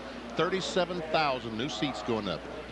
Rusty Wallace is behind the wall, and you see he's out of the car, and the crew's still working on it, trying to get him back into the race. Let's go to Bill Weber. And Rusty Wallace has been watching his crew work on his car. I know you're disappointed. What happened out there, man? Well, I don't know what happened. A couple cars took on 2 tires, and I don't know if they got loose by doing that or what, but right before that, Robin says, watch for oil going into turn 1 and 2. And then I saw Musgrave getting real loose and spinning on top of the racetrack, and I went to the bottom. The car, whoever's behind me couldn't get slowed down. I got tagged in the back, and that was about it. You guys really worked hard to get back on that lead lap, too. Yeah, we started 38th. We're up to 7th, and the car was running pretty good. We loosened it up right there at the end. I think I had a good car. Okay, that's Rusty Wallace. He won last week, but not this week. Some dramatic shots here from Ted Musgrave's onboard camera.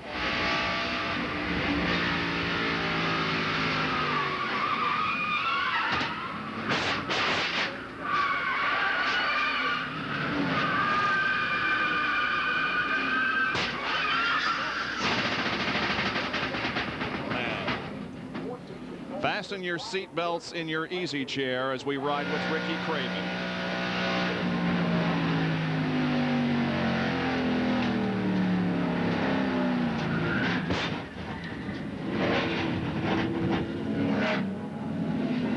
Man, you just don't know where to go, and unfortunately Ricky Craven chose the wrong way because he had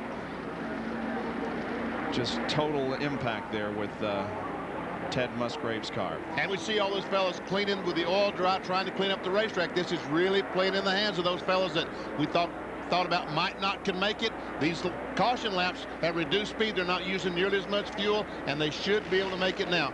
As we see the Radio Shack field summary. With 11 cars on the lead lap. Darrell Waltrip in 12th a lap down.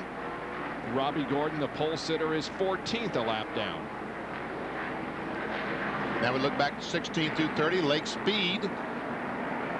And Rick Mass, Spencer, Petty. Now all those cars 1 lap down. Then Trickle heads the cars that are 2 laps down. Just 4 of those cars. And now the remainder of the field. And again, the list of those out of the race is growing because of the accidents and other attrition that we've had. But look down on the bottom of the list. The 42nd finisher in today's event was Jeff Gordon, who dropped out very early because of engine failure. And so the points leader will suffer greatly here in this event in terms of the point standings. There we see Robbie Gordon, the pole sitter.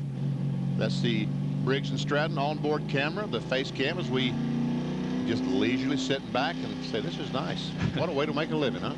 In about 45 minutes, coming up next after our coverage of this event, we'll have the International Race of Champions, the first of 4 events for the IROC Series this year. That's the one that was held at Daytona International Speedway during Speed Weeks. It involves, of course, 12 identically prepared cars, 12 of the greatest drivers in the world, and 3 of the greatest announcers in the world, Benny Parsons, Paul Page, and Jack Arute. And folks, I'm telling you, you don't want to miss this. I think in the first 10 laps, there were 8 different leaders. The Pontiac Firebirds were awesome this year. That's at 5 o'clock Eastern Time at about 45 minutes from right now. Coming up next here on ABC after the Primestar 500.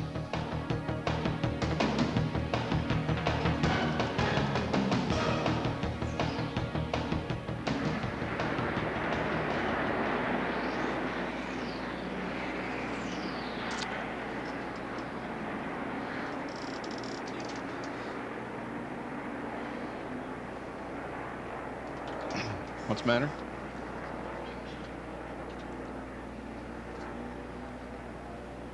Well, that's pretty clever, isn't it?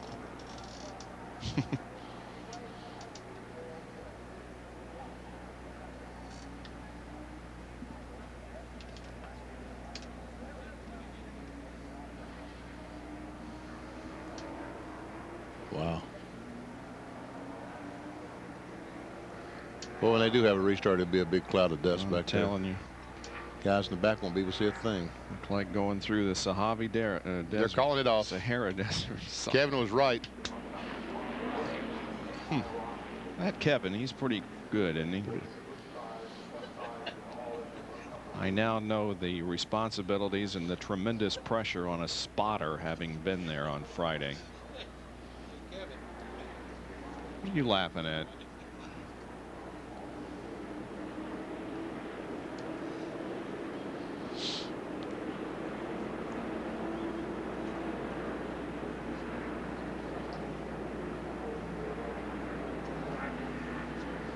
I get excited, Doyle.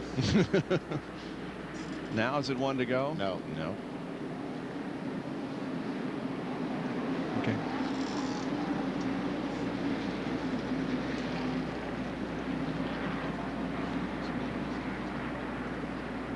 Yes. I'll say that before I say here's Bill.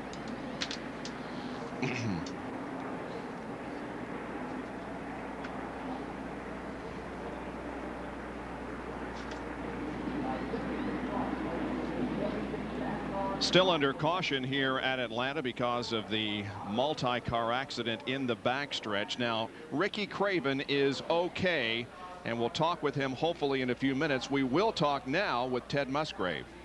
And Ted, you're limping a little bit. You okay? Well, what a spectacular way to end the Primestar 500, huh? I didn't want to bring that up. Wow. Well, yeah, I thought I was going to at least get a good top 10 for the sponsor, you know, maybe top 5. But like I say, the car was just a tick loose, but I don't know what happened down there. It got away so fast on me. I'm not really sure if we run over something or whatever, but I just couldn't gather it back in and tried my darndest. But the guys were working hard. You know, we just kept working at it. Hopefully a top 10 for the Primestar Family Channel car, but it turned out a total wreck. An incredible hit, Ted. You wouldn't believe it. I got the frame rail at the right side over by my shifter. I can actually reach out and touch the frame rails over there. I'd never seen a car with so much damage and come out okay, so that thing must be built safe. Okay, another testament to how safe they are. Jerry Punch. About 10 minutes ago, we saw a team meeting here in the Yates pits with the 88 crew of Dale Jarrett, the 28 crew of Ernie Irvin. What they were trying to do was calculate the fuel mileage, and here's the results. The 88 car could go the rest of the way, no problem, but the 28 car of Ernie Irvin could not make it the rest of the way. That is until this caution flag came out. I'm told by one of the engine builders the carburetor on Dale Jarrett's car is a little more efficient, doesn't burn as much fuel as the one on Irvin's car. This caution flag should allow Ernie Irvin to make it the rest of the way on fuel. Well, Jerry, we take a look at fuel. We told you before that this team, Terry Labonte's team, had no intentions of coming onto pit road. But here were some numbers that concerned us. They were averaging about 64 laps a pit stop. When they last pitted on 259, I meant they would have to go about 68 laps. But here's the deal now. With all these cautions, there is no question that this team can go the distance. They don't intend to come back in here. For good news about another driver that was in that crash, let's check in with Bill Weber. Thanks, Jack, and the day is over for Ricky Craven. First of all, you're okay. Oh, yeah. It amazes me, though. You know, you run 200 laps here in Atlanta, 150, 200 laps without a caution, and then you have 3 or 4 in a row.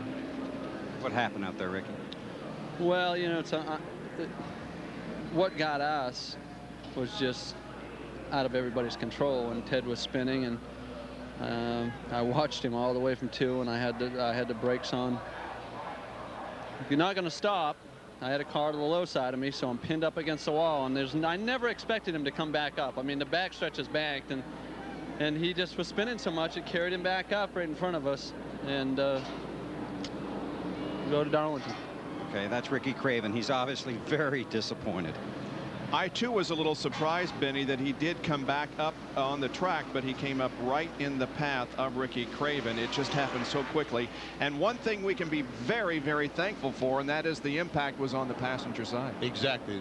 You see Ricky Craven, and he's not limping at all, walking away, and looks like he is going to be A-OK. KK said, "You sure you're okay?" boy. Back down to Jack. Bob, real quick, Gary Dehart has radioed to Terry Labonte the condition of Dale Jarrett's car. They were talking back and forth. They don't feel that that it's going to be a big problem, the misfire. But the comment back to Dehart, back to Labonte was, maybe if we can get him to have the header fall off, then we'll have a chance at winning this thing. Well, let's see what happens here as we get ready for the restart. It will be at least another lap and a half before they get the green, so we'll take another quick break. Be back for more from Atlanta Motor Speedway and the Primestar 500.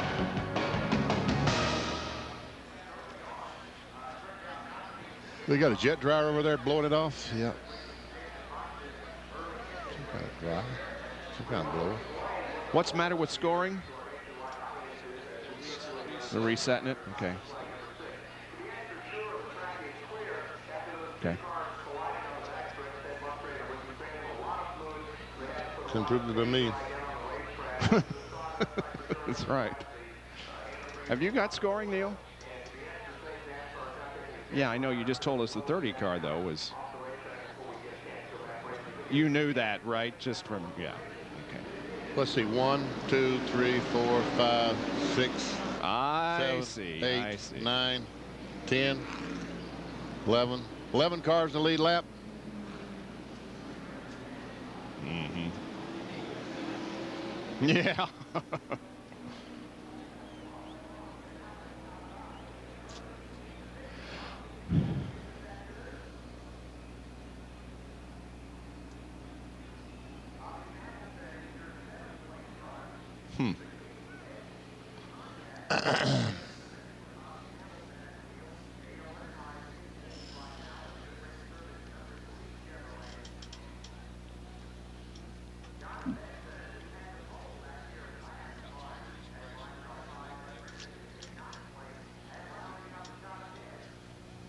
Wow.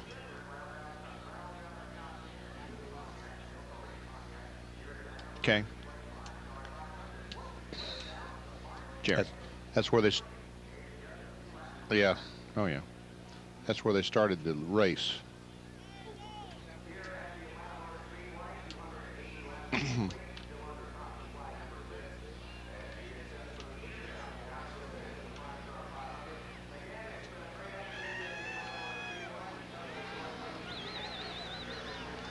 Rusty's back out there.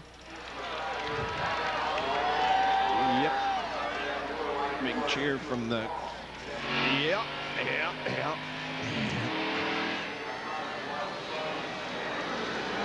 35 minutes. 48.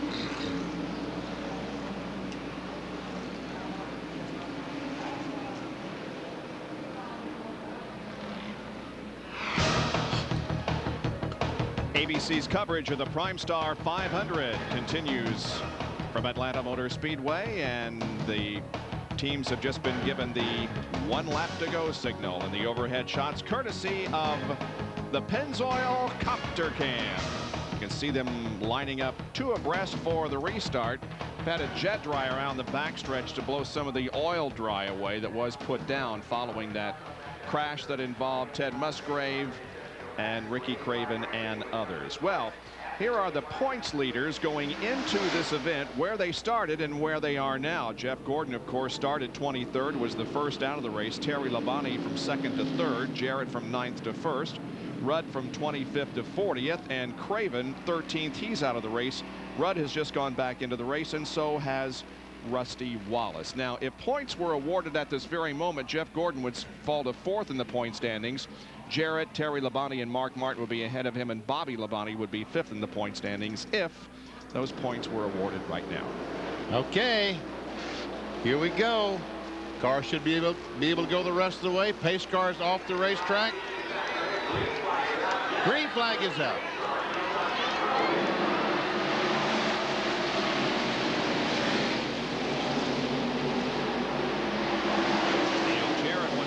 Pretty good jump. That's Mark Martin running in 2nd position, and Terry Labonte in 3rd.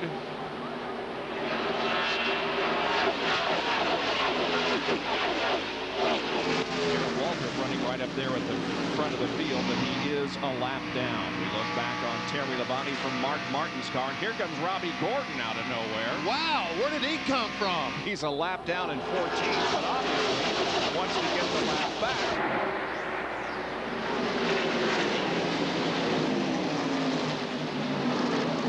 Now Mark Martin will pass by Darrell Waltrip. This is Robbie Gordon's Briggs & Stratton onboard camera. And there we go! No! Steve Grissom with a horrible crash and fire on the racetrack. It's knocked the gas tank out of the 41 car. That's what we see blazing over there. Is I think the gas tank is over against the wall. This is at the end of the backstretch. Greg Sachs has stopped over there, but the ambulance is on the scene very quickly. The driver involved is Steve Grissom. Just tremendous impact with the wall at the end of the backstretch.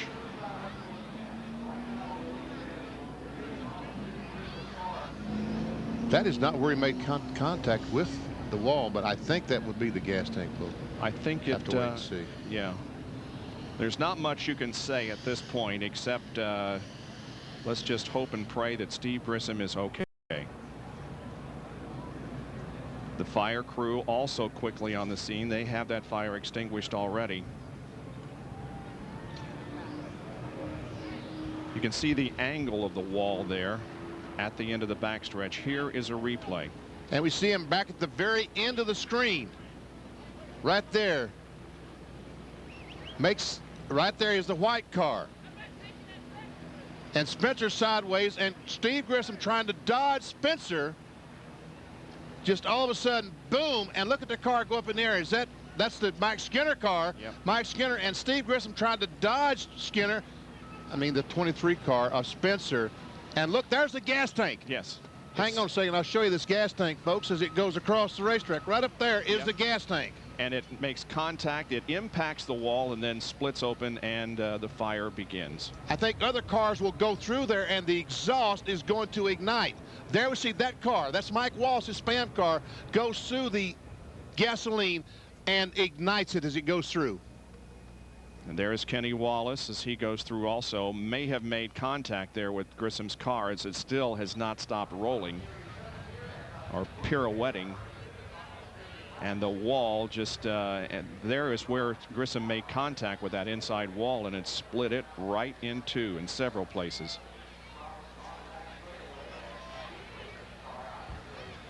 So they continue to work to get Steve out of the car. Here's the Pennzoil copter cam shot.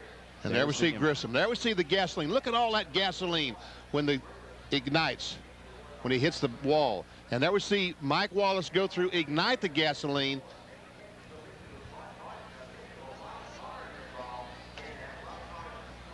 Wow.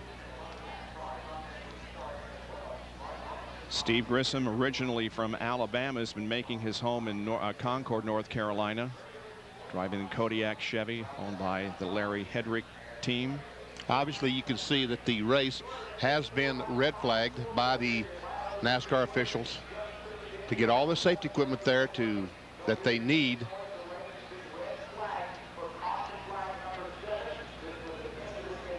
Hard impact with the wall from Grissom as he tried to avoid the 23 car.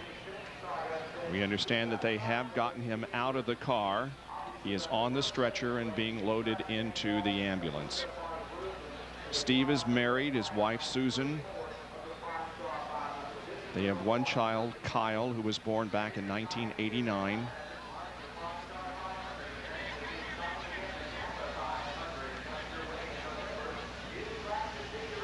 One of the most vicious accidents we've seen in Winston Cup racing in a long time. There we see the guys, they're watching the TV, they're watching the monitor just like we are to see if they can tell anything about their driver.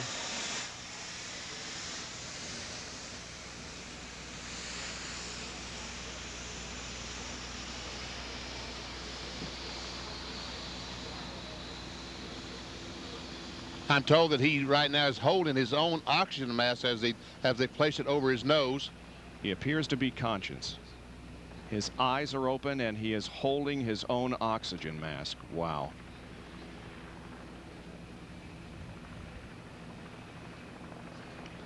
We'll continue to monitor this situation very closely, and just as soon as we have any concrete information on the condition of Steve Grissom, we will of course pass it along to you. In the meantime, let's take a break.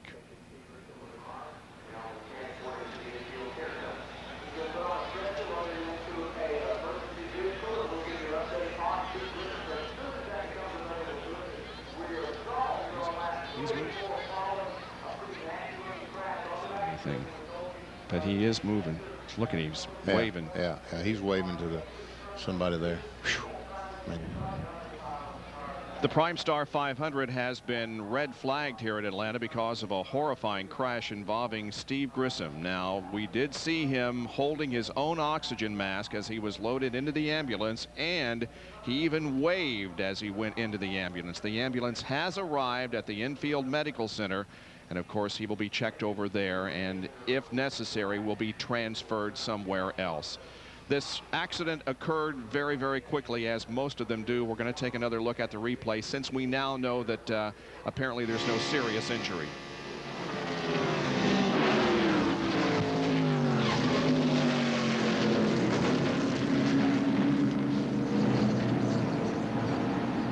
I mean, is that unbelievable? It's unbelievable how quickly that Steve Grissom is going straight, and the next instant he's going straight into the wall and backs into the wall, and then over he goes. And gasoline is thrown every place. Mike Wallace goes through it, ignites the gasoline. Kenny Wallace comes through, almost hits the 41 car as he's coming to a stop. And now we'll take a look at it in slow motion. Back here is the car that we're talking about. There's Grissom. There we see the 23 car. Now then, the 23 car is spinning. Now Steve Grissom tries to avoid him. He turns. He does avoid him. Mike Skinner comes along, boom, and runs over the 23. Now here comes the 41. Pieces are coming off the car. The flaps come up to keep the car on the ground. Now watch the retaining wall as he makes contact. And this guy here needs to turn around and look the other direction. And boom, the wall just comes apart. And then he comes off the wall, and all that is gasoline. And here goes the gas tank across the racetrack. Jeff Bodine goes by. The gas tank goes up against the outside retaining wall and stops. And as Mike Wallace comes through, he will ignite. There he ignites the gasoline. And here's the 81 coming along, and he makes slight contact with the 41 car right there. And the 81 car did have some significant damage as a result of hitting mostly debris that was coming off of Grissom's car. There's another view of the wall that was just shattered when Grissom hit it. One thing in Steve's favor, he was a tremendous athlete at Gadsden, Alabama High School. Here's Bill Weber.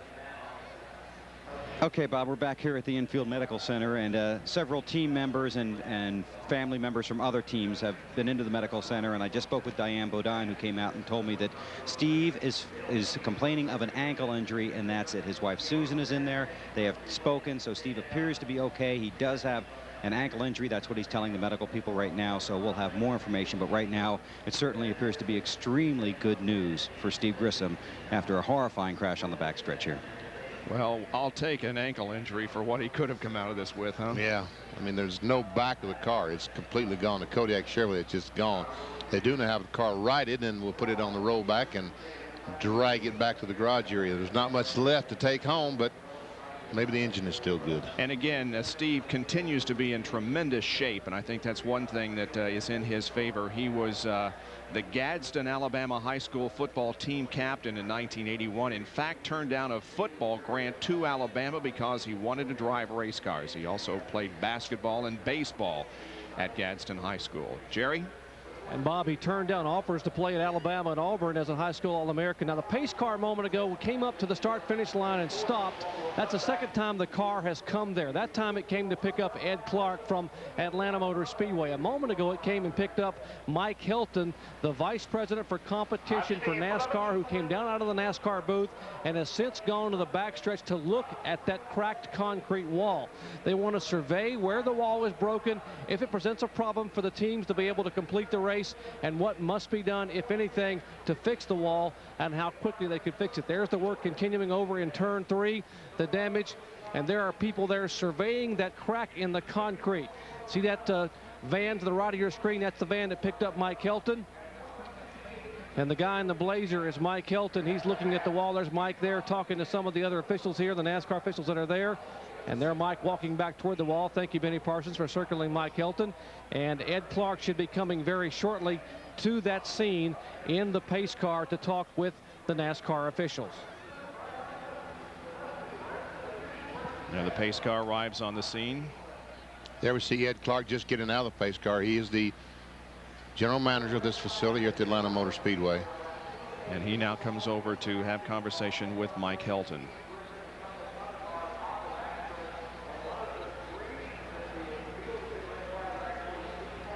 Well, you can see that there is quite a bit of separation there, that grassy area between the concrete wall and the chain link fence that keeps the people from the racetrack.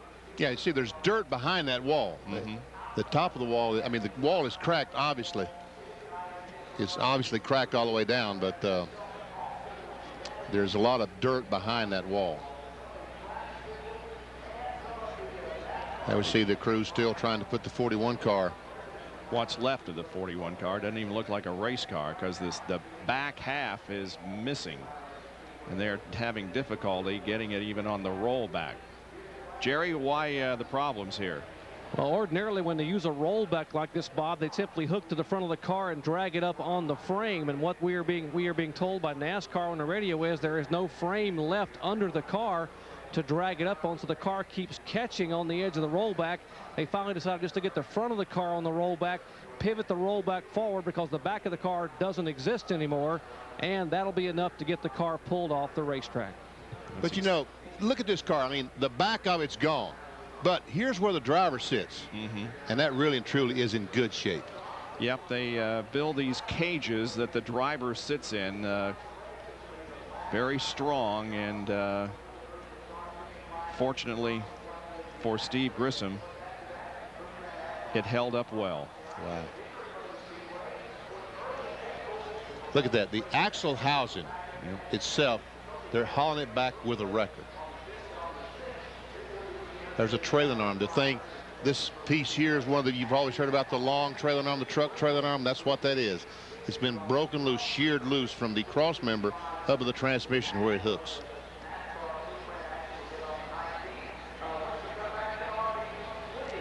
Remember last year, this car was involved in another terrifying crash at Talladega when Ricky Craven was in the cockpit. And so this team obviously building some very strong race cars. And NASCAR, Gary Nelson, his guys are ensuring these guys that the drivers at the race cars are built safe. They'll look at this car. Gary Nelson and all of his guys will go over this car and say, look, is there something that we can do to ensure that this doesn't happen the next time? But again, with an impact like that, fortunately the car did tear apart. Yeah. I mean, it's an impact like that, it's going to tear up some stuff. Yeah, often when a car flies apart and disseminates that energy, it keeps it from the driver who might otherwise suffer the injury. Well, some cleanup going on back there. They're throwing some blocks of concrete that have been broken away from the wall. As to what they have decided, if anything, to do about this situation, we don't know at the moment. Ed Clark and Mike Hilton both remain out there supervising the cleanup and what might amount to some repair to that wall. Well, 284 laps have been completed here under the red flag because of the Steve Grissom accident. Back in a moment. Fourth, as you can see that some new concrete is being brought in back there, and they've even got a backhoe out there to reinforce the wall that was shattered by Steve Grissom's impact. Let's take a look at how they are running at the moment, with Dale Jarrett in the lead and Mark Martin second, then Ernie Irvan. Terry and Bobby Labonte are fourth and fifth. Michael Waltrip is sixth, then Dale Earnhardt, Morgan Shepherd, Johnny Benson, Jeff Burton, and Bobby Hamilton is the last car on the lead lap. And Darrell Waltrip, Ward Burton, Robbie Gordon, Lake Speed, that rounds out the top 15. 16 through 30, we see Masta Andretti. Spencer was involved in the crash over there. Kyle Petty. Grissom also involved in the crash. Skinner also involved in the crash. Dick Trickle, Brett Bodine, Chad Little, Jeff Bodine, Sterling Marlin, the David Green car, Kenny Wallace, Kenny Schrader, and Rusty Wallace. Here's 31 through 42. Musgrave is out of the race. Mike Wallace, we saw him ignite the fire over there. And Jeff Gordon, the first car out today. Bill Weber has the interview that we've been wanting to hear. And this is Susan Grissom, Steve Grissom's wife. And first of all, how is he? He is fine. What will be expected. I have talked to him. He talked to me and Kyle. They're just checking him out. His ankle was bothering him, but other than that, he asked what happened. So I think he's going to be fine. I just appreciate all the concern and all the prayers and all the wives have come over, and it's amazing just what NASCAR is and what, you know, just a family. Okay, I can feel you shaking. You're okay. I just want everybody at home. He's fine, and we'll be home soon. All right, thanks, Susan. Okay, thank you. Back up top, guys.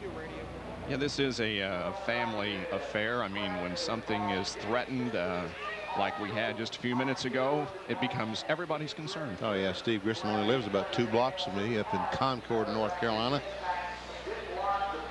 So we see they're digging a hole out behind the wall to put this new piece of concrete behind there to reinforce the wall. That's what they've decided to do. The pit road will be closed the first time by, but the second time by they will be coming down for tires. We have been waiting for this interview with bated breath. Bill Weber? Well, on behalf of everybody, I'm glad to see you. How are you? Oh, I'm fine. I tell you, these guys built a super race car, and I mean, everything done what it was supposed to, and you know, I didn't hit anything that you don't normally hit, you know, with your arm or with your feet or anything. I mean, like I say, they done a super job. The car held up, done what it was supposed to do, and you know, unfortunately, we tore up this Kodiak Chevrolet, but again, you know, the guys, they'll have us something good. We'll be ready to go to Darlington here in a couple of weeks. Do you recall what happened, Steve? Yeah, last thing, you know, I remember, I guess, was coming off turn 2 there, and, you know, saw a couple cars. One, it kind of got loose, and anyway, he was trying to get it gathered back up, and everybody had to check up, and as we was checking up, you know, it's just kind of one of those deals.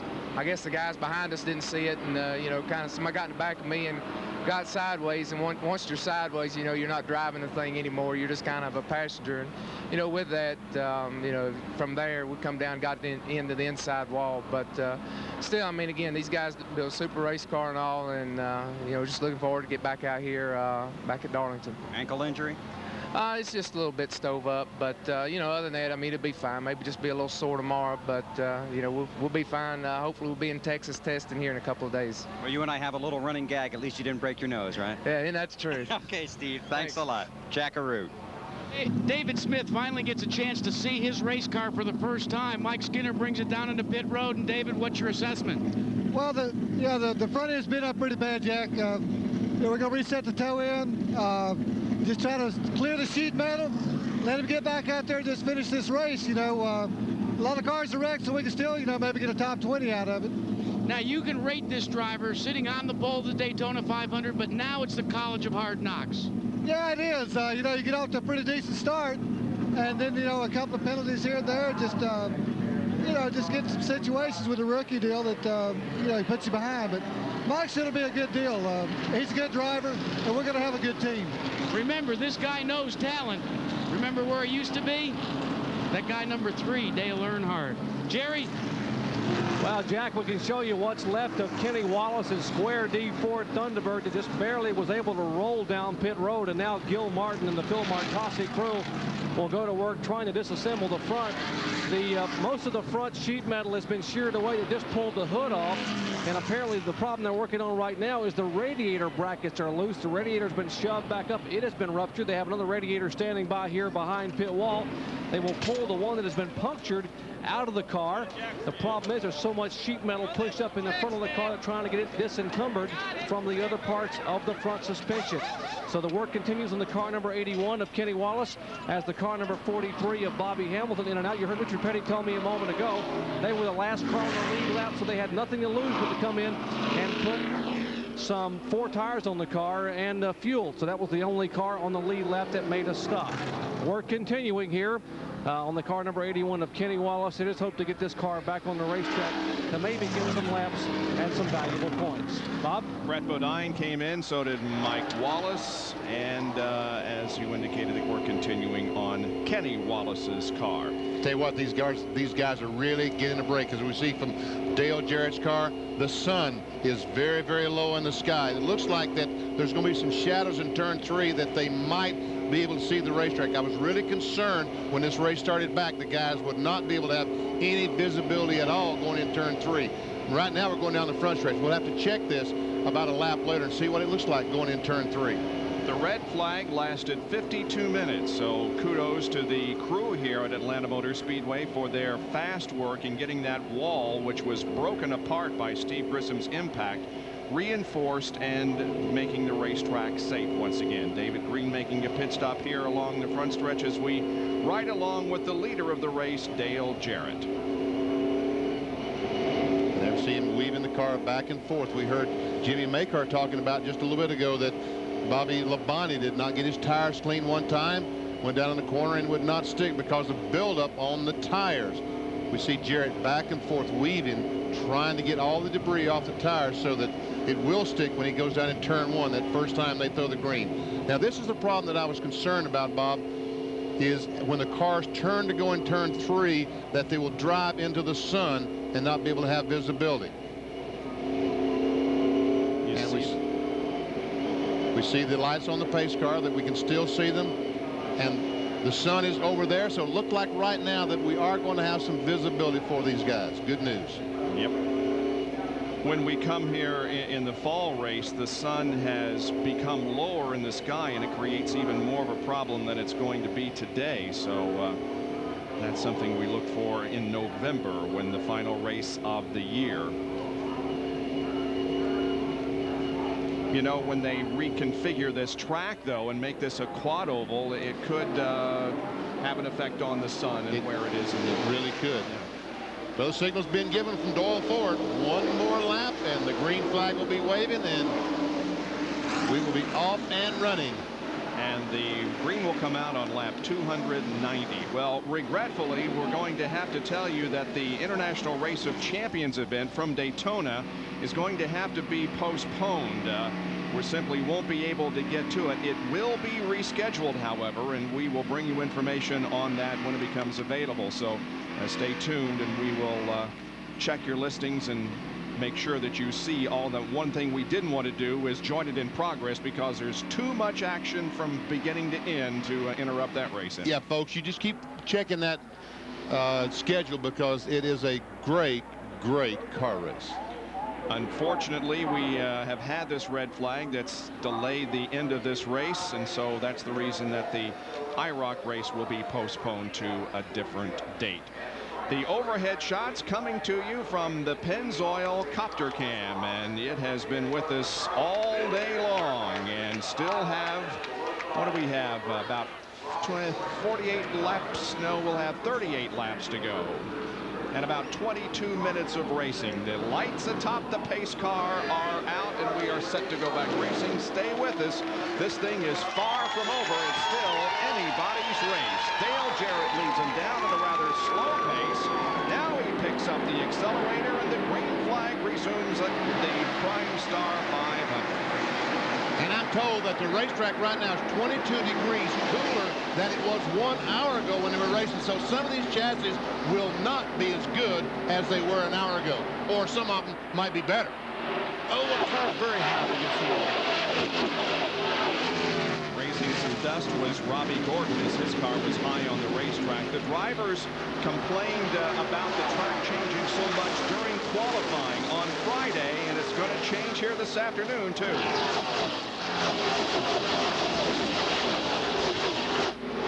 Well, you can see the cars going by with such a force that it shakes the camera as they go by. There we see Robbie Gordon in front of Ernie Irvin. Irvin is a third-place car. Robbie is trying to get that lap back, but not having much luck because that 88 car has taken off like a shot. Here's Dale Earnhardt trying to get through the traffic. He goes to the low side of Darrell Waltrip, looking to the inside at least. Now lines up behind him. John Andretti beside him in the 98. And right now, the 44 and 17, Petty and Waltrip are racing for position. But now Earnhardt goes by Petty. And Dale Earnhardt runs in 7th position. You see that on your scoring pylon there on the left side of your screen. Now he goes to the inside of Darrell Waltrip. That's Rusty Wallace, who's come back out of the racetrack, running very slow down the backstretch. Morgan's going to come off the corner, going to make it 3 abreast. Oh, baby. Bobby Hamilton remains a contender. He made the pit stop. He's on fresh tires now. The last car on the lead lap. That's why he pitted. But he will never get through this traffic, I don't think, and get to the leader to use those fresh tires because he is mired in heavy, heavy traffic. Looks like the fastest car that last lap was second place Mark Martin, just about half a mile an hour quicker than the leader. Here is Dale Jarrett. The 22 car is not on the lead lap. He is situated between first and second. And we see what these cooler temperatures are doing to the speed. Earlier today, you see 172, 173 miles per hour. Look at this, 179 miles per hour. Here comes Robbie Gordon up on the outside of Mark. Passing the second place car, so it is not out of the realm of possibility that he could get back on the lead lap if we have another caution, but he's going to have to, of course, pass the leader to do so. The 5 and 18 cars are battling for 4th position. Terry in front, Bobby, his brother, behind.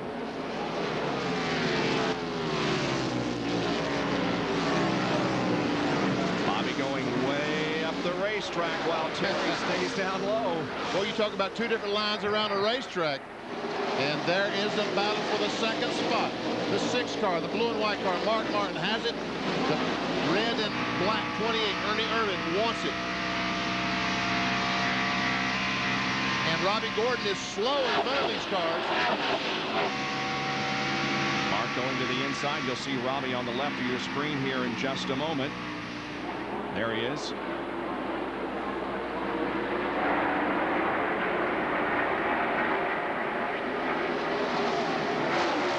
Staying ahead of Mark, and the 28 car of Ernie Irvin takes over second spot.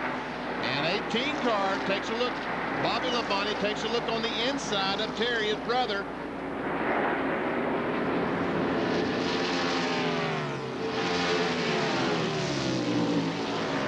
And Bobby Labonte takes the position from Terry Labonte, and so Bobby moves to 4th.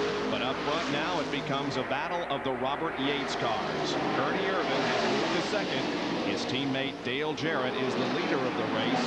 Jarrett has a fairly substantial lead on Ernie at the moment, but here is Ernie going to the inside of Robbie Gordon. And now just 1 car between first and second. That would be Ward Burton, the lap car.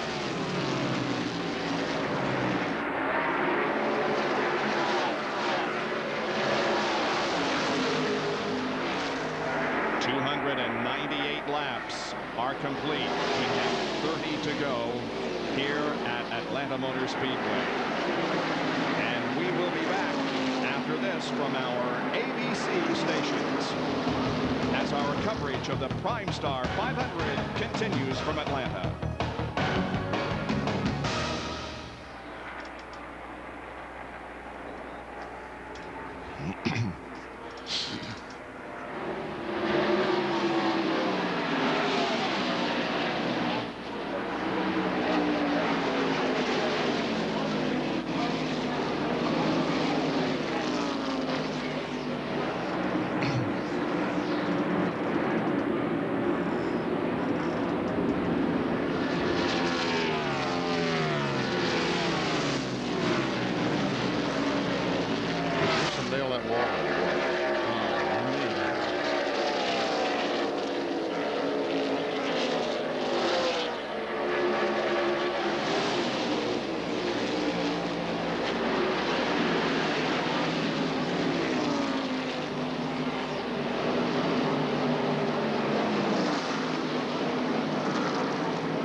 Jerry Punch and Bill Weber back at Atlanta Motor Speedway in the Primestar 500. We were delayed 52 minutes because of a red flag. We have got 27 laps remaining, actually 26 and a half now before the end of this event. And up front, it is Dale Jarrett. We're watching second and now third place. That's Mark Martin in the 6 car, running in third. The 28 car of Ernie Irvin.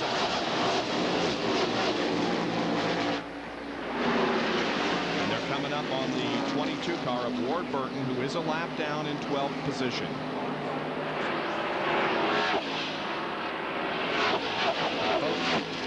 I'll tell you, that 1 car, Morgan Shepherd, is on the move. He just went by Terry Labonte and moved into 5th spot with this car. And he's coming up on Bobby Labonte, isn't he?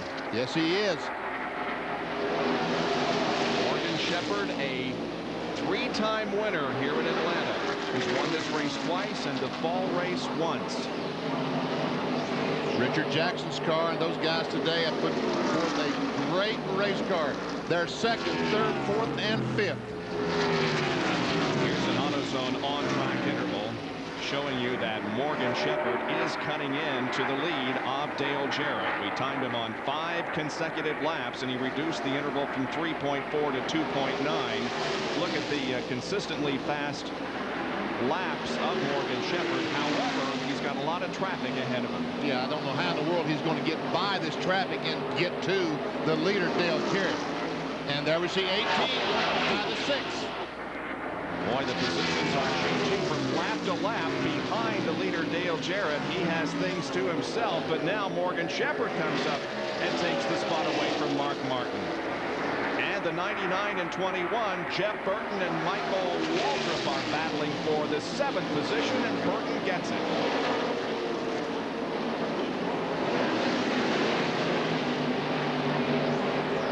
Take a look at the speeds. We see Dale Jarrett, the leader, still the fastest car in the top 10. Here we go. The 1 car goes by Bobby Labonte. Man, he is on the move, and Morgan moves to 3rd place. Now he's got some free track ahead of him, some clear track. Labonte comes back, took a look on the inside. This lap will not be very fast because he was battling that traffic, but still a pretty good lap, a little over 174 miles per hour. And the 43 car, those new tires, he finally has broken clear some of that traffic and now is running 175 miles per hour. Bobby Hamilton, the fastest that lap, back in 10th position with the new tires. Both Labonte and Morgan Shepherd gain on 2nd place, Ernie Irvin.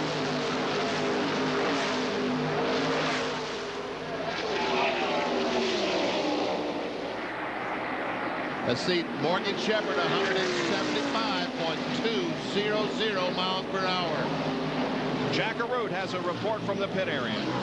Benny, do you remember when you reported that the track temperature had gone down 22 degrees? Well, it went 22 degrees in favor of Morgan Shepherd.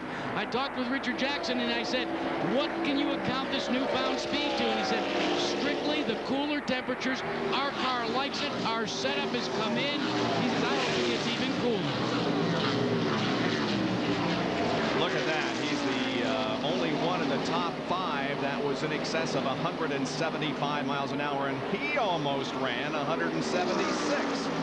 Yes, back in the second 5, we'll see the Jeff Burton car 175, but Morgan Shepherd is running down the 28 car of Ernie Irvin. What a performance by Morgan Shepherd here in the late going. The Richard Jackson team came to Daytona without a sponsor on this car. They lined up one for Delco Reaming, and boy, they're glad they did. Well, Dale Jarrett turned it up a notch that last lap, exceeding 175 miles an hour. Now we see, and Morgan Shepherd still trying to catch Ernie Irvin.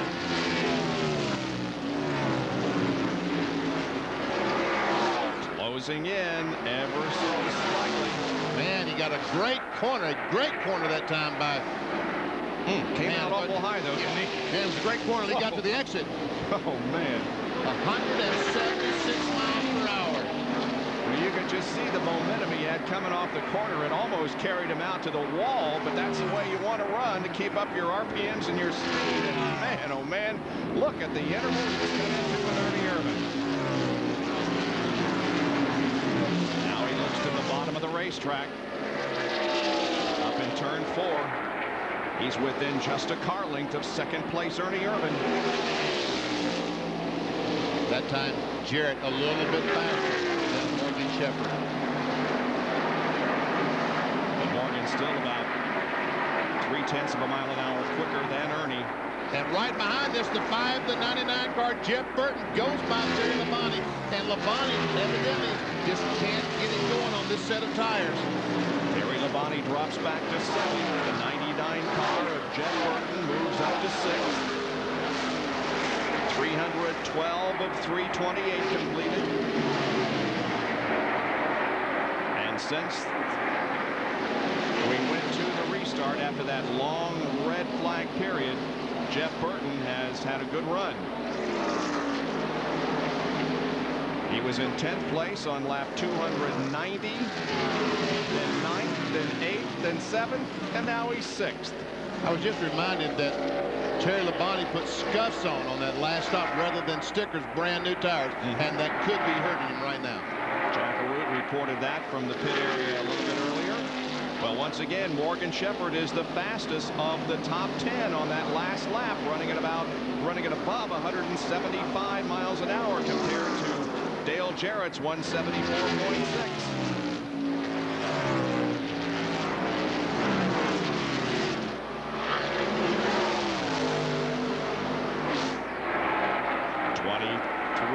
To go now in this Primestar 500.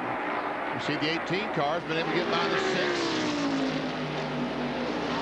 There's the amount of racetrack that separates second and third position from the leader, Dale Jarrett.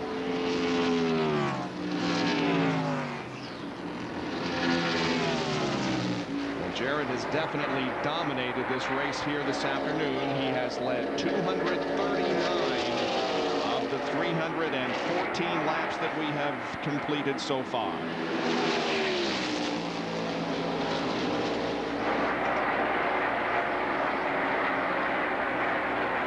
Morgan doesn't seem to have any luck closing in and passing Irvan, does he? No, he tried the high line that time just to see if that would work for him a little bit and get him closer to Ernie Irvan, and instead he lost distance. Now he goes back to the bottom of the racetrack, right on that white line, and we'll see him close back up. 13 laps to go. Now make that 12 laps to go as Dale Jarrett crosses the line and puts 16 on the board.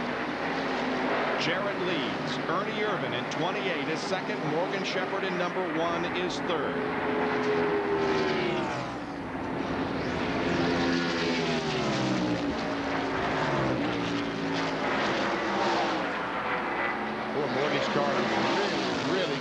Turns 3 and 4. The last time Morgan Shepherd visited Victory Lane was here in Atlanta in 1993.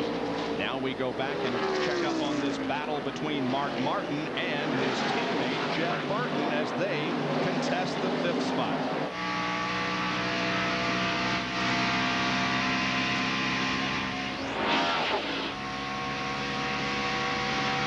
We can see the cars are close. Let's see if Burton's able to close in. Yes, he does. We'll do an interval leaderboard. 2.5-second lead for Dale Jarrett and a 2.9-second lead over third place. And a little more than 11 back to the 10th place and final and the 43 car of Bobby Hamilton. He's going to say the last car on the lead lap, but Johnny Benson is the last car on the lead lap in 11th position. Check it one more time as they come.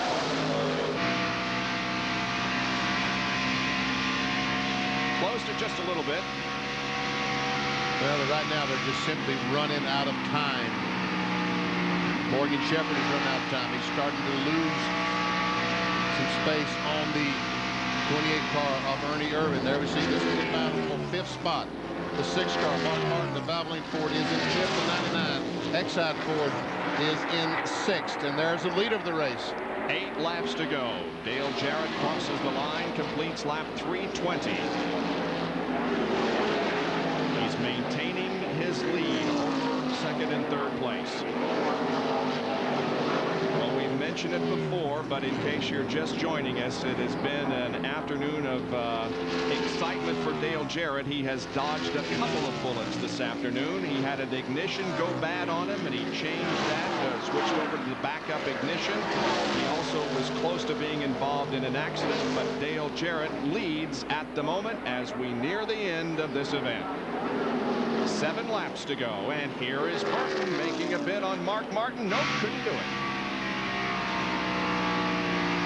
Now he's taking a look on the outside. And he's there on the outside. Takes the spot away. So Jeff Burton goes to 5th. Mark Martin back to 6th position. Michael Waltrip continues to run 7th.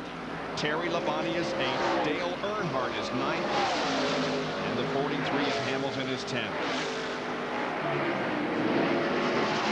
These are cars owned by Jack Roush, their teammates, Burton and Martin.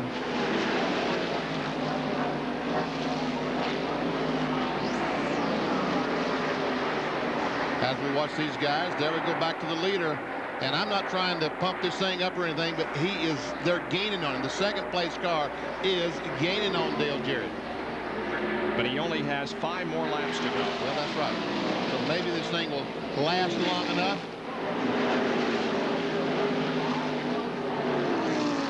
Terry Labonte and Dale Earnhardt are racing for position. Labonte has struggled since the restart after the red flag. He finds himself in 8th. Dale Earnhardt in 9th, as you can see on your scoring pylon. Bobby Hamilton running 10th. And there we see the STP Pontiac coming to the picture.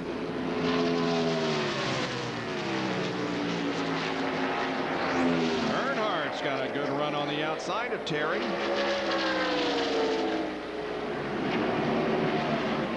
like he's going to move back. Yes, he does. Sure does. So move the 3 up to 8. 43 car. Hamilton. Tires are just a little bit better than some of these other, than the 5 car especially. Here we go. Dale Jarrett comes off the corner. This time it'll be 3 to go. There is 2nd and 3rd. Yes, they are definitely gaining on him, but there's less than 3 laps to go now. Here comes Bobby Hamilton to the inside of Terry Labonte here on the front straightaway, and Bobby Hamilton will drop back behind Terry into turn 1. Labonte goes way up high on the racetrack, and Hamilton tries to take the spot away down low. I don't think Labonte wanted to get that high, did he? No, I don't think so. Look at the low line. Yeah, he's up there again. He's up there again.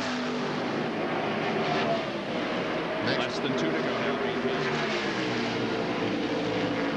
Yep, Hamilton just cannot get by Labonte. Tries it once again. Has a good run this time. Come off the corner, and Labonte is there. Labonte makes up on the straightaway when he loses in the corners. The white flag is out. 1 more lap to go for Dale Jarrett. He continues to maintain about a 2.3-second advantage over Ernie Irvan and Morgan Shepherd. There they come off the second corner. There come Ernie and Morgan. Dale Jarrett now looks into turn number 3. Keeps the car in the middle of the straightaway. We see the car still backfiring as it has for a lot of the race, but it doesn't make any difference because Dale Jarrett wins the Primestar 500 at Atlanta Motor Speedway. Ernie Irvan finishes 2nd. Morgan Shepherd is 3rd.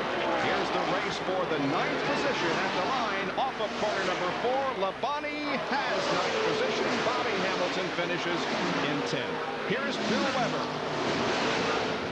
Todd Parrott, congratulations. You finally won one, man. Man, I'm telling you what, after the last couple of weeks, I was beginning to wonder if we were going to ever win one. I didn't have no doubts in my mind that we were going to win. It was just a matter of when we were going to win. We've had an awesome race car for 4 straight races, and just can't say enough about this Robert Yates racing team. It's awesome. And what more can you say? The good Lord helped us out today, looked after us. How about unofficially the Winston Cup points lead? Is that right? Cool. That's all you can say is cool. By the way, Tyler, DD's bringing home a big trophy for you and Mama. And Dale Jarrett and Todd Parrott and this crew on their way to victory lane. Jackaroo. And you'd think that this guy, Richard Jackson, was going to victory lane. What a great run. We did have a good run today. We just were behind, you know, all day. And Morgan said when he got up close to the 28 car, it made the car push. You know, takes the air off the front. And I think Morgan had, you know, he did a real good job today. And it's just hard to catch up any more than he did. Well, he caught up enough to finish third, guys. And I tell you what, it's a great run for a team that came to Daytona without a sponsor. Indeed, the 9th career win for Dale Jarrett here at Atlanta Motor Speedway. And we'll be back after this from our ABC stations. We'll be back to talk with the winner, Dale Jarrett.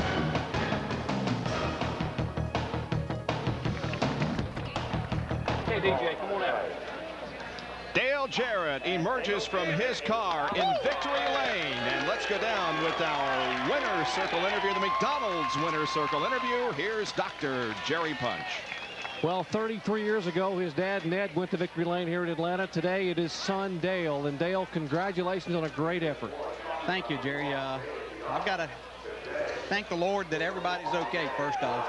Then there were some bad wrecks there after we got started, and just want to thank him for keeping everybody safe, and for giving me the ability to drive this and put me in the situation to drive for Robert Yates and Doug Yates and Todd Parrott. This was just an incredible race car.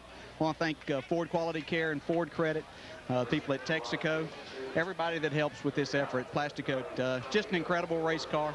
I want to say hello to Kelly and Natalie and Carson, who are in Florida, couldn't be here. We had a bet, girls. I hope y'all did as well as we did here today. Your heart had to skip a beat back on lap 190 when the ignition failed. Yeah, I did more than that. I didn't know what had happened. You know, when things are going that good, you're just waiting for something to happen. But what happened was a coil went out, and I switched over to the other coil and never missed a beat after that. And you know, what concerned me as much as anything was restarting there at the very end. We'd sat so long, and obviously the air pressure had gone out of the tires, and I didn't know exactly how it was going to behave then. But it was awesome at the end. That was the best the car had been all day long. At Rockingham and Richmond, he led the most laps, but did not go to victory lane. Today, Bob, he would not be denied. He led 254 of the 328 laps here at Atlanta. Well, ABC World News Sunday will be coming up on most of these ABC stations in just a few moments. Let's take a look at the unofficial results from our race here this afternoon. Finishing second was Ernie Irvin. Morgan Shepherd was third. Bobby Labonte, Jeff Burton, Mark Martin, Michael Waltrip, Dale Earnhardt, Terry Labonte, and Bobby Hamilton, the top 10. Johnny Benson finishes in the lead, lap 11th. In the cars one lap down, Ward Burton, Kyle Petty, Robbie Gordon, and John Andretti. 16 through 30 this afternoon, Darrell Waltrip, Rick Mast, and the cars 2 laps down, Brett Bodine, the only car there, then Chad Little, Jeff Bodine, Mike Skinner, Lake Speed, Sterling Marlin, David Green, Kenny Schrader, Mike Wallace, Greg Sachs, Dick Trickle, Kenny Wallace, and Ricky Rudd. And the first car out of this event was Jeff Gordon, the 85 NASCAR Winston Cup champion and the driver who had come into this race with the points lead and had won 2 of the first 3 events. But he is no longer the points leader. Dale Jarrett is the points leader. Terry Labonte is 29 points back. Mark Martin 70 points back in third. Gordon slips to 4th, and Bobby Labonte is 5th. Here's Bill Weber. Run 1-2 sweep for Robert Yates Racing. Ernie Irvin, great run for you second today. It is. You know, we're happy with it. You know, we should have had some good top 5s this year, and you know, now we got one. Okay, Ernie Irvin comes home second here today at Atlanta. So a good run for the Robert Yates team as they finish first and second. But a lot of drivers had great runs here this afternoon, and also we're very thankful that nobody got hurt. Of course, Steve Grissom with a very bad crash, but he is okay. We'd like to remind everybody that because of the length of this race and the red flag that we had, the IROC race had to be postponed. It will be on at a later date. Please check your local listings. A great afternoon for Dale Jarrett, for Robert Yates Racing. Dale Jarrett winning, Ernie Irvin in second place, and I echo the statements. Thank goodness no one was seriously hurt this afternoon. So the sun begins to set here in the western sky at Atlanta after an afternoon of excitement. Aerial shots courtesy of the Pennzoil